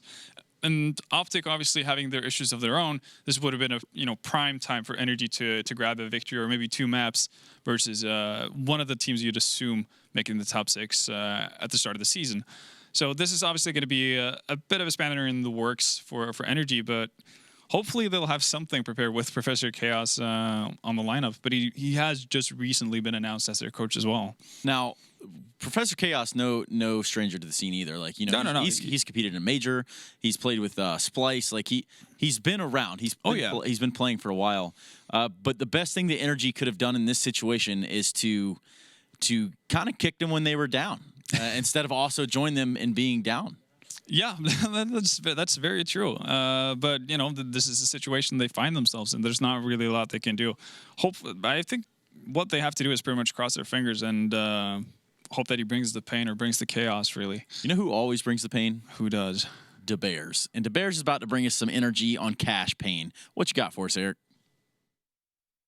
Thanks, guys. We're going to take a look at NRG versus Team Liquid and Cash. Now, this is a very important round for Team NRG. They're down 7-14, and they had to find a way to start winning, or they won't come back in this match. You see Peters is lurking around middle. He does his Peter thing, opping places, whatever. But right here, take a look at this run boost. Now, it looks pretty cool, but one of the reasons why a lot of teams don't use this run boost anymore, because right now in the meta, on T defaults, we have a lot of people playing towards this anti-flash spot in T middle, or not T middle, A main, where they can listen for that run boost. Because when you do a run boost, it makes a specific jump land sound, and it's very loud. And so that's why you see a lot of teams do it silently by kind of lurking in the smoke, but they are down 7-14. They had to do something, so they're like, why not? Let's risk it. Team Liquid, they're a slow team anyways. Maybe they won't hear it, and it does pay off because Team Liquid was nowhere in the area. It works off. Marky eventually gets 2 huge kills on that spot, and this round really started the momentum for the comeback, and eventually NRG wins in overtime. So, I mean, a lot of props to Team NRG. No one expected them to be doing this well, but I think they're a very underrated team, and they can pull up some upsets in the future. Back to you, Stena. Thank you, Eric. Look, so we're going to see these teams battle it out. We're going to see them battle it out on Cash, and then we're going to go over to Train. Yeah. And just kind of focusing on Cash at this point, who is in the more disadvantaged situation right now? Well, obviously it's a bit of a curveball, the fact that NRG have to play with their coaches as well. I guess that kind of evens the playing field overall, but in my notes, I had Cash as NRG's best chance of grabbing a win.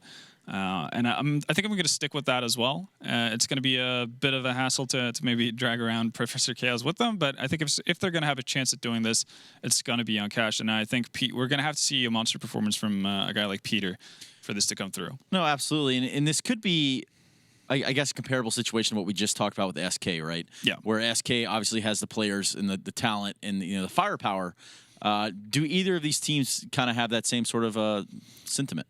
Well, not in the same one that I would say one of the teams overpower them in the same degree that SK would Luminosity. I think it's more of an even situation here. But overall, on paper, I still favor OpTic in the terms of just skill favoring them. But the downside really is the fact that they don't necessarily play cash as much as NRG does, and that's where the advantage NRG had really was going into this before the bit of a hiccup with Dabs' internet.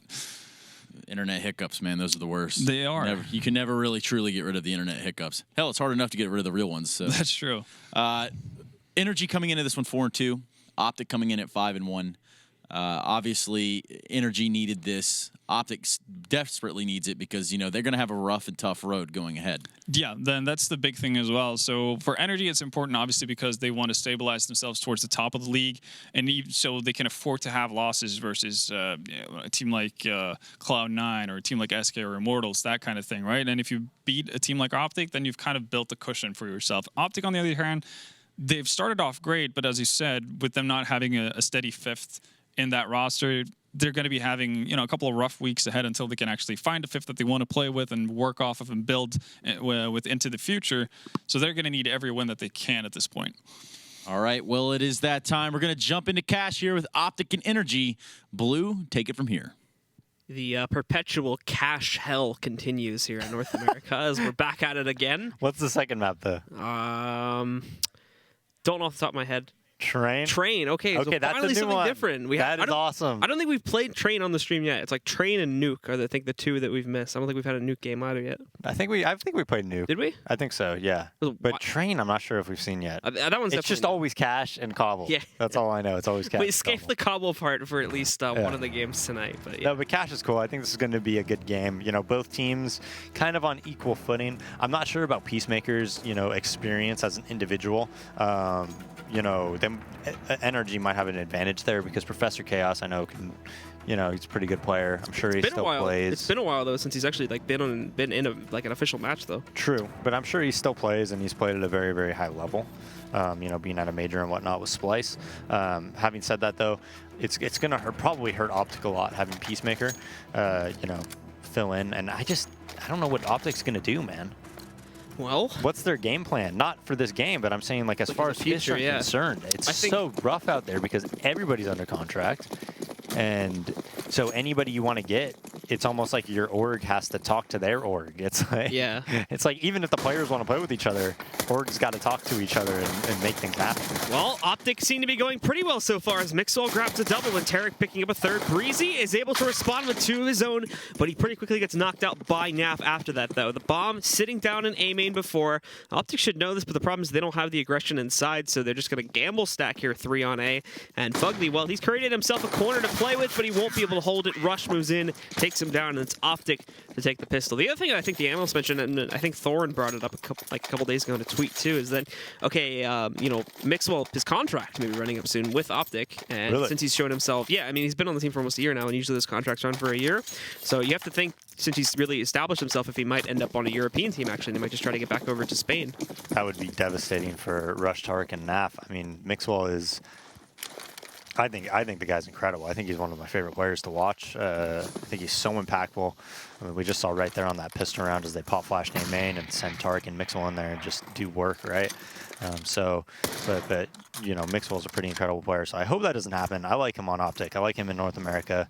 And these guys they're one player away from being a very, very good team, So hopefully they could find somebody.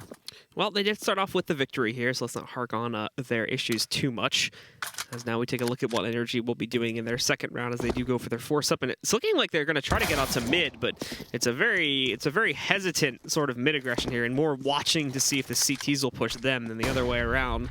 So they lose Professor Chaos when he finally tries to swing out for a peek, and the rest are slowly shifting into those B halls. Still a minute on the clock. Time is not an issue, but in comes Mixwell, and he actually looks to the ground there to see what's the gunpowder. was sitting there was. But so PTR is going to be able to actually trade him out as he wasn't really paying attention. Goes down to a 4v4, and that will be an upgrade for free going on to Peter too. He may probably toss it over to another teammate since he doesn't have armor, but we'll see in a moment. As now, pressure also works its way in and catches Peacemaker off guard. So they are getting themselves into a couple nice situations here. Tarek also very low, so he is only going to be able to chain together 1-2. And now it's a 3v2 retake in the favor of NRG.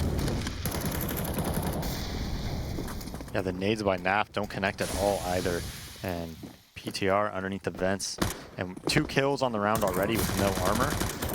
But not able to get that third. Now Marky and Breeze both in the site. Breeze pops up over the smoke. Those nades did not do a thing though from NAF. They planted close default, like in front of the box, completely safe. Not where he thought they were gonna plant. If they had planted you know, that normal spot where you could see it from under vents, it would have done a lot of damage. But now OpTic, after winning that pistol, bit of a mistake by Mixwell to get a little bit too aggressive in mid there, pretty unnecessary in that 5v4. I think if he just plays around the vents, you know, that's probably enough to secure any type of B round, because then you'd have that triangle, right? You'd have the guy back a B, you'd have the guy site, and you'd have a guy vents. Nobody's going to take B in that situation. Peter just ducking his head down in the corner to counter out the aggression from OpTic in A main, but we actually aren't really going to be seeing a whole lot of it. Rush looked like he was going to try to test it, but then changed his mind. And beyond that, everything else is pretty quiet on the map here. Just a few nades being tossed out by NRG, as now they have the advantage, and is OpTic going for the force. And well, we'll see this A main action come to fruition in a moment here, as the OpTic guys do try to go for it, but they're getting pinched on by Squeaky as well. Rush forced into the action. He does pick up a first kill, looking for more. It puts Breezy back, but put in the cage, he will be able to respond, knocking out Rush, taking him down. Naf has to fall back, but he's tagged to 50 on the way back behind the red box and playing into the site. So he goes back into the smoke, spot smoking in the corner, unsuccessful in taking him down. Tarek able to tag one of them with a scout as he plays at the truck position and waits for Peacemaker to regroup with him. But still, it's ultimately NRG that has control over this one. And unless there's a big slip up by them, this is just going to be OpTic falling back now to save, so we won't even see the chance for that. OpTic are just going to prioritize taking those guns into the next round, and they'll hand the second one over to NRG. Yeah, they will. They'll probably try to save here. And I do think whenever you have a, you know, a stand-in, I said it on Cobble as well, I think the CT side is a lot harder with the stand-in. I think on T side you could use a stand-in and you know, make things work a lot better. Especially on a map like Cache where it's pretty open, you know, but on CT side it can be really, really difficult because you find yourself kind of leaning over towards them a little bit more than you probably should, you know, and maybe trying to get a little bit more aggressive than you probably should, and putting yourself in positions that, you know, because you're worried like maybe they don't have the chemistry over at that other side or whatever. So this takes us into the full save for OpTic, as unfortunately they are just not going to have anywhere close to the amount of cash needed to try and go for something here. They do have the saves. Mixwell taking his 5-7, but then giving it back because he doesn't have any armor.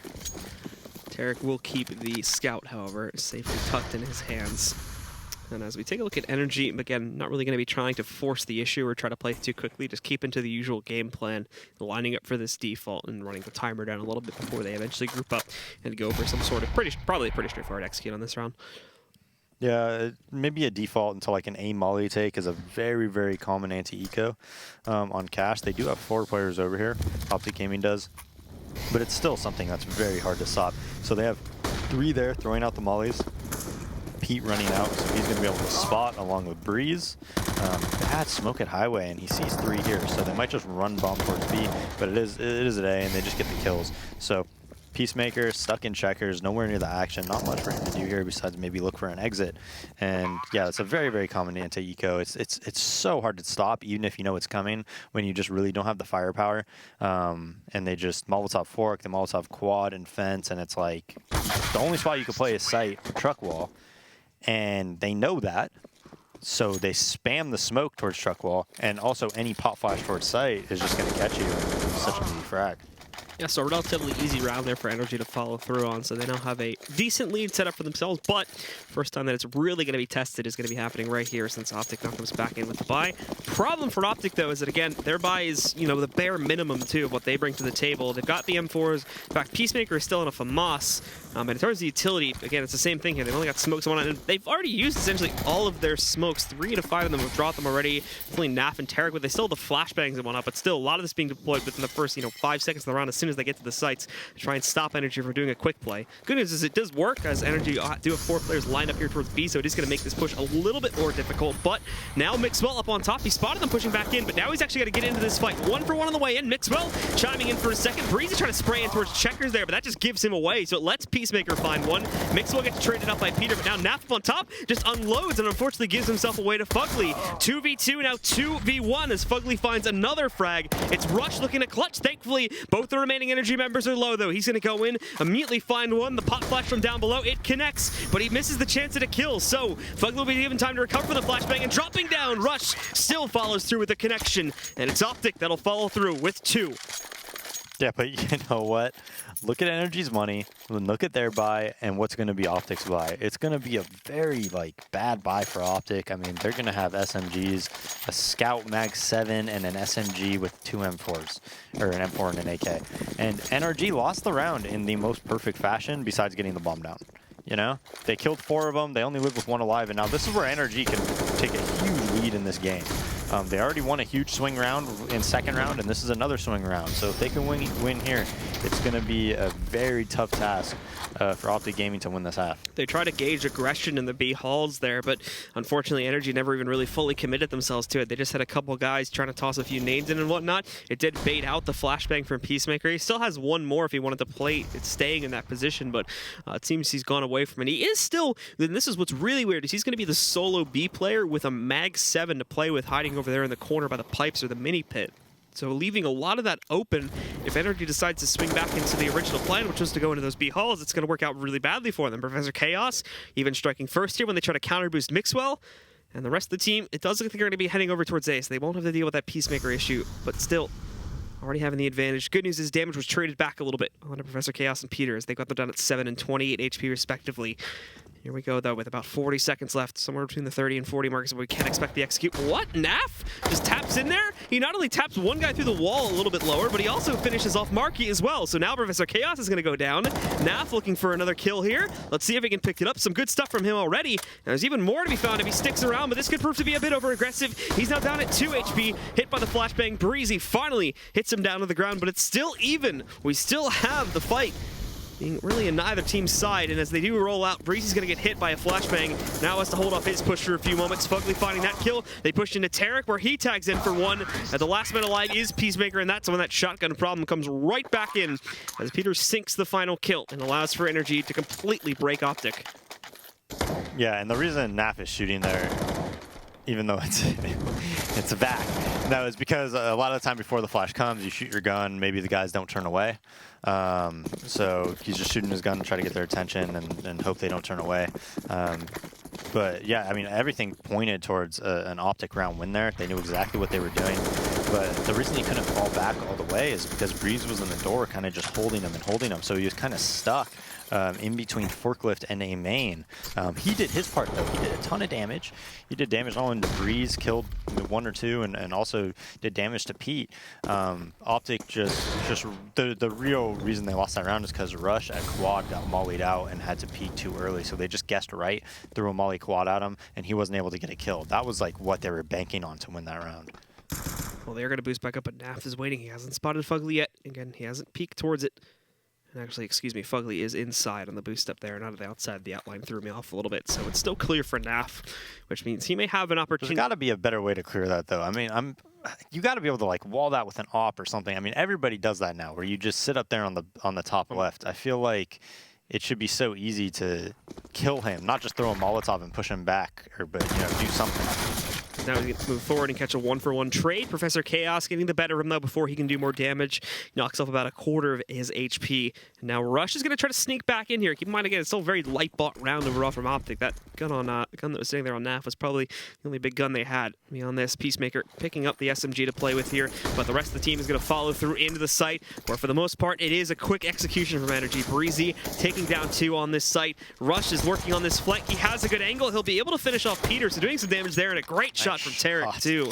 Knocks out Professor Chaos. Now this is even into a 2v2. For Rush to do anything else is where he's going to have some problems, and even Tarek, won't have the best of angles to play with here. Rush actually did change up his own position a little bit and work towards Squeaky instead of falling through an A main.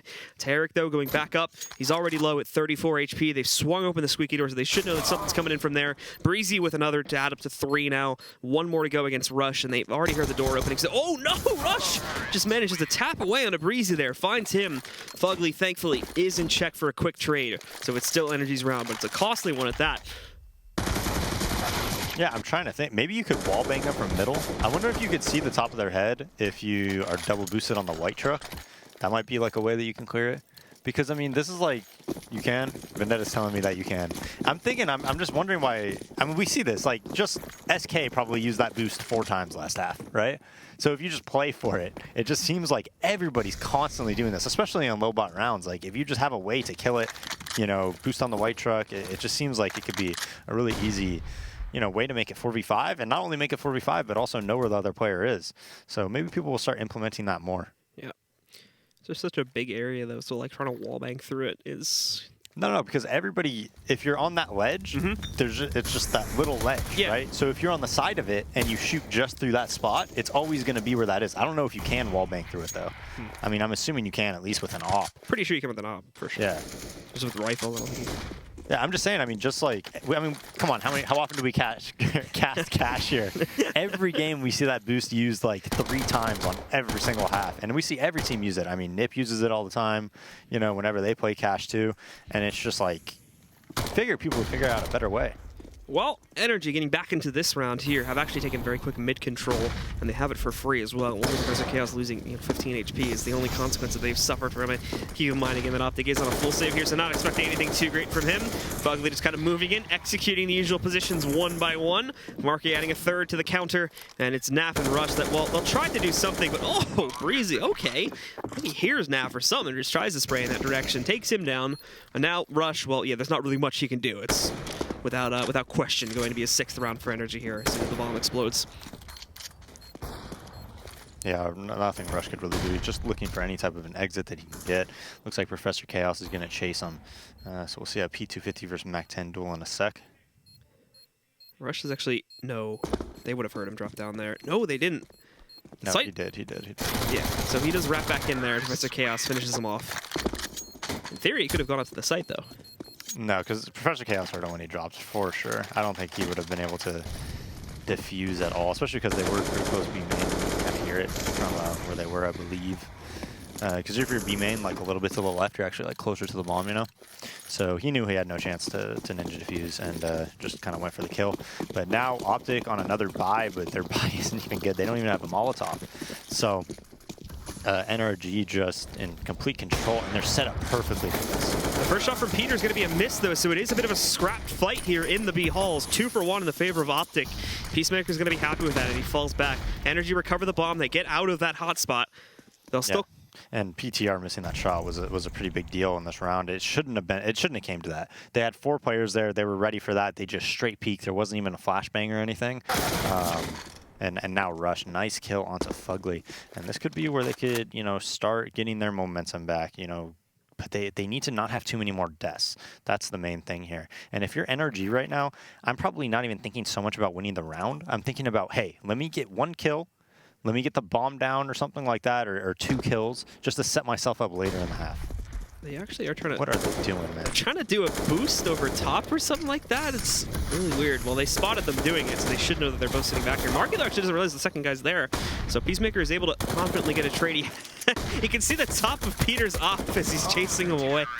But it's not. What were they doing in the site there, though, man? I think they were trying to boost to do like a headshot angle above the default, but it's just...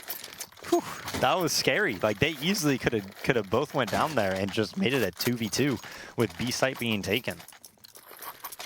All right, well, OpTic back into the fray now, and as you had mentioned, without taking too many losses there, it's certainly going to be more economically viable. This is looking like a much better buy than what we have had in a lot of these past rounds. NRG, though, built up quite a bit of a bank, so they're also coming back into it with just as strong of a buy.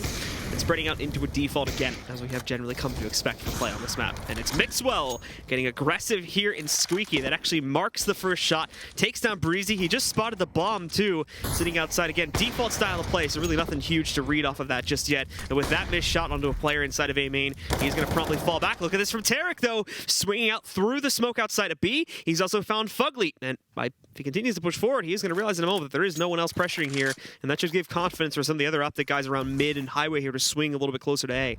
Yeah, and that's what you want to do if you're playing with a stand-in. You know, they tried playing more default-centric in the start, and then, you know, after losing that second round, it's been pretty downhill for OpTic since then. And now look what happens. Like, they pushed 3B the round before. Even though they didn't execute it very well, it still ended up working. Now they push Door and get a kill. Tarek gets aggro at B and takes out Fugly. And all of a sudden, stand-in or not, you know, you're 3 versus 5, you're 4 versus 5. You're in situations where you could, you know, have that stand-in play in a spot where he's almost always going to get one kill and then play off of that. Well, NRG will go through with A. The odd thing, though, is that up until right now, obviously, when Tarek pushed all the way through, they had put extra players in the B-bomb site, so it's up to Rush here, but he does make big impact, and Naf is going to finish the job peeking out from the site itself. A bit risky, considering that a lot of them had gone off site, but thankfully the 2 that were left in A managed to handle the last 3 on NRG's side very nicely. Great shot by Mixwell there onto Breeze, just right through that crack. Good job by Rush. You see he dodged that flash very well, and now NRG doesn't have a lot of money, just gonna have pistols and a few flashbangs. And Naf reads the economic situation. He's gonna have an ump, so they're gonna look to start coming back into this half and stringing around a few rounds together here. Just gonna be a B pop through this smoke for NRG. Yeah, they'll push together, but OpTic already have 2 close to the site ready for the time. Nobody checks and checkers, so this is easy days for Tarek here. 3 kills. He does get finally dinked down to 7, and we're going to see Professor Chaos leaping through. He even gets a second one, too, countering on Nav, which could go for a quick drop in armor and an M4 and a Molotov. So big upgrades for him. The Molly, as you can hear it now, is going to go over here towards Heaven. It's a little bit forward, but it's still enough, and that's actually a great smoke for Mixwell, as it still lets him peek outside.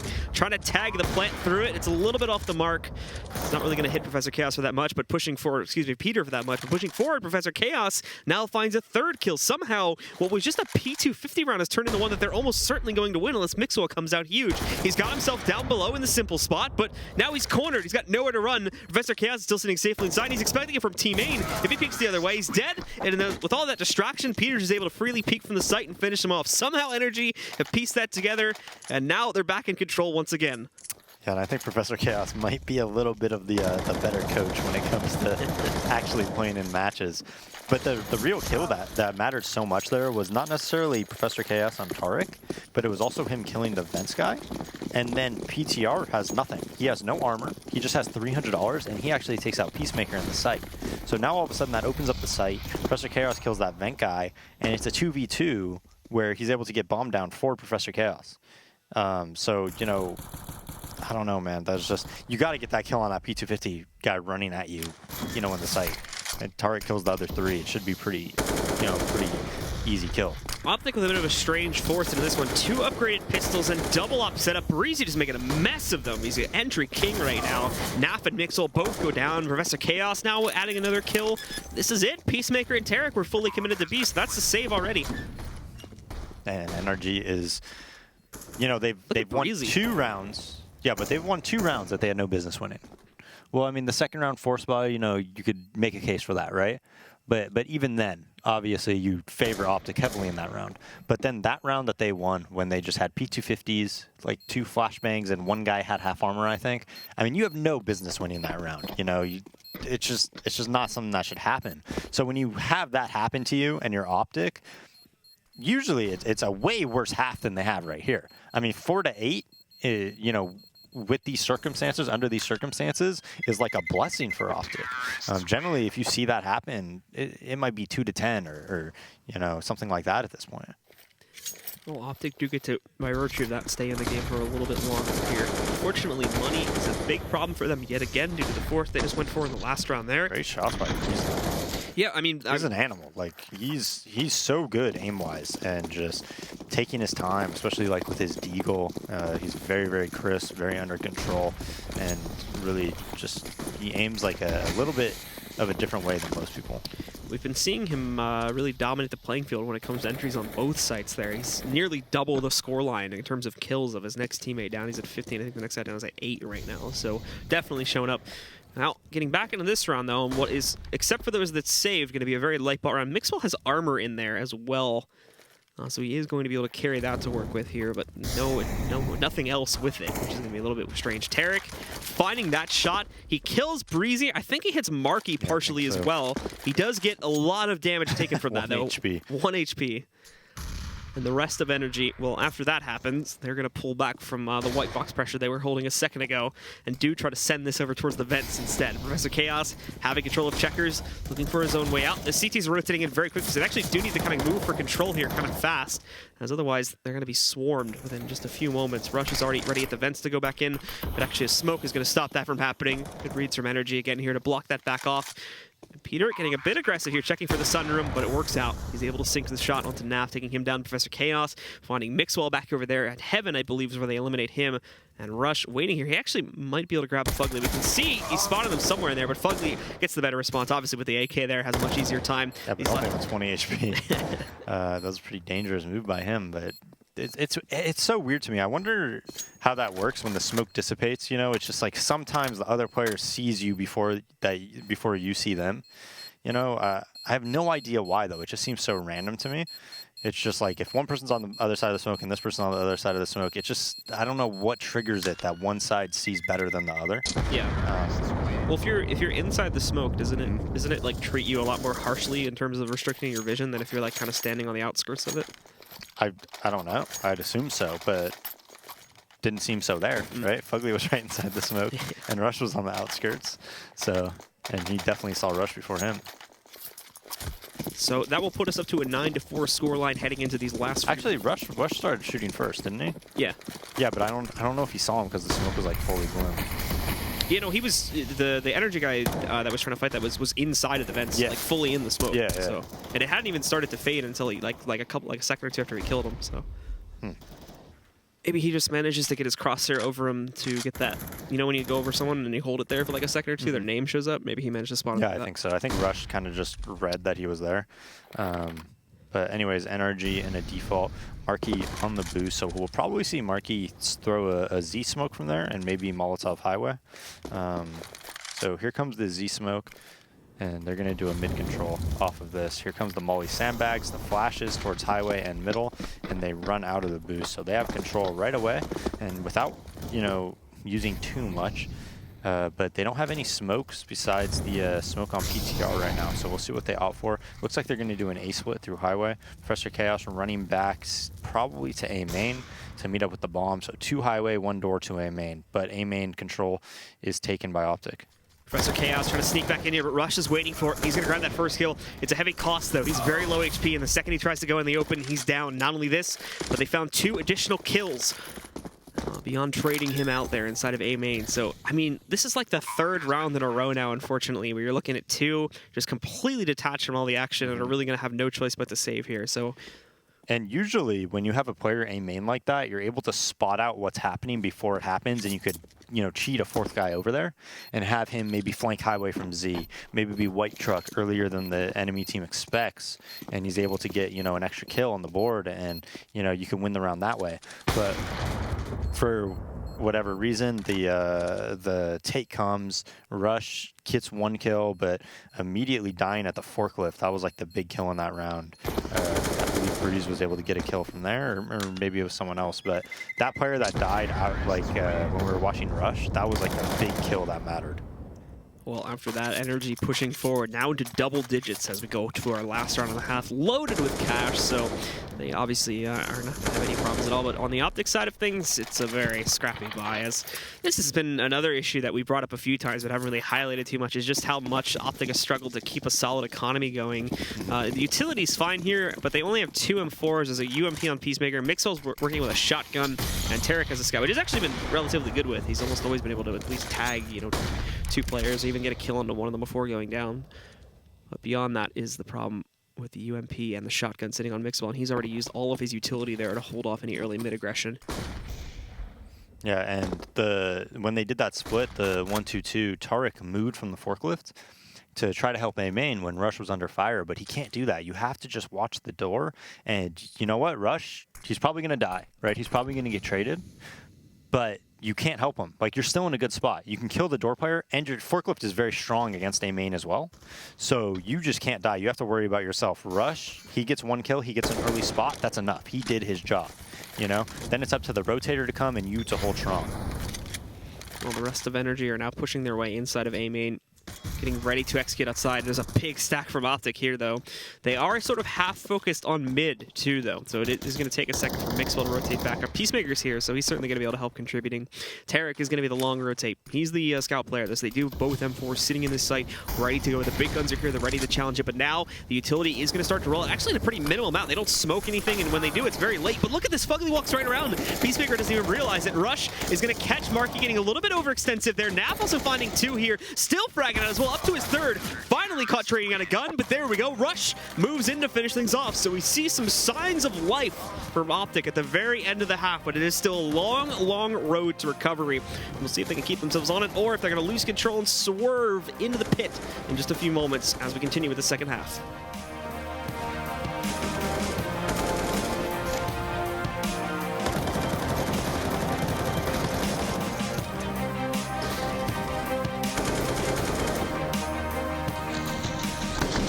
ESL Pro League is brought to you in part by Logitech G, Pay Safeguard, Mountain Dew League, and ESEA.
Well, welcome back again, folks. Here we're well into our second match of the evening here.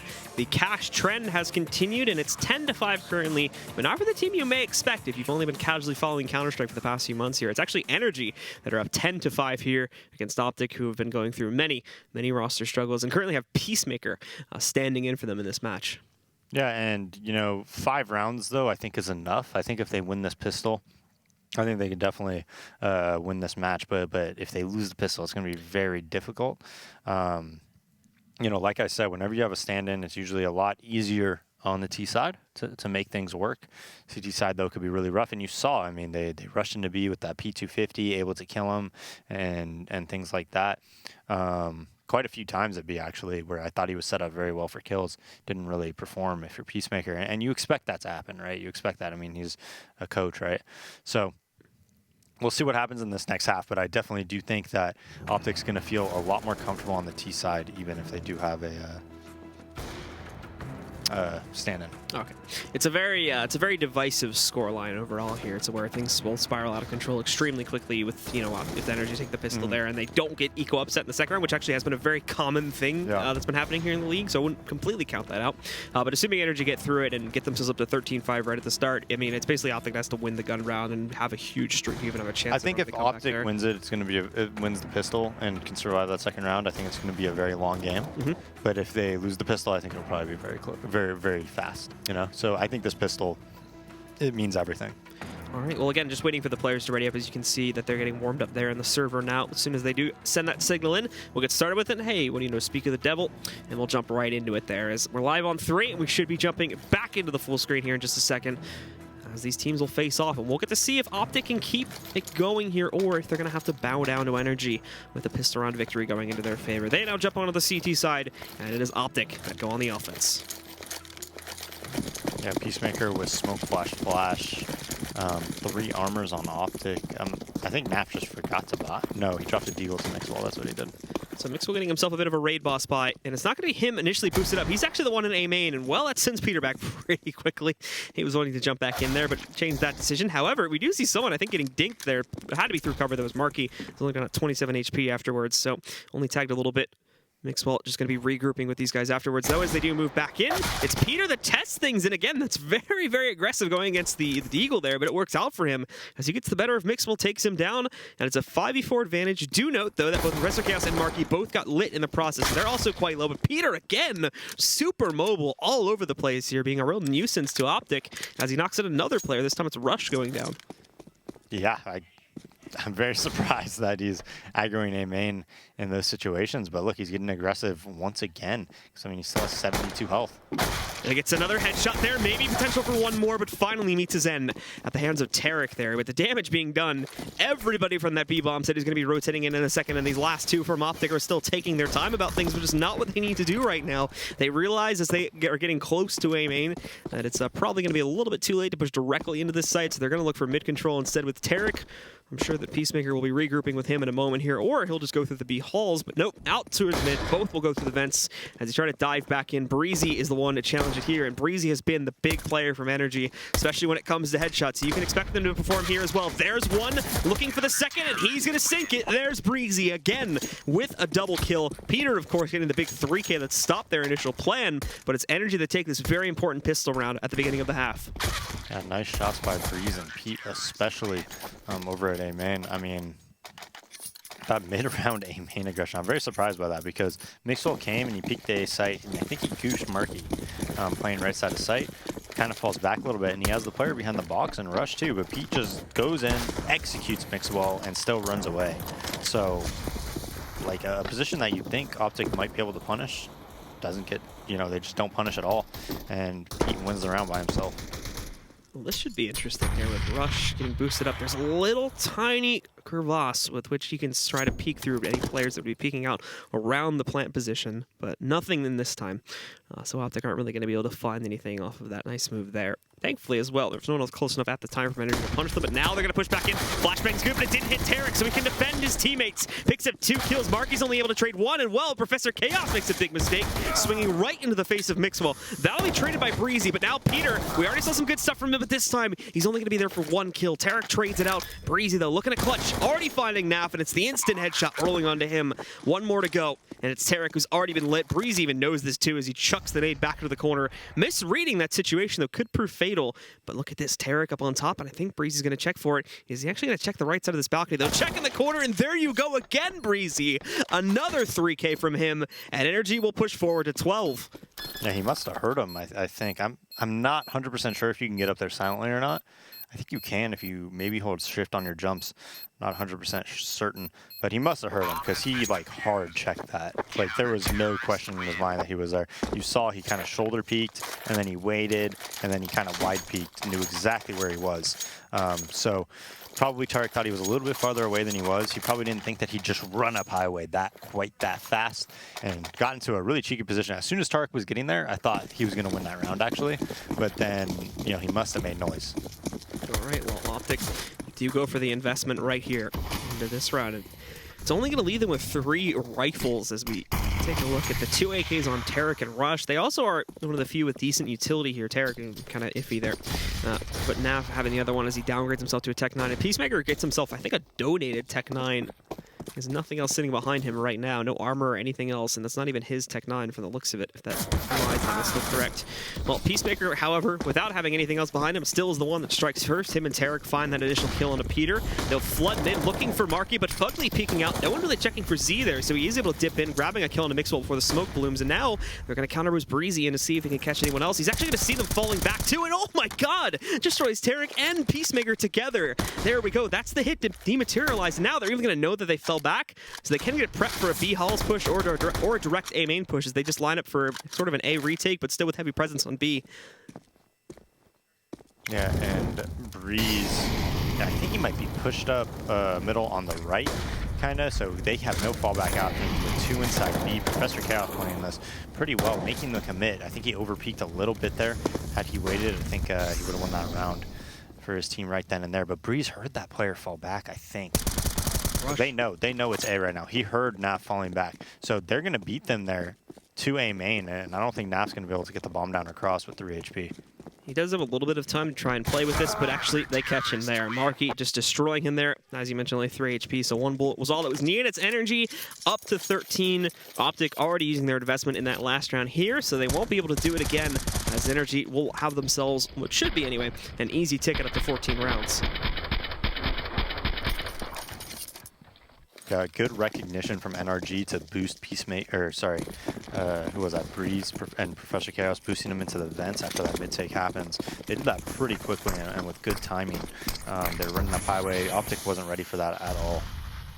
And it was perfect timing because they came after that the Z push came from Fugly. He gets that kill, and then, bam, it comes behind him. He gets those 2 kills. It's like perfect timing. Nade is great too. Look at this from Breezy. He's getting so many kills, fully commits to that spray. There's still 6 bullets left in the chamber. He's going to get a 4th. This may be one of the fastest aces ever. Although, unfortunately, Peter is going to steal it from him, so it ends up at a 4K. But there's more lambs to the slaughter for Breezy. Now sitting at 27 and 11 currently.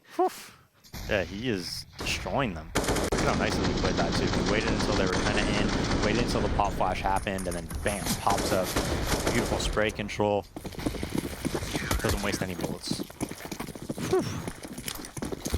This is ADR as well right now. Must be off the charts. Well, Tarek is going to be playing him in with a few teammates. Problem is, Breezy may actually challenge that if they attempt to go outside directly here. This will be rough indeed, as Breezy's been shown. Oh no! 1 walks directly into his face. It's 2 more for Breezy. Rush and Tarek both gone down. He hears some more inside of the garage, I think. But all that pressure is going to be fading away. No one else from OpTic will even dare to challenge that. Throws in the Molotov. Mixwell, I think, is on the close left corner here. But yeah, Mixwell, you're not going to find anything. Breezy's long gone from that corner spot. He's now changed. He's just on the other side, granted, but still dissipated away. This time, though, he does bite off a little bit more than he can chew, as Naf finally manages to put Breezy down. Yeah, feeling it a bit too much there. Just trying to go for a highlight play, get as many frags on the board as possible. Gets punished for it, and now Pete at the B site. It was a perfectly timed Molotov to kind of delay that take. Gives him a chance to hear if anybody's there. And they should know he's side, though, so it kind of gives away his position a little bit. Yeah, they will look for smokes over there inside of the tree room, but it doesn't stop Peter from finding the shot. He does try to go out, but Mixwell had already committed to the spray, so Peter just ends up walking directly into that. Professor Chaos goes hunting to try and catch these guys crossing the smoke. It's not going to work out, however. So this is left into a 3v2 retake scenario for NRG.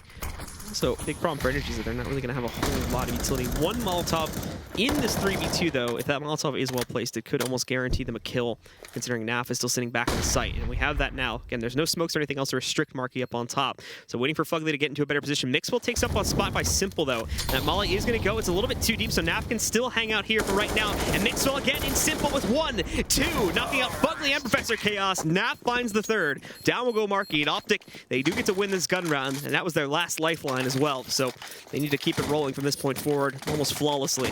Yeah, and you know what? Breeze is usually that B player, kind of put PTR on an island when he decided to just get like super aggressive there. I mean, I know he knew where Mixwell was, but you know, there's no just unnecessary, right? You could just take the 3v5 and go into a different spot. You're able to get away freely, and instead just kind of frag hunted. And I almost guarantee you, if he was alive, they would have won that round. It's OpTic again, spreading out here. Not really going to be making any decisions anytime soon, although they had been playing rather aggressively in some of these previous rounds. The problem being is Breezy, I think, is pretty much convinced them to put a stop to all of that. And this time he's going to be positioned back into the side of the B-bomb site, but it's a little bit more aggressive than that. He's out behind the box inside of the hall entryway, waiting to see if anyone from OpTic is going to push through, which could be likely, but again, OpTic playing into the default, it is a bit hard to read what they're going to execute into here, as we're still very early on in the round. Yeah, Naf at a very passive angle in the sunroom. Mixwell getting counter boosted on the white truck. I think they listened to me. You know, looking for that counter boost or highway peak, which is more likely. But now they're just going to kind of group up. Looks like they're going to group up towards A main and maybe scout out A with Molotovs. They definitely know that it's an eco, and this is a great fallback strat whenever people are ecoing. Yeah, Breezy again, just still waiting patiently there, but we aren't going to see that tested as OpTic are following through with an A play here. Peter's the only one on site to defend it, but he's only got a P250, so rough stuff for him. And also, that flashbang, it does actually connect, excuse me, it goes in. Everybody from the side of OpTic gets blinded, but it doesn't matter. They're still racking up the frags. Fugly trying to push through. It's nothing working out, unfortunately. And OpTic get a near team ace. Tarek getting a second kill for himself, and Peacemaker not finding anything. Nicely done from them, and this is what they needed to try and sustain themselves. If they haphazardly win a bunch of 1v1s to be able to try and close the gap, their buys are still going to be that iffy, so winning with pretty much all 5 alive is going to be great for them. Yeah, and NRG is going to probably buy pretty conservatively throughout this half. And, I mean, they had a great T-side, NRG did. And, it was out there without their in-game leader in Daps. So I wonder who's calling for them right now. Well, since he's taken over the coach role, I would have to be a go-to assume it's Professor Chaos currently trying to work it out with them. But on this round, OpTic again splitting up into that default, so not a whole lot happening the first 30 to 40 seconds of the round here as they just try to line themselves up for it. NRG aren't really being aggressive either, so nobody trying to go for anything, but that will change right here, right now, as Tarek goes for a blind peek as well over here inside of the mid garage and is immediately put down by Peter. There is more, so Peter may have himself a chance in a moment here. Breezy in the meantime over there towards that B bomb site. He is ready for more aggression to come his way. Already picking up an additional kill with a NAF and putting this into a 5v3 with OpTic. Still not even, having a good idea about where they want to take this. There's 2 in the B halls with Rush watching out for Vents pressure there in the inside of the mid garage itself. So more than likely we'll see this lead into B, but without being able to see if they get out towards Vents, it'll be very direct and probably, by the way that things have been going in this half, very easy for Breezy along with Peter to shut down within that site. So they grow a little bit wiser than that. They do end up falling back here. And they're just going to go out for mid control instead, so at least they can have additional Vents pressure to try and overwhelm anybody that may be in checkers. But even there, again, you're still going to have to deal with Peter, so that's not going to be looking too bright. Yeah, and Rush is looking to make a play here. Maybe a B fake, and then Rush is going to walk up highway and hope that he can get frags, and then Mixwell is going to pinch from A main. As he doesn't move back in here, he spots himself his first kill. Fugly going down, promptly smoking off Z to prevent him from getting flanked. Peter tries to rush up, but it's Mixwell there to cover for him. And now Mixwell even moving through. Jerk reaction time, but he is able to find another kill against Marky as well. So it's down to 2 all of a sudden for NRG. Breezy's in, grabs one. Heavy cost to his own health pool, though, as he's now down to just around 20. But still, he re-evens it back up to the 2v2. Professor Chaos, unfortunately, is a long rotate away, so it is going to take a couple of extra seconds to get him in position. And what's even worse is Peacemaker is playing super passive in mid, really leaving a lot of it onto his teammate right now to hold this off, but he's going to push himself right back in, and that's where that works out beautifully. As it takes down Professor Chaos, brings us into the 1v2. Breezy's back on the bomb and in the site, but he doesn't really have anything to work with, and eventually Mixwell's going to swing right back out, finish him off, and allow for OpTic to get up to 7. That was so well played by OpTic in that 3v5, though. I mean, I thought for sure that round was going to be lost, and Fugly just getting a little bit out of position, not spotting highway, going back and looking at main, and then Rush gets position on him, takes that kill, Mixwell with a beautiful kill at Gar, and yeah, that was a really well played 3v5 by OpTic. So NRG back onto another eco here. P250s for most. Professor Chaos not picking up anything except for a flashbang. And Breezy, well, still has himself the Deagle armor buys. I think his cash flow is looking a little bit better, but now he's broken 30. As we should mention, this is only I think it's 23 rounds into the match currently. So they get that many frags as well, breaking the 30 bomb already. Certainly being the hard carry at this point for NRG to push them through to a victory, should they follow through with that, as this round is going to be a little bit tough to find that impact. But we're seeing just as slow of a pace being taken from OpTic, as they have boosted Tarek over on top. Try and move in for some mid-control here that they can use to execute into a site.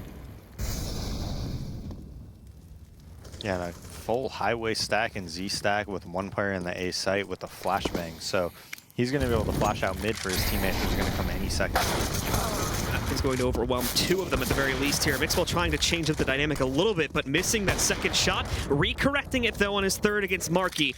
And it brings us back down to an even fray, though he is surprised a little bit. And oh, he actually misses that shot against Peter. So it gives him the option to be able to take down Mixwell. Now the guys on OpTic are down to 2. And look at this lineup here from Breezy, picking up yet another kill. He won't be able to get the last one as Nap survives right now, but there's a lot more work to be done. He gets himself into this site. He also has to worry about a flank working its way in from Peter.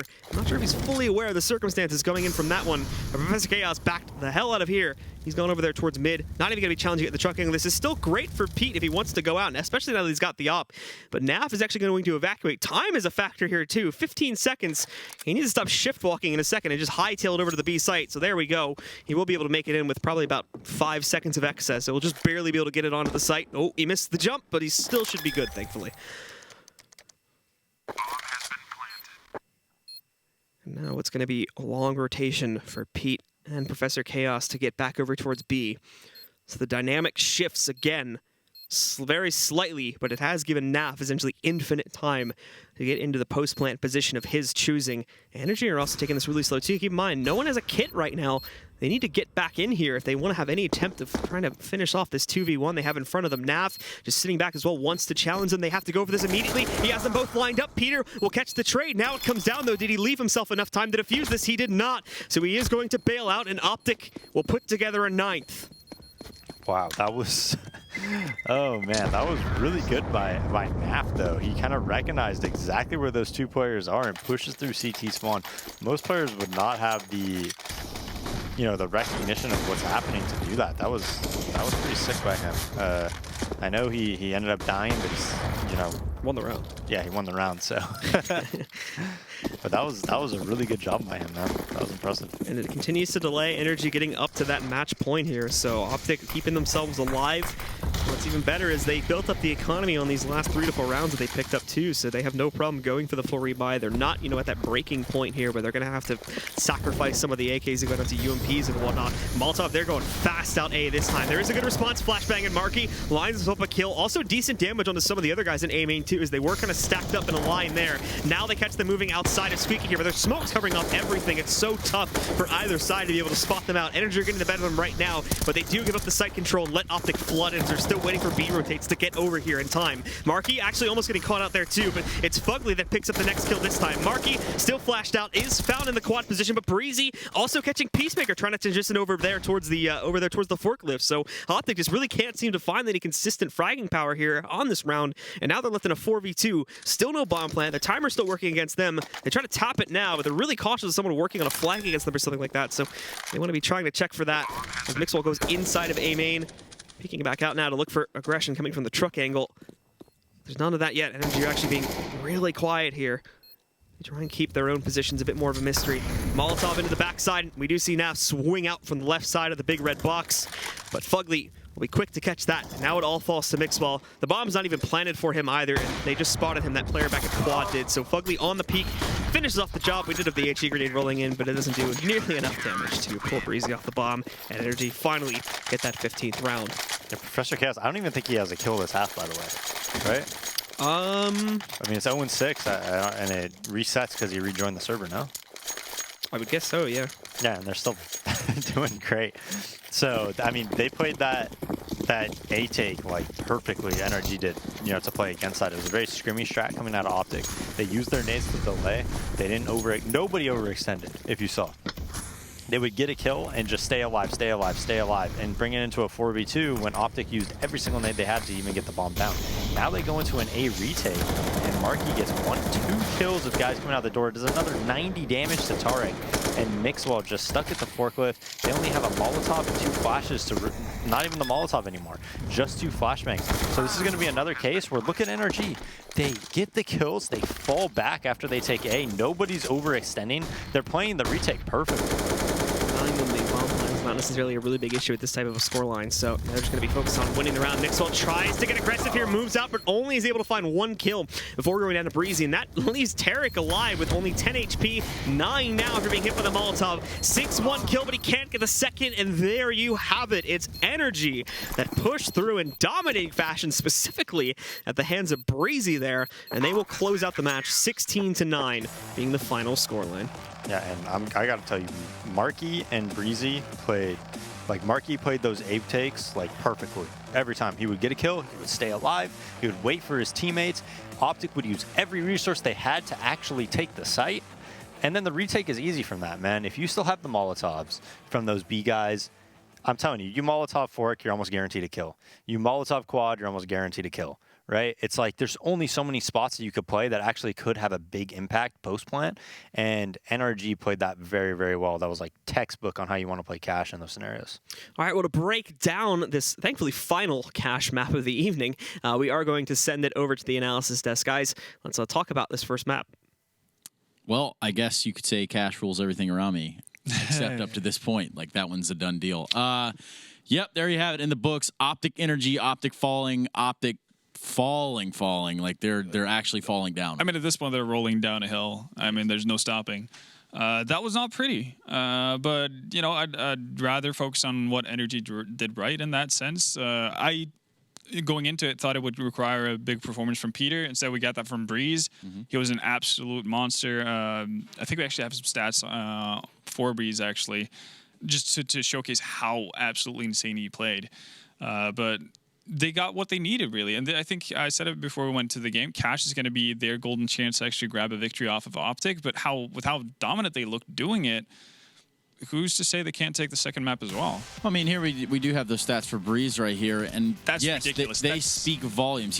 How many multi-kills did we see this guy get across the game? I mean, no, well, here you're going to see a 4K in a couple of seconds as well. It seemed to be pretty much every round, and I guess if you get 35 kills, you've been doing multi-kills pretty much every single round. You're doing something right, Breeze. That's what we're trying to say here. Oh, yeah, and it's really cool to see as well, because when we talked about it at the start of the week, he is one of those up-and-coming talents that NA has to offer, and when he's able to do that versus a team like OpTic, even though they do have their issues, it's still impressive, and that's really cool to see. Well, let's talk about something really cool to see. That's round 9. Let's load that up for you guys at home at this time. Yeah, so this is a big swing round in round 9, 2-6, as you can see, and this is going to be OpTic trying to get aggressive on a weapon round. And the crazy part here is that NRG are obviously not, without knowing it, perfectly set up to actually deal with that aggression from OpTic, but they still don't get away with an actual favorable trade.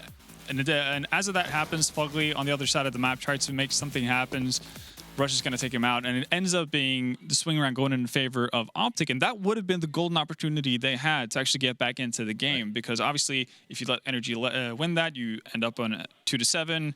You're going to have to eco. It's just bad times all around. Instead, they had an opportunity to actually force NRG back and also start building up a decent CT side, but they end up messing that up by losing to straight up P250s 2 rounds later. Now, it's also important to note that both these teams did use a stand-in or coach. That's true. Professor Chaos coming out there for NRG, and then Peacemaker over there on the OpTic side. Yeah. Do you want to see who won the battle? I'm pretty sure, I mean, it's not about who won the battle, it's about who won the war, right? Yeah, exactly. So I think they went pretty even in the battle. But I think it's funny to note that Professor Chaos did not get a kill at all in the second half of the game. And I still think, even with that in mind, I think he still had a higher frag total than Peacemaker. Yeah, so, I mean, hey, it is what it is. We're going to go to a quick commercial break, and when we come back, we're going to train, ladies and gentlemen. It's OpTic and NRG. We'll be right back.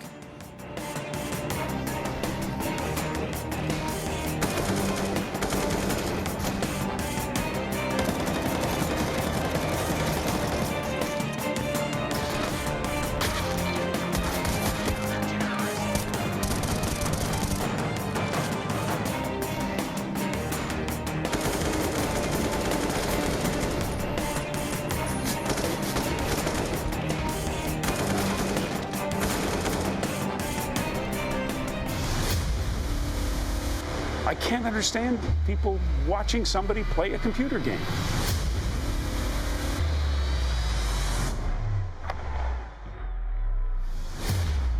It's still not a sport. It shouldn't be on a sports network. But I don't know if athlete is the right word.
this is your chance to actually make it into the Pro League, be a professional Counter-Strike player. That's the thing that Mountain Dew League provides.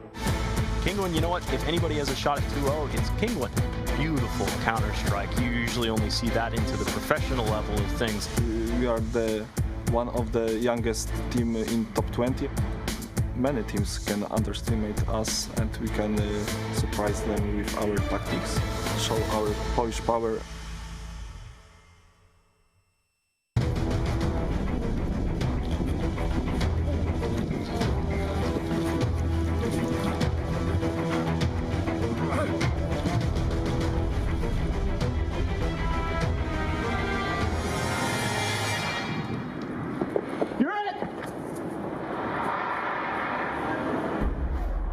Start your esports career now at play.eslgaming.com.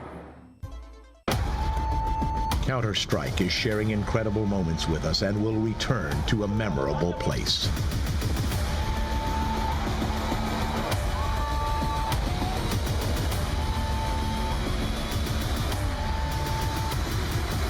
Get your tickets now at proleague.com/Dallas.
All right, we're back, and it's time for the final map of the night here in ESL Pro League Season 5, Week 3. It's actually final map of the week, if you think about it. That is true. It is. And what a fitting end here for the money train. It is, and well, it's going to be the optimal chance for OpTic to kind of redeem themselves as well. Train in the past has been very good for them. They still have the same core of it. Obviously, the big missing part is going to be Stanislaw and his play on that inner bomb side, especially on their CT sides. But I think Train, if any map, should be pretty good for them going up against NRG. No, absolutely. At this point, I mean, it looks like pound for pound, they should be able to kind of, should compete. Yeah, duke it out. I mean, in their own right, because of the current situations on both sides of the fence in the server as well. Yeah, exactly. And we kind of saw it on Cash. Neither of the coaches necessarily had too much of an impact, and that's what we kind of expected as well. So it's up to the remainders on OpTic to really step it up for Train. Okay, so to walk us through OpTic and Train, it's going to be the Bears. Take it, dude. Thank you. Time for some OpTic on Train versus Astralis. We're going to take a look at one of the rounds that OpTic really showcases their firepower by sending people majority through the 5 and Health or 6 lane, whatever you want to call it these days. So when they do that, kind of forces, Astralis playing towards E-Box. OpTic completely ignores it. Mixel gets a pick.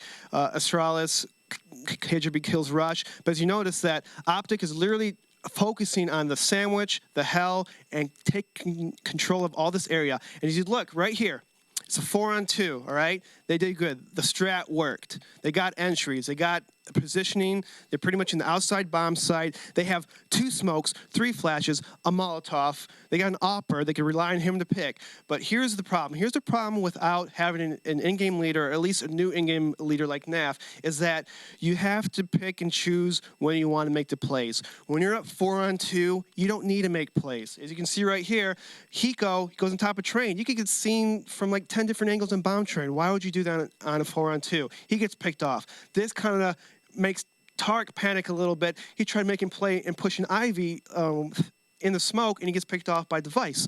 A couple of these 2 costly mistakes went from a 4-on-2 to 2-on-2 against one of the top teams, or the top team of the world right now. You cannot make these kind of mistakes. And as you can see, Mixwell, he tries his best. He doesn't win the round, and OpTic horribly loses this match and the tournament. So kind of take away from this. Pick and choose your battles. Pick when you want to make these kind of playmaker plays. And when you're up in numbers, you don't need to go above and beyond to make a play. Just have nice spacing, go for 1-for-1s, bait each other, do whatever it takes to kill the opponent, but just don't try to hop on trains or run through smokes when you're up in numbers. Just it doesn't work against top teams, and hopefully OpTic will clean up some of their mess. Back to you, Stena. Thank you, Eric, per the usual. Now, with that last map, we see both teams shift to a 5-2 standing here. This is a pretty big map in terms of like going forward. Oh, yeah. Is Train going to be a good one for that? I think it should be, and I'm actually going to favor OpTic going into this as well. Partly because of what Eric just showed us there on the telestrator, the fact that you can have pretty simple strategies that can work, and I think as long as OpTic is allowed to do that, they can do that with the core without having to worry about Peacemaker necessarily doing a whole lot, and they should be able to work off of that. No, absolutely, and you know they're having to play with that, obviously, so it's kind of like catering to or playing around it. Yeah, exactly. So you know, keep it nice and simple, and you know, see where that takes you initially, at least.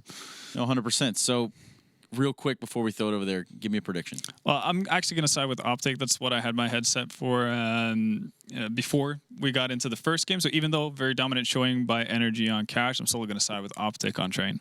No, I think you might have the wise choice here. Maybe they woke up and maybe they'll be able to take the fight to them. Right? Hopefully.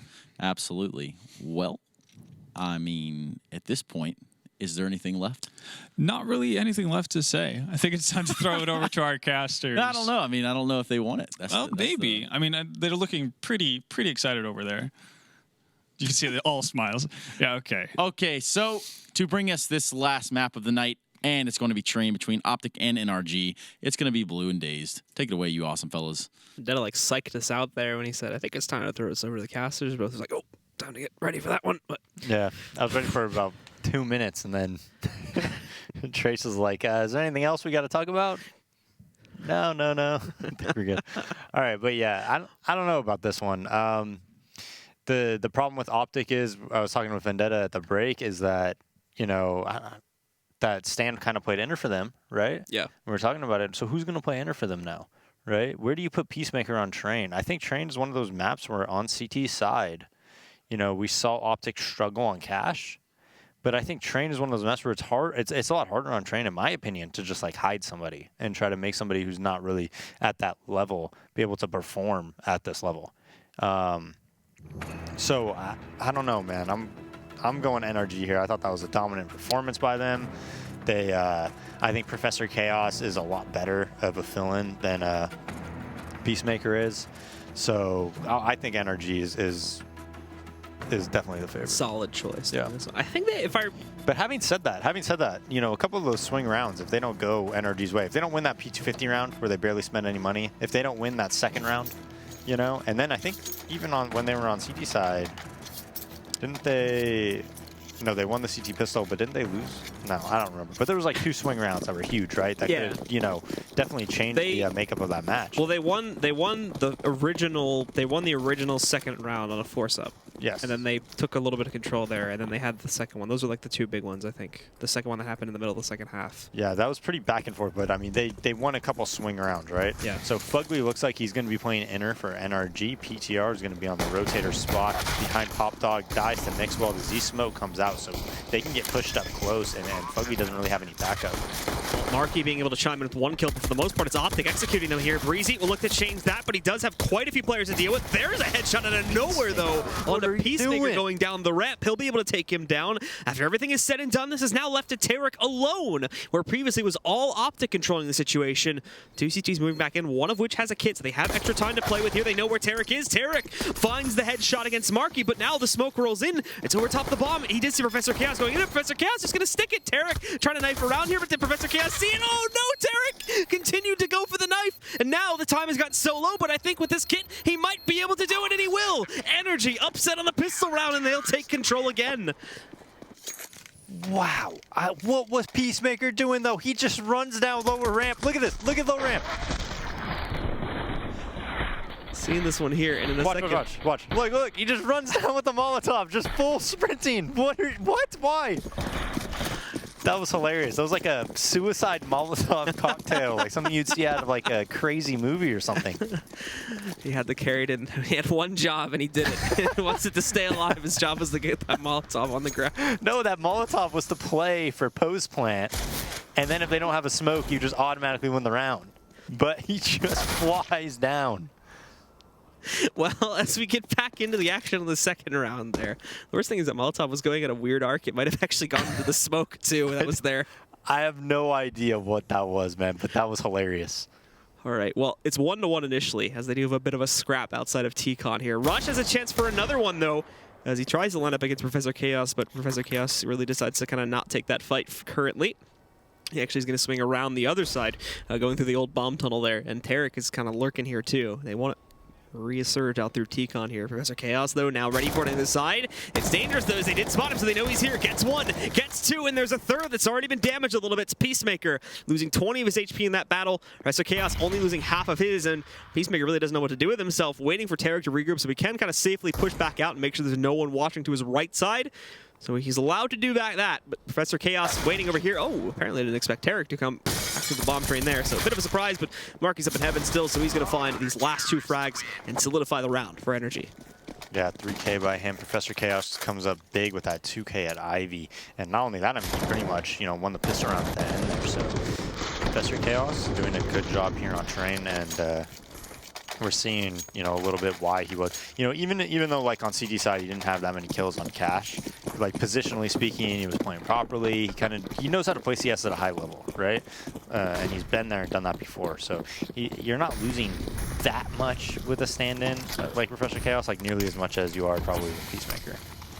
Just running down, throwing all This nade actually that was tossed back out from, I think it was either Marky or Peter, did actually some pretty massive damage. It was full damage on a Nap and Mixwell there. 60 and 45 is what they end up with at that. Tarek also gets tagged here too, trying to cross back on the trains. 2 for 2 originally though. Peter finding both, and now a third as well. Professor Chaos getting a 4th. He does get traded out by Peacemaker, but Peter again, he does actually have a pretty massive round there, 4K. Where OpTic had forced into that one, so that essentially was the first gun round, and it's NRG again that do take control of it. Yeah, 4K with just an ump and a pistol. I think he had 3 ump kills right here. For some reason, did you see how it's shooting up top there? Yeah, that's muzzle flash. Yeah, that's a weird bug. Is that just on GoTV, or do we see that first person too? Because I've never noticed it. I'm pretty sure that would just be GoTV. Yeah. I'm not 100% sure though. Well, now OpTic, pretty much a full save, a couple deagles on Mixwell and Rush, and they're going to try to get the bomb down inner. Maybe going down upper, we'll see, but Fugly's there, and Fugly's there, and this is smart, right? They have 2 umps and an MP9, and the MP9 is upper, right? So say he dies after he kills 2 people, hopefully, for his sake, right? And they don't have a flash, so I think he probably will, and they get that MP9, what are they going to do with it, Well, they do say that. They do take Fugly down here. Peter, though, waiting inside of the bomb train. Do they suspect him? Well, no. Gets 2 kills before going down to Mixwell. Again, primarily Deagle's doing all the damage here for OpTic right now, but it has given them a ticket onto the site and to get the bomb down here. Post plants where it's going to get tough, though. Mixwell being able to trade out 1 kill after Marky pushes forward here to eliminate Rush. Mixwell hunting again, but burning in the Molotov there. Nap with 1 more. It's actually down to a 1v1, and Breezy whiffs a little bit here on the first spray, but he's got control of the bomb right now, so he's able to get to it. Nap pushing back, and he actually wins it out after recovering the UMP. So OpTic somehow steal that round away, and we're up 1-3 now. Yeah, after Fugly went down, I mean, they're coming out from upper and lower. Pete, I think he ended up getting 2 kills, if I'm not mistaken. But still, a 3v3 and they can get pushed up in is a tough task to ask for if you're a CT, and they end up losing that round. But my point about the MP9 was, like, even though Mixwell got it, he just got a dekill. You know, he kept it out, right? So you give up that MP9, yeah, but you're not really giving him much firepower. So unfortunately for Fugly, he's not able to get any kills because of Mixwell's just ridiculous jiggle peeking. But now NRG, we'll see if they can, you know, win the second round, or this little force. I don't know, I think they still have money to buy into the next round, though. Yeah, they were actually pretty close. I think it was Marky that was down at like this 1900 amount that suggested that they would just full save here. So they are just going to take this one as a light bot round, with the exception being Peter. And again, most of their players defending over here towards the outer bomb site, just keeping Fugly to watch out there in the event that they go downstairs. Mixwell looking for his first strike here in T-Con, actually unsuccessful in singing the shot, but still not too big of a deal considering the investment that's here. And there we go. There's the lineup against Marky. Gets a little bit aggressive on top of the trains, and we'll see Mixwell grabbing the first kill there. But no aggression, extra aggression, I should say, from OpTic. They're just going to take this round nice and slowly, since NRG on this eco, there is a bit of unpredictability to what they may be doing on the CT side right now. Yeah, Rush getting pushed up at Ivy here. Guys coming out of ladder and team mid, so just a 2-2-1. Shot by PTR. He has a chance to tag another player here, and he's going to go for it. Unfortunately, the shot not connecting now. He's only managed to bring Naf down a little bit low. Rush being able to finally finish off the job against Peter. And now it seems like the inevitable is going to occur here as Rush looking to see if he can find some of these guys. The rest of them basically just hiding back over here down towards CT Small, but I think NRG are going to move in to try to hunt this down. If they can scavenge a few of these guns, Fugly and Breezy sneaking in for 2. They tried to recover that op to take it back on the rifle as well, but didn't really pan out, so now we're even into a 3v3. Rush is a nice lineup, though, outside of Ivy, and he's going to dispatch of 2 really quickly here. Fugly and Breezy both go down, and now it's all on Professor Chaos in the 1v3. Sitting at the back of this angle here, Rush, more importantly, retrieves that op, gets it out of the potential carrying hands here of NRG, but oh, tags him as well, almost takes him down on the retreat. He survives that with 8 HP. Professor Chaos will just be happy with the AK, and no one is even going to be remotely close enough to contest. That op also does go down, so it won't be saved by OpTic. How the heck did Rush die there? The bomb explosion.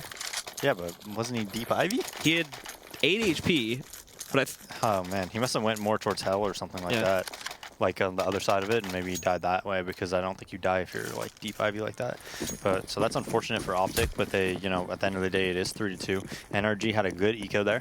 They got 3 guns down at the end of the day, and were able to salvage an AK and half armor on Professor Chaos.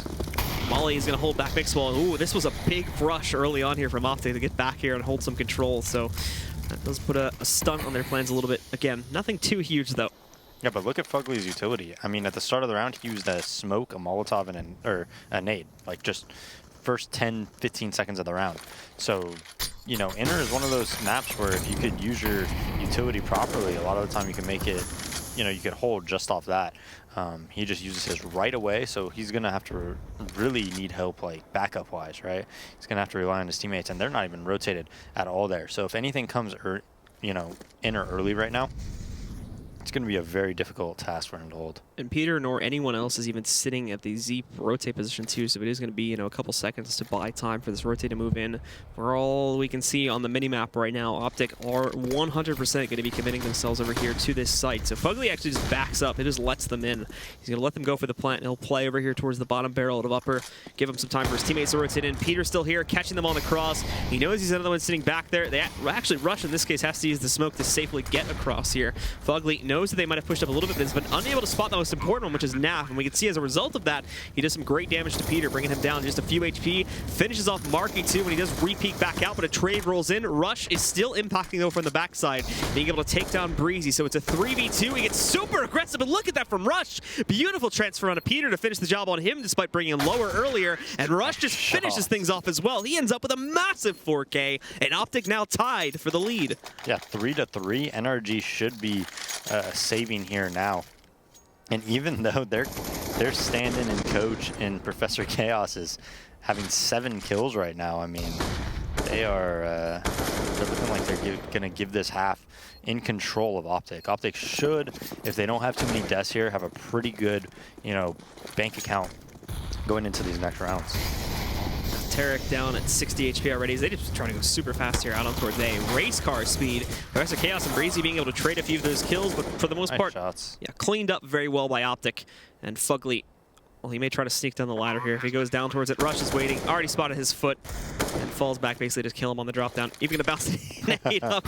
It's a bit awkward there. Fugly dodges quite a bit of the damage.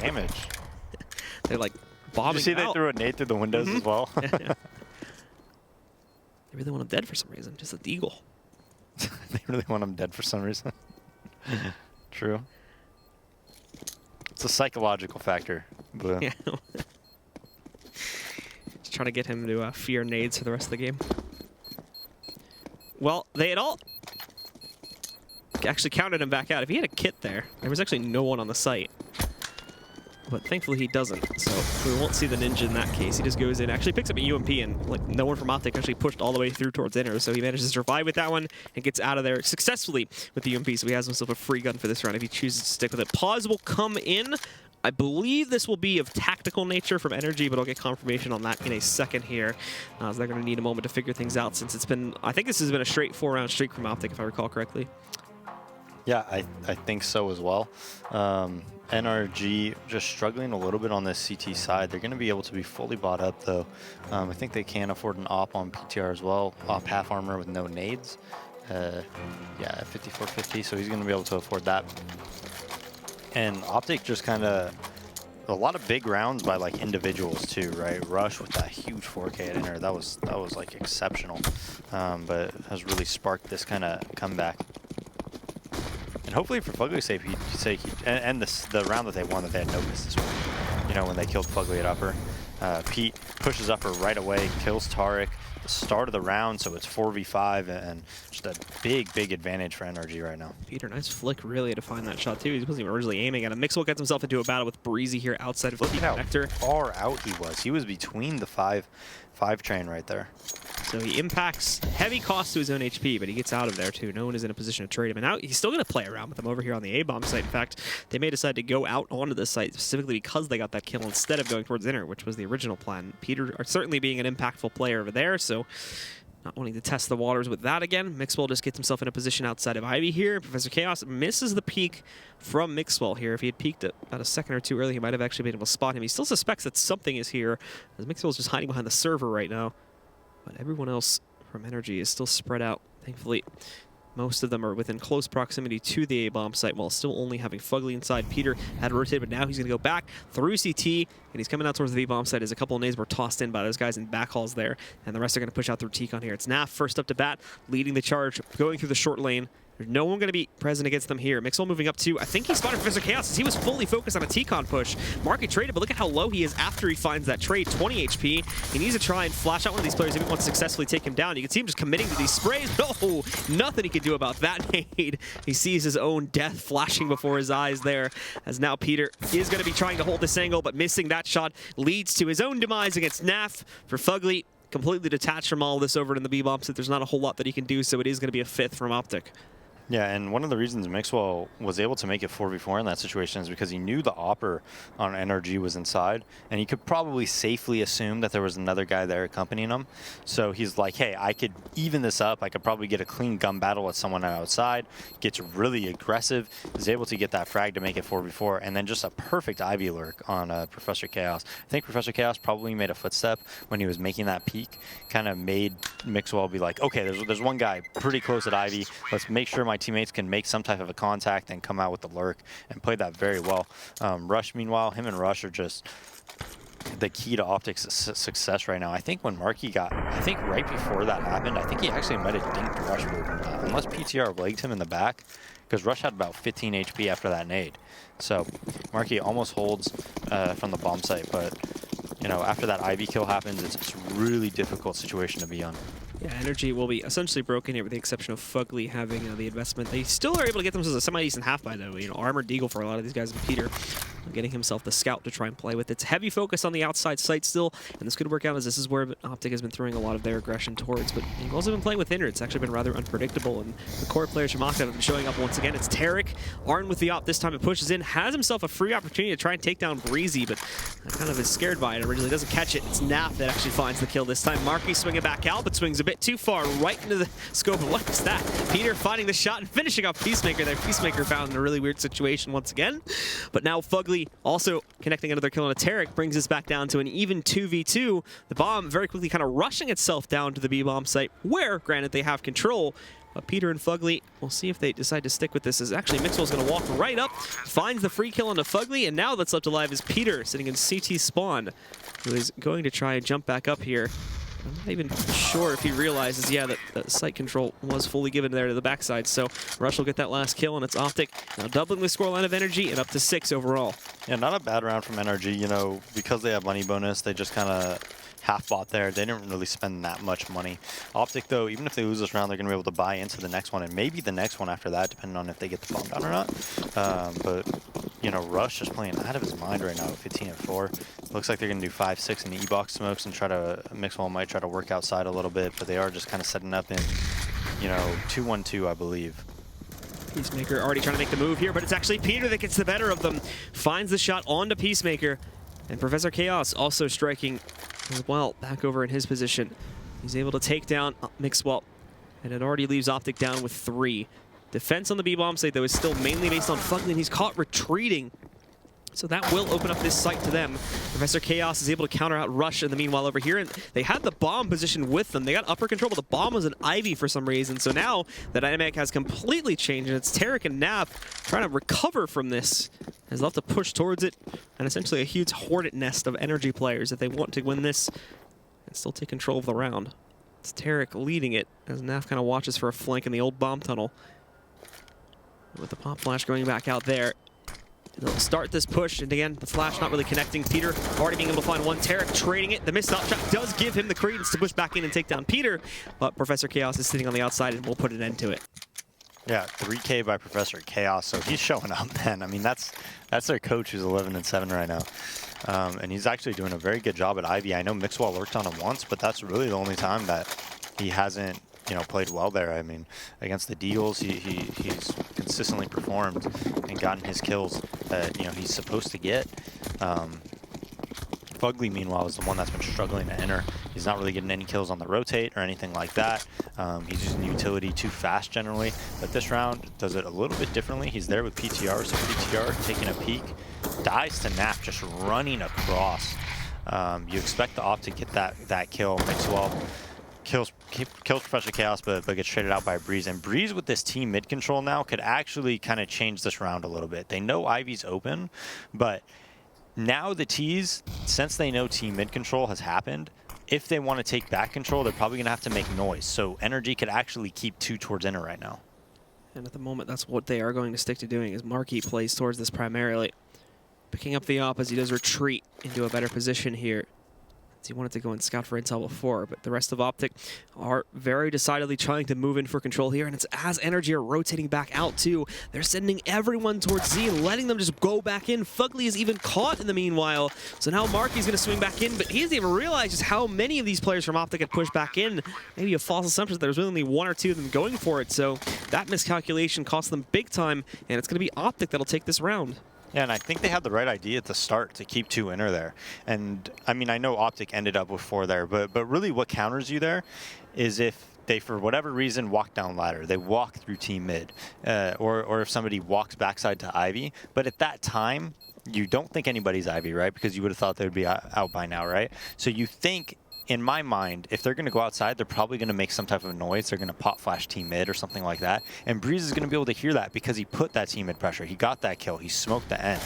Now the hunt is on for Breeze, but he hits a great shot onto Tarek.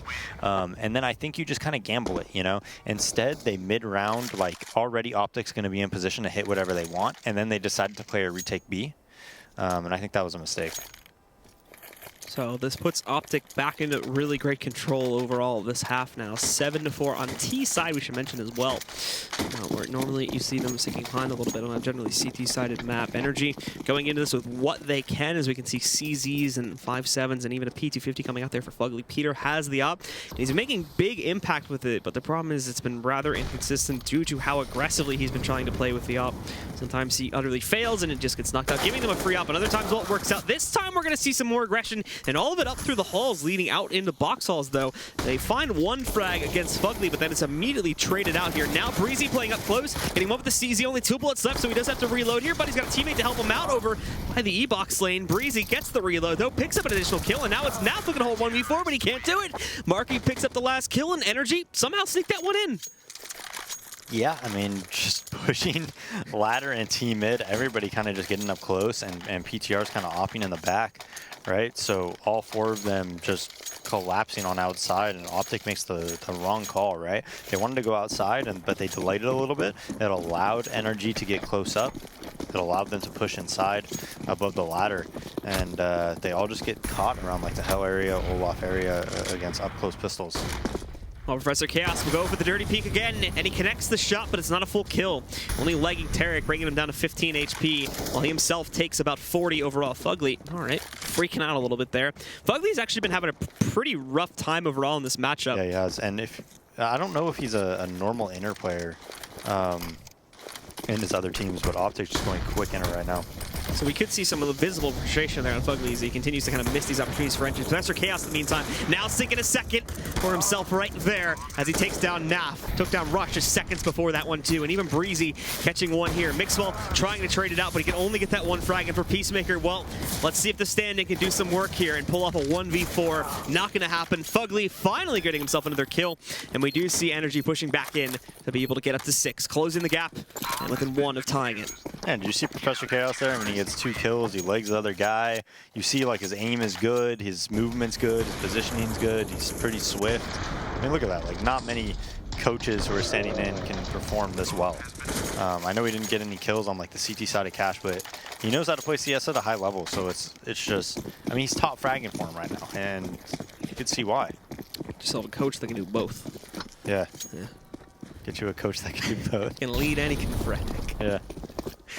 Well, OpTic on to essentially just an upgraded pistol round here. Mixwell's the only one that buys armor behind his buy, and the guys from NRG handling it pretty easily, as we can see here. Already 4 kills for them, and Breezy tapping into that last one there after missing the spray. Eliminates Peacemaker, and we're 7-7 going into the 15th round. Peacemaker having a rough one, 1-10 right now. Yeah, I mean, that was kind of to be expected, though, considering that even when he was originally, if I recall correctly, coaching for Immortals, we never even really saw him play before that, so. No, I mean, you don't expect him to be able to compete with these guys, but, you know, it just, you could tell, like, there's just a huge difference, right? There really is. There's a huge difference. I mean, literally top and bottom of the scoreboard when you look at Professor Chaos versus Peacemaker right now, as he's sitting up there with Breezy. Marky's actually a little bit more quiet this map, but it's also been a much more competitive map overall, so that can kind of be justified. I mean, if NRG wins this, like, this is huge for them. I mean, to make playoffs, they're going to have to take maps off these top teams, right? And OpTic, you know, when they have a 5th, you consider them a top team. And because NRG, I feel like they're one of those teams that might drop maps to one of the lower tier teams in the division, you know, every once in a while. Meanwhile, like, I don't see that from Cloud9. I don't see that from SK and a lot of these other top 6 teams. So they got to pick up and make up for that by beating teams like OpTic and taking maps off them. And if they can end up winning 2-0, I think that really is like a huge swing in whether or not they make playoffs or not. Well, Breezy getting himself a chance to frag back out here once again. Doesn't realize that they're pushing in below him, though, from the other side over towards E-Box. So Tarek is going to knock him back out. Marky, he's going to be next at the bat as they push over there towards the short lane, leading up towards Ivy. Peacemaker, though, actually grabs the frag onto him. And now Professor Chaos, he does get baited out into taking a shot there. And actually, I think messes up his scope a little bit. So Mixwell is going to be able to finish him off when he goes to the full swing peak. It's Fugly and Peter that have to try and work something on the 15th round here. They will be going for it. Peter in position to try and punish Mixwell, but he's actually holding this pretty well right now up until that point. Peter does get the frag, but a lot of time wasted in doing it, and now distracting a lot of it. Fugly trying to push back in, but he's been cornered from 3 different angles here, so not really a whole lot of hope for him to do anything there. Rush will finish off the round, and OpTic do manage to sync together one more. They lead 8-7. It's identical to what we saw back over on Cash, and we'll have to see if this time they can follow through and close out on the map after this short commercial break.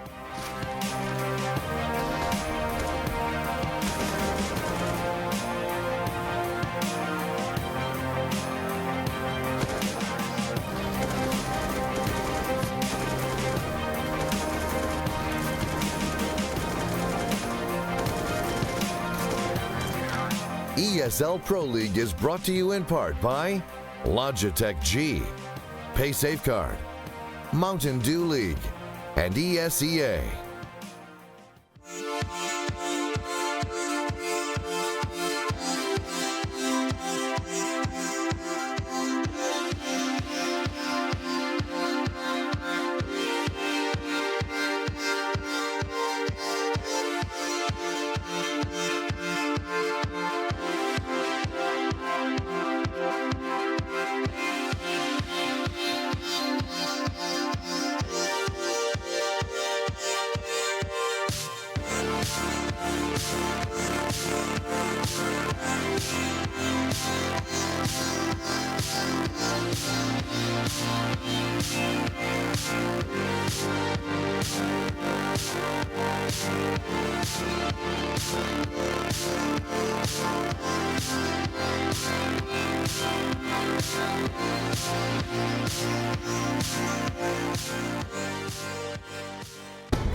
It's time to finish up our last map of the evening and for the week as well. NRG versus OpTic has been an interesting turn of events with 2 stand-ins, 1 for each team, and both of which being the respective coach for said team, but one doing significantly better than the other. And overall here now on this second map, leading to a much closer matchup as this is one of OpTic's better maps.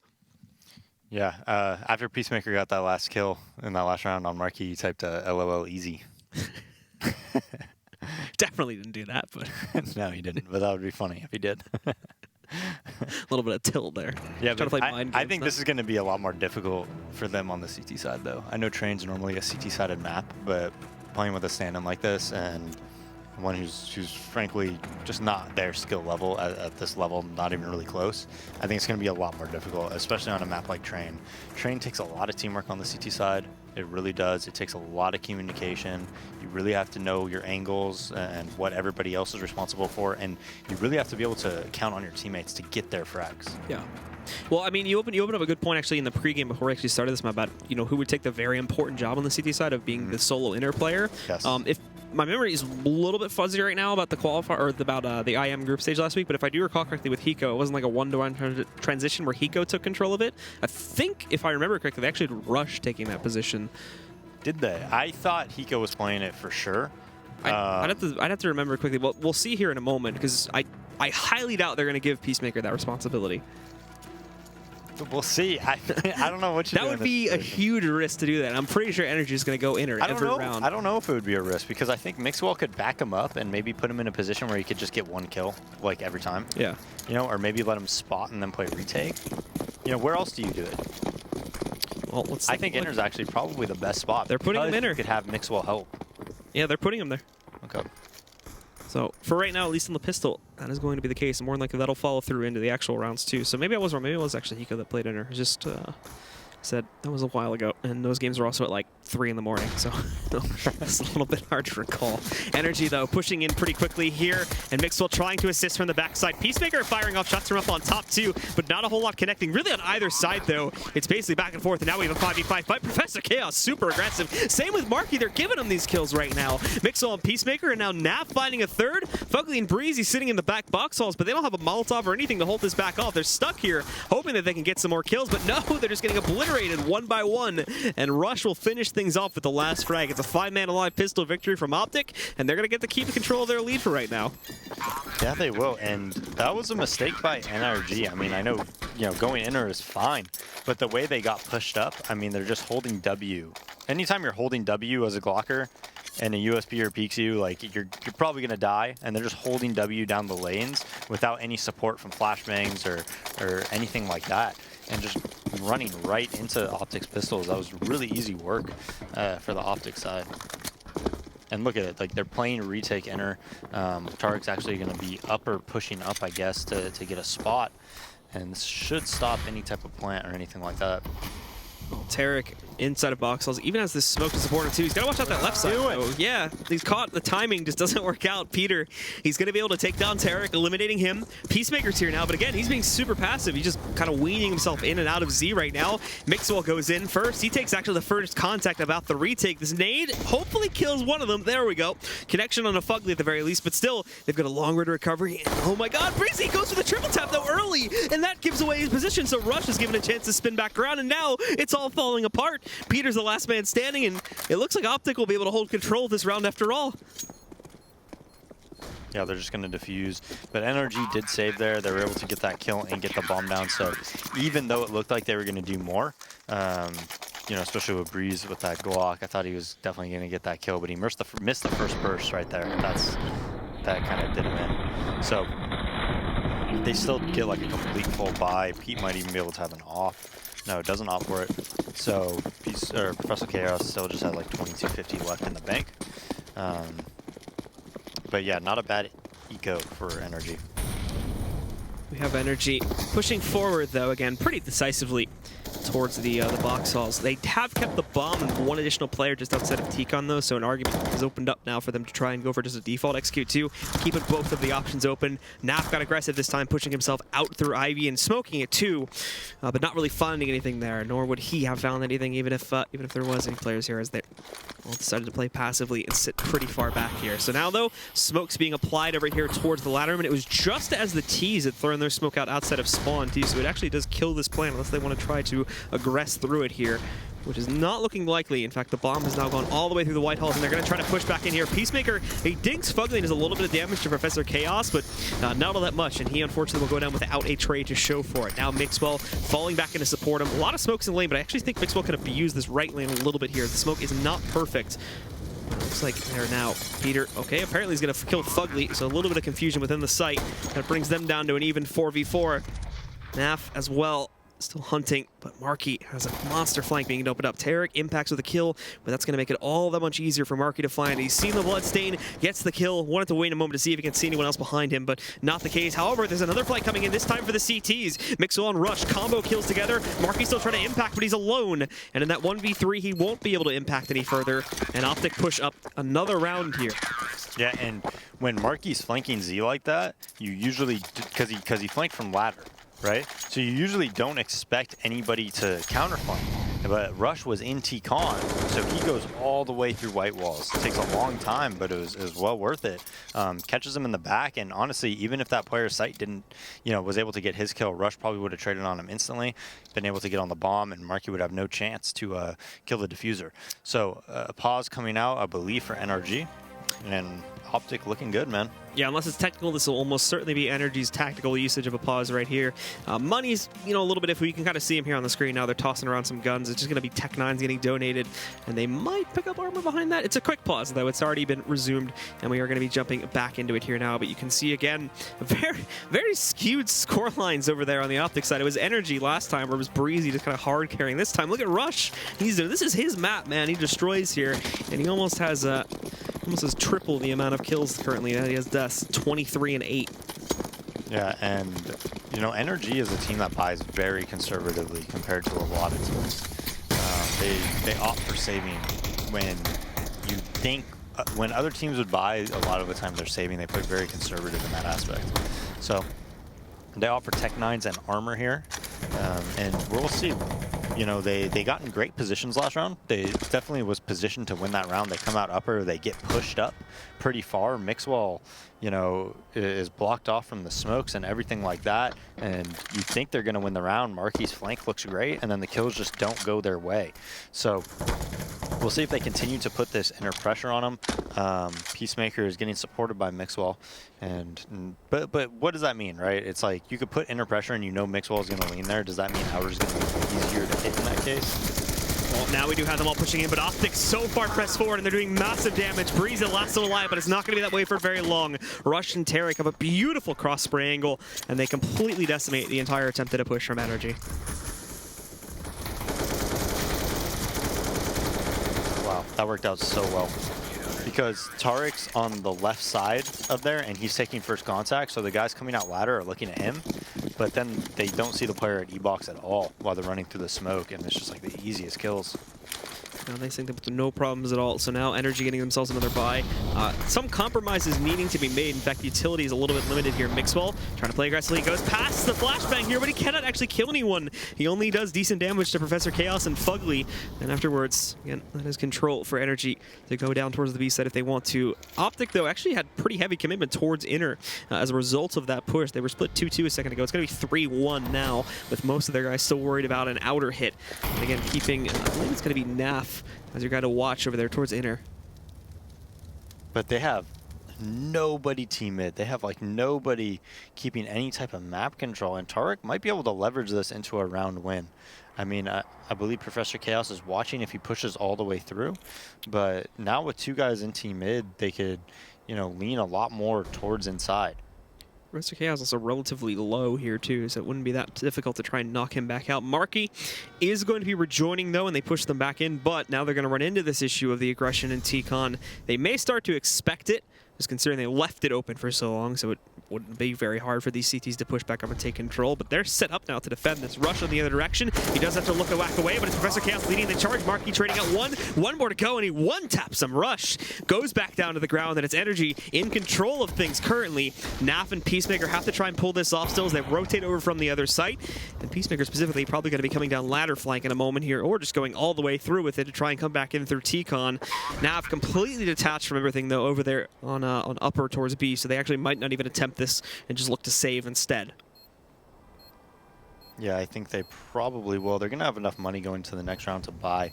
Definitely, if I was them, I would probably try to get an exit or two. I think Peacemaker is positioned pretty well for it, but he instead falls back all the way into T-spawn, so we'll see if he's able to kill Fugly here. Fugly pushing himself out, but only for a moment. He holds pretty safely. They must know he's here because they have 3 people checking it. But no one actually going back. They're checking around the corner here, like towards the Ivy push and something like that. So I don't think they know that he's sitting back here. It looked like Fugly was like jiggle peeking it and was like, all right, I know this guy's here. I'm gonna wait for backup, but I guess not. Thought maybe he made noise around the steps area or something like that, as Marky gets that very critical, crucial kill onto Rush in order to win that round. Had Rush gotten that kill, it would have been a lot more difficult for them to win, just being in the 3v3 like that, with team mid already in control while you're planting the bomb. Now for NRG, though, splitting back up, and again, very little Ivy presence at all throughout this entire half so far. They just like kind of give up team mid though, and Tarek's recognizing it, and he's wanting to take control. Peacemaker also positioned up over here at the top of the ramp, but not ready for the fight. Fugly actually reads it very well and is able to take down Peacemaker, which opens up a big hole in the B-bombs, and if they want to go for it. It's a quick rotation that we'll see from the OpTic guys. Both Rush and Mixwell rotate in to defend it, so they are split evenly, 2-2 across the map now on the defense. Yeah, it looks like they're going to try to group up, maybe throw outside smokes from here, or group up towards inner. I'm not sure, and do like a 5-man take. We have Mixwell holding the inner with an op pretty passively, so they'll be able to get the bomb down if they hit it. And now they're going back, and 4 guys leaving the white walls with 1 above ladder. Everybody else is trying to move their way back into the one that's going to be pushing ladder too is Fugly at 19 HP, which means that probably not going to be looking for too much success in that regard. The rest of NRG, again, they're focusing mainly on that Ivy and T-Con push, and Rush moving in very promptly to defend it. It's not only just him sitting here either. They're also going to have support from Naf a little bit further back. Smoke's covering off a lot of the angles, though, so it is a bit dangerous, and Rush goes right into that flashbang, so has to retreat. Thankfully, no one else has pushed back through, but that's going to change now at the hands of Breezy. Tarek looking for some trades here, getting one, going for the second, but no, Professor Chaos picks up the frag against Tarek, and Naf just firing off pot shots all over the place into that smoke. Mixwell is going to give himself away here in Z, but Naf with a 5-7, able to counter trade that on to Breezy. Now it is just Naf. And with 7 seconds left, NRG are a bit rushed to get that bomb onto the ground, but that'll also send Naf out into the open, where Peter can sink the final shot to take down Naf and put NRG up to 9. Yeah, and OpTic's money isn't too good. It looks like they're probably going to save here. And that was really smart by them, man. They made it 4v5. They kind of waited. They didn't have team mid control. So you know what they do? They say, okay, we don't have team mid control. Let's put Ivy pressure. And that kind of makes, if they do have team mid control, right? A lot of the time they don't have somebody watching Ivy, you know, because they might like lean someone towards team mid or inner in that case, because you don't really expect an outer hit if you have somebody in team mid, right? So that was pretty smart by them. They go towards Ivy. They just do like a pretty normal type of outside split, you know, after making it 4v5. And they played the clock a little bit dangerously as Mixwell gets popped through the wall by Pete. But, you know, it worked out pretty well for him. Yeah, popping him down to 26 HP, but he will just safely kind of crawl back into the site. And NRG still taking things incredibly slowly here. Now, they do want to play this cautiously. There's a heavy stack. Now, going into this default that they executed into the last round may actually prove to be a pretty big mistake, since there is a full gamble stack from OpTic sitting out on this A site right now. Peacemaker first contact down over here in the ladder room, but there's two of his teammates sitting directly behind him. They are Rush as well, trying to challenge things, but just getting tagged. They absolutely get the better from here. Nope. Trades it all in terms of damage. Professor Chaos still kind of investigating into the box halls too. They realize this is open. They can call off or even just use their Ivy push as a distraction to the actual hit downstairs, since the bomb is still kind of at an in-between point to where they can take it to either side. Breezy starting the Ivy play, getting some good damage on the NAF, but this is all we've seen so far is semi-decent amounts of damage. They haven't actually killed anyone, nor have they taken any actual map control. That's going to change now, though, as Marky and Breezy work together to go for outer play. It works out perfectly as it's 3, now 4, now 5 kills. Indeed, it's Breezy that gets himself a nice 3K on it to put NRG into the double-digit range. Yeah, and how many rounds have they won in a row here now? Let's see. Open up the score UI really quickly to take a look at that. Oh, in a moment. Replay first? Replay first. But yeah, Breezy coming in through Ivy there and basically single-handedly managing that. But yeah, let's bring the scoreboard up really quickly so we can see how long of a streak this has been. It's only been 3 in a row. It's relatively short. They were down at a 5-round disadvantage, but now they win this one, they'll be within 1 of closing it out, and probably will almost have that guaranteed, as more than likely OpTic are going to have to go into another eco. Yeah, and NRG, again, it just seems like they don't mind just giving up team mid control at the start of the round. If OpTic really wants it, they just have nobody contesting it at all. But OpTic not able to take advantage. They take ladder control right now, peeking E-Box is Marky, so he has control of that. They have 2 outside of team mid. Looks like they're going to throw some type of smokes, and then I think it's going to be an outside fake to inner. NRG pushing into it here now. Molotov to watch out for any upper pressure. They're not going to spot any of that. OpTic will be ready for this one, though. They've got 2 guys in the site here. Peacemaker and NAF to play this one out, but also Tarek quick on the rotate, too. This will be playing close to either Hell or Heaven. NRG, though, still slow on this one as Marky's sitting back down at the bottom of that ladder, looking to see if he can find the impact, but finally the smoke comes through. Does block off NAF's vision. Peacemaker trying to get prepped for it, but there's also smoke at upper. He can kind of see through the bottom right corner of that one, though, if they try to go in for it, so he's paying attention, but now he has to change his gaze, but the problem is he's not ready for it. Fugly finds the impact there. NAF does catch Fugly for a trade, but now on outer, Marky and Breezy finding more kills. Mixwell, what are you doing, though? Out in the open, 2 kills from nowhere. Marky and Breezy both have gone down. He's looking for Professor Chaos, tries to no-scope it, but now he's down at 6. Somehow still alive. He tries for the drop-down frag. That's not going to work out, though. Professor Chaos knocking him out. It's all on NAF. He's isolated it to a 1v1 after finding Peter out in the open by E-Box. And it's up to him versus Professor Chaos now. But he doesn't want anything to do with this. He's running over into the B-bomb site. And he's going to prioritize the plant there, even mollying off his entrance point. Taking his time after he does get the bomb on the ground. He wants to get close to play this out against NAF. Will NAF realize it, though, as he turns his back, and that will seal his fate. Clutches out the 1v1, and NRG do push themselves up to 11 within 1 round of tying things up.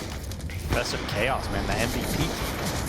MVP of this map right here. Nice job against NAF. I mean, you could tell, like, he's a good CS player, man. Like, this proves it. I haven't seen him play in so long, and he's playing very well right now. Now OpTic just goes full save basically. They just have some deagles to work with. Almost gets the 1 deagle on the PTR. But 3 deagles, a PT50, and a USP. It seems like overall across this NRG roster, you have a lot of guys that just individually on their own are, 1, not afraid to try and make super aggressive plays, and 2, they can actually do it fairly consistently too. Peter, a little bit more on and off, but still can pretty consistently, like, you know, go for a really aggressive peek and hit the shot.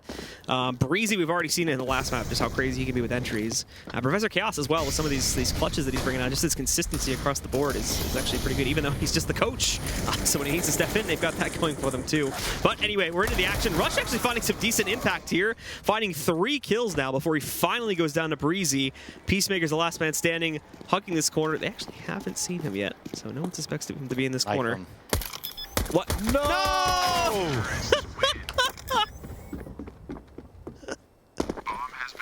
I have no words. I would take a timeout if I'm NRG right now, just to like laugh. What did? Oh no! It is. I can't. Wow.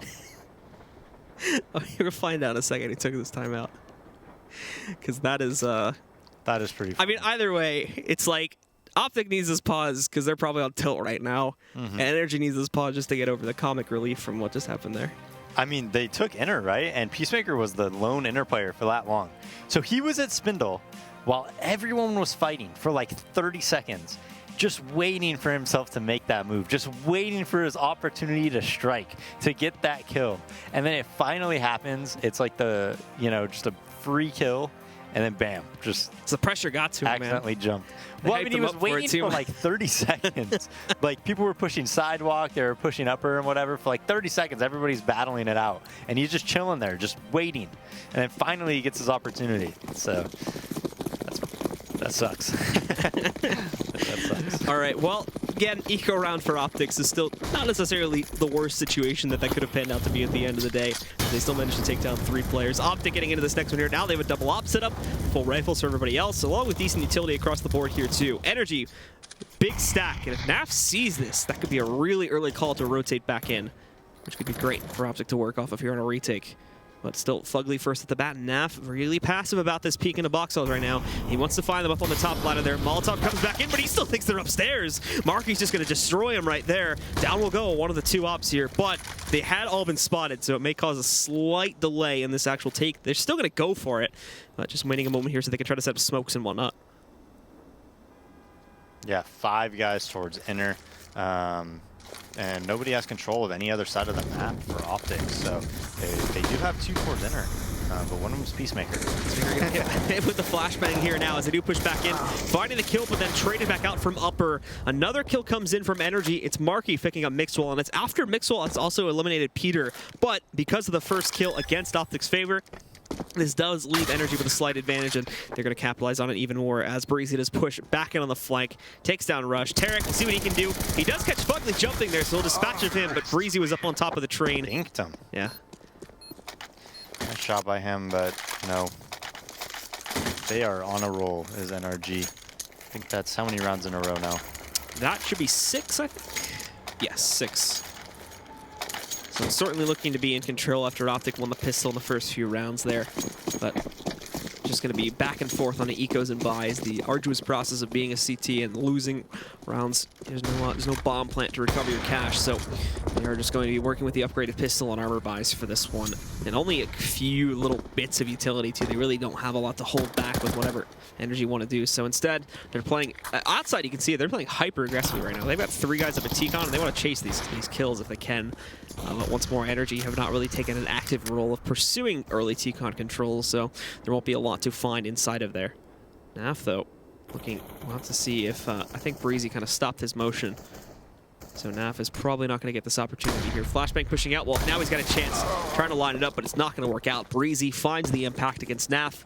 And now the only things remaining on the outside side is that 3 stack. Now by ladder room as well. They had it around T-Con before, but now they've changed it up a little bit. Yeah, Mixwell below the ladder, and since they're on this left side of the train yard, if they do anything out Ivy, and they have 3 people here, so they probably will, it's going to be very T-side advantage just due to all these long-range shots. You know, in the 2.57s and ladder, they're going to have to hope that they can kill this guy if he does even decide to come down. Well, as they push back in, Rush waiting. Nice shot from him. They don't even realize where it comes from either, so he's got a chance at another one. Won't pan out, though, but Tarek did pick up a kill, and now he's got an AK to work with. That'll be short-lived, though, as Marky immediately catches him out, and it's just Peacemaker sitting back over here behind the ticket booth with Z. And yeah, Marky's waiting for the peek from there, so he'll also get that second kill to end it. 14-12, and this will be OpTic's really their last chance, as they are going to have enough cash to reinvest here, but after this, the force up obviously won't be that great. Yeah, we'll see. And I still think they need to just get aggressive at certain parts of the map. I think team mid, you know, NRG really isn't contesting it. If you can get in team mid, even if you don't stay there, as long as you get inside it, then you could lean towards enter. You know, because of what I said before. Most likely, if they take outside, they're going to use nades to clear it close and whatnot. And it'll give you some type of tell if they're coming outside, and then rotate over. Because really, you need somebody inner with Peacemaker, like you really do. You can't just leave them on an island alone. So you need to make up, you know, because of that, at other parts of the map. And I think they were giving it to Tarek on T side here, but I've noticed now that for the double upset, they actually have sent the second op over to Peacemaker to try and utilize. So he'll be playing up on top of the tanker inside of B to use that. But we won't actually see any action towards B for quite some time. This NRG again are lined up for probably right now. It's just your basic like T-con slash ladder drop to execute out towards A, but that may be changing since we have a lot more guys going into the White Halls right now. In fact, everyone is up there. They don't have any presence in T-con at all anymore, so this could just be another 5-man push to enter. And I mean, you can't really blame him for it, considering the fact that, again, the Peacemaker's going to be there, and he hasn't really been able to find impact, especially under pressure here. So if they can just continue to push that, and it works out for this last gun round, then they've got their ticket to a nice 2-0 here. Yeah, and they should be able to at least get the bomb down. Now, the question is, how far do they push up, and how quickly do they do it?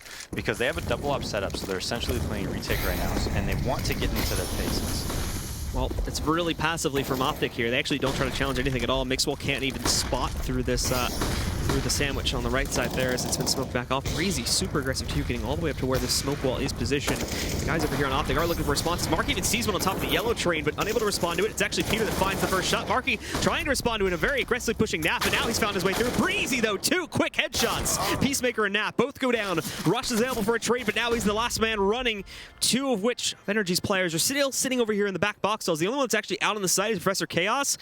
Rush, though, being very cautious of essentially anything being pushed against him, trying to watch her flanks and whatnot, and he knows he needs that rifle for what could be the last round, so he's just going to give this one up, fall back, and look for the save. It's NRG going up to map point with a massive comeback after they were down at the end of the first half. Yeah, and the inner retake does not work well for OpTic at all. I mean, Breeze is able to get behind the Z train just very early on in the round. They get behind, you know, Summit, behind Oil. Pete's backing them up at lower ramp or Pop Dog or Sight, just opping around there. So anybody on NRG that takes a shot, essentially they're going to have teammates that are going to be able to capitalize that and back them off. And it's really uncomfortable to retake that inner bomb site when they have that close-up control. Not only that, I mean, one flash lane between between any of the lanes, and you can get blind as a CT, and then all of a sudden Breeze could peek, or you know, whoever else is getting pushed up can peek, like Marky or whatever, right? So it's very difficult to stop any type of you know, to have any type of retake when they're set up that far. So a tactical pause from OpTic, we can only assume, as their last buy here, as mentioned previously. And, I mean, it's actually not the worst. It's not, you know, it's not like what we kind of expected it to be. They actually have decent utility, and it's all UMPs and rifles, so they at least have that going for them. Nobody has to downgrade to pistols. Well, not much has been working, so maybe the umps will. When all else fails, yeah, it's CSGO, man. You could just use any weapon you want in this game and like have a viable opportunity to kill people. So for NRG, pushing everyone over here, or quite a few of their players early on over here to the box stalls. Smokes will cover off the push itself across the ramp, so it's probably going to be held up for a couple seconds. But ultimately, again, they still have quite a large amount of their players sitting up in the box, or in the White Halls already, getting ready to push into that. Peter's the only one that's down here sitting outside of T-Con. Actually, no, excuse me. I thought they'd pushed those 2 upstairs, but it's not the case. They actually have both Breezy and Marky sitting here, so this is where this could lead into just the default style of execution. The thing is OpTic have a lot of aggression leading out, specifically with Naf there. You can see him, he's already pushed out towards Ivy. So that could be a very early flank they'd have to deal with if they're not paying attention to it. Smokes executable, not coming back in, so they will move out for it. Rush completely blinded by the flashbang. And Peter even seeing this flank coming in from Nav, so he's going to be able to handle that. The 3rd kill from Fugly. It's not looking good at all for OpTic here, as both of their remaining players are restricted over here to behind the bomb train. One's going to push back out. Fugly sees that one coming. There's one more to go. No, he doesn't even realize he's there. So a bit of a slip up, but not going to be the biggest deal in the world as they can completely overwhelm him. He's cornered. There's nowhere to go, and that's the end of it, ladies and gentlemen. NRG will take control of this set and this second map, and they go 2-0 for the night against OpTic. Previously, and at the end of the year, I guess you could say the best team in North America. Yeah, I mean, definitely one of them, right? Without a doubt, top 3.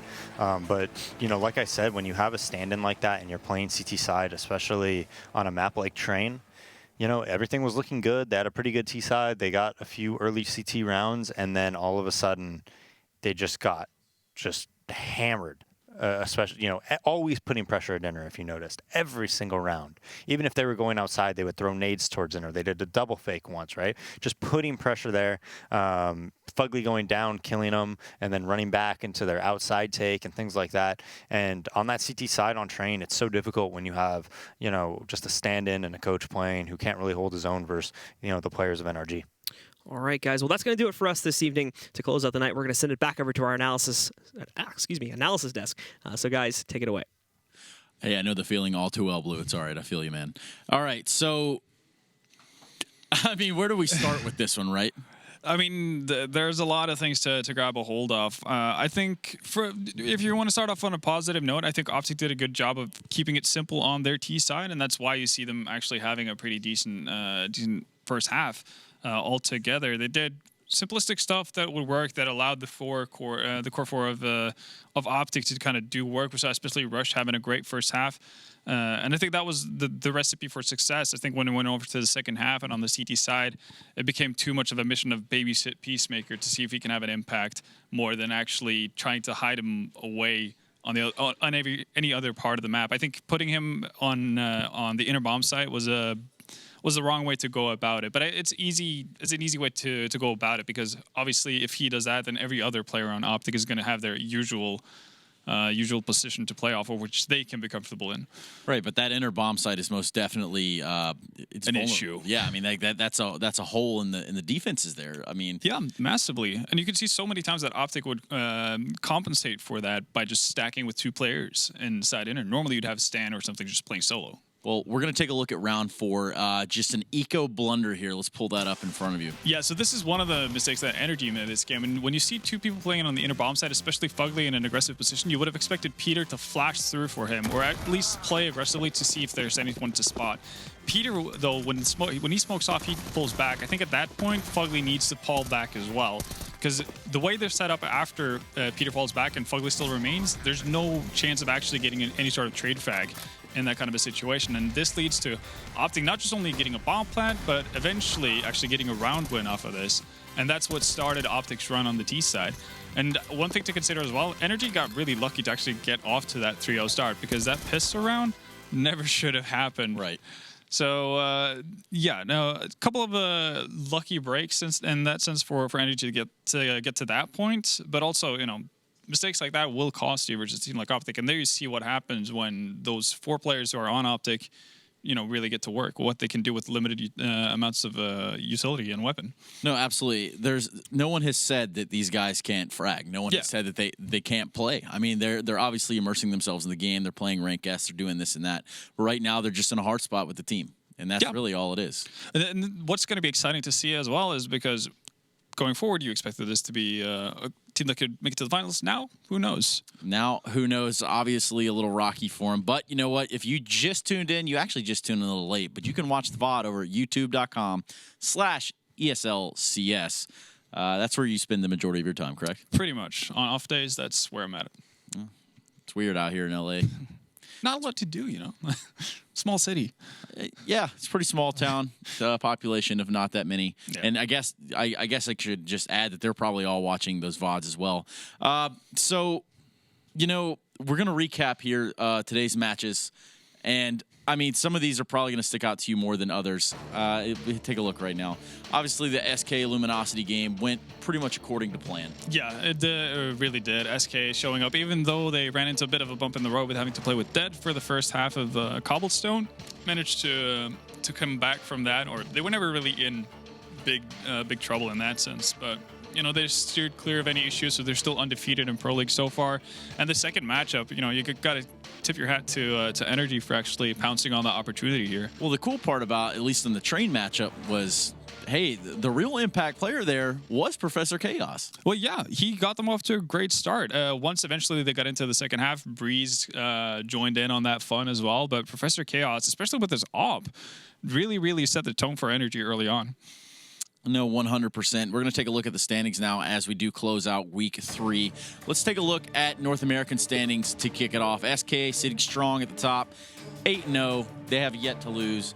They could be on that path for the 25-1, the 25 or 26-0. Like who This knows? season's Golden State. It really could be. Not far behind them, we've got Liquid Cloud9. NRG on their way up through the ranks with the 2 Ws they got tonight over an OpTic, who are, obviously in their own struggles and hardships right now, slowly slipping down to a number 7 spot. And then at the later half of the pack, we're seeing wins there for Rush and Complexity, Winter Fox, and Selfless at the very bottom of the board, though. Yeah, Renegades picking up their 2 first wins of the season today, and Winter Fox's first map as well. So, things are starting to look slightly up for everyone on the table, I guess in that sense, on the lower end. Well, on the other end, instead of the lower end, we've got EU standings right here. So we're going to pull those up now. And I mean, right away, you look up here and you see Mouse Sports, and you're like, well, what the hell's going on here? What happened? Yeah, and the crazy part is they're not just doing it by barely scraping through with wins. You can tell that by the round difference. They're, beasting teams right now. Yeah, they're really doing it. So maybe Nico was the problem all along. Well, now Nico can be the problem with Keo, who is also was the problem, right? That's really what, yeah. So, you have the Suicide Squad. FaZe Clan can be the problem squad. It's honestly, it's weird how that works. But, obviously the top 6 do make it to the LAN finals, as we did just look at that. Are we on path? Are we on par to what you were thinking coming into the season so far? For EU, definitely not. Definitely didn't expect Mouse Sports to be up there at 7-1 by now.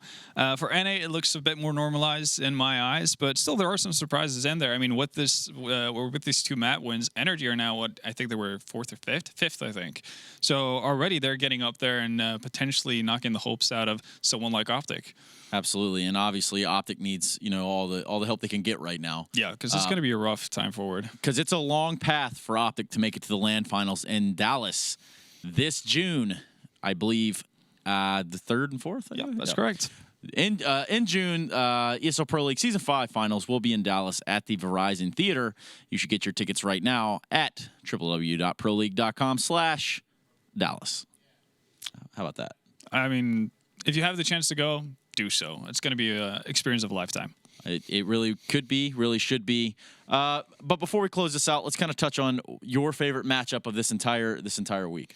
It's quite a few to look back at, actually. Liquid, Selfless was one, but obviously the big match of the week in that sense, Cloud9 versus Immortals. No, absolutely agree. And we actually have a pretty cool clip loaded up for you guys from that matchup where FNX does just work here. Let's take a look now. I mean, this is absolutely absurd. This is not supposed to happen. And I think Dace might have called it the best round he's ever seen. And, well, it speaks for itself. So it's absolutely insanity. And at that point, you would have been happy with it, like, oh, wow, what a round. He got 4 kills, but, FNX never done. Definitely high noon, right? Yeah, he's really, summoning his inner McCree in that sense. But this is so cool to see from FNX as well. Coming in from, I guess, a bit of a background role in SK and now just firing on all cylinders here for Immortals. Right, and we talked about this in the past a little bit. If he can stay on that trajectory, sky's the limit. Yeah, sky's the absolute limit. But if we do see how, if it doesn't turn out that way, if he kind of teeters off a little bit, then, we don't know what happens. Yeah, it's definitely going to be exciting times ahead for... Gotta love the translation there. Or the added text. But yeah, it's definitely going to be interesting to see how it pans out for Immortals. But from what we've seen now, it's all positive signs. Absolutely, 100%. Well, Vendetta, here at the close of your first week of ESL Pro League in North America. Overall, very positive experience. Good weather. Some actually pretty surprisingly nice CS as well at times. And believe it or not, it happens around here. Yeah, it happens. And I think the continuation of this is going to be pretty wonderful.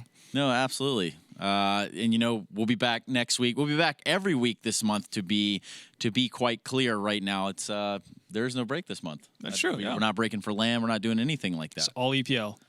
So with that being said, let's make sure that you guys are back to join us next week here at the ESL Pro League Season 5. I'm Stunna. I'm signing off.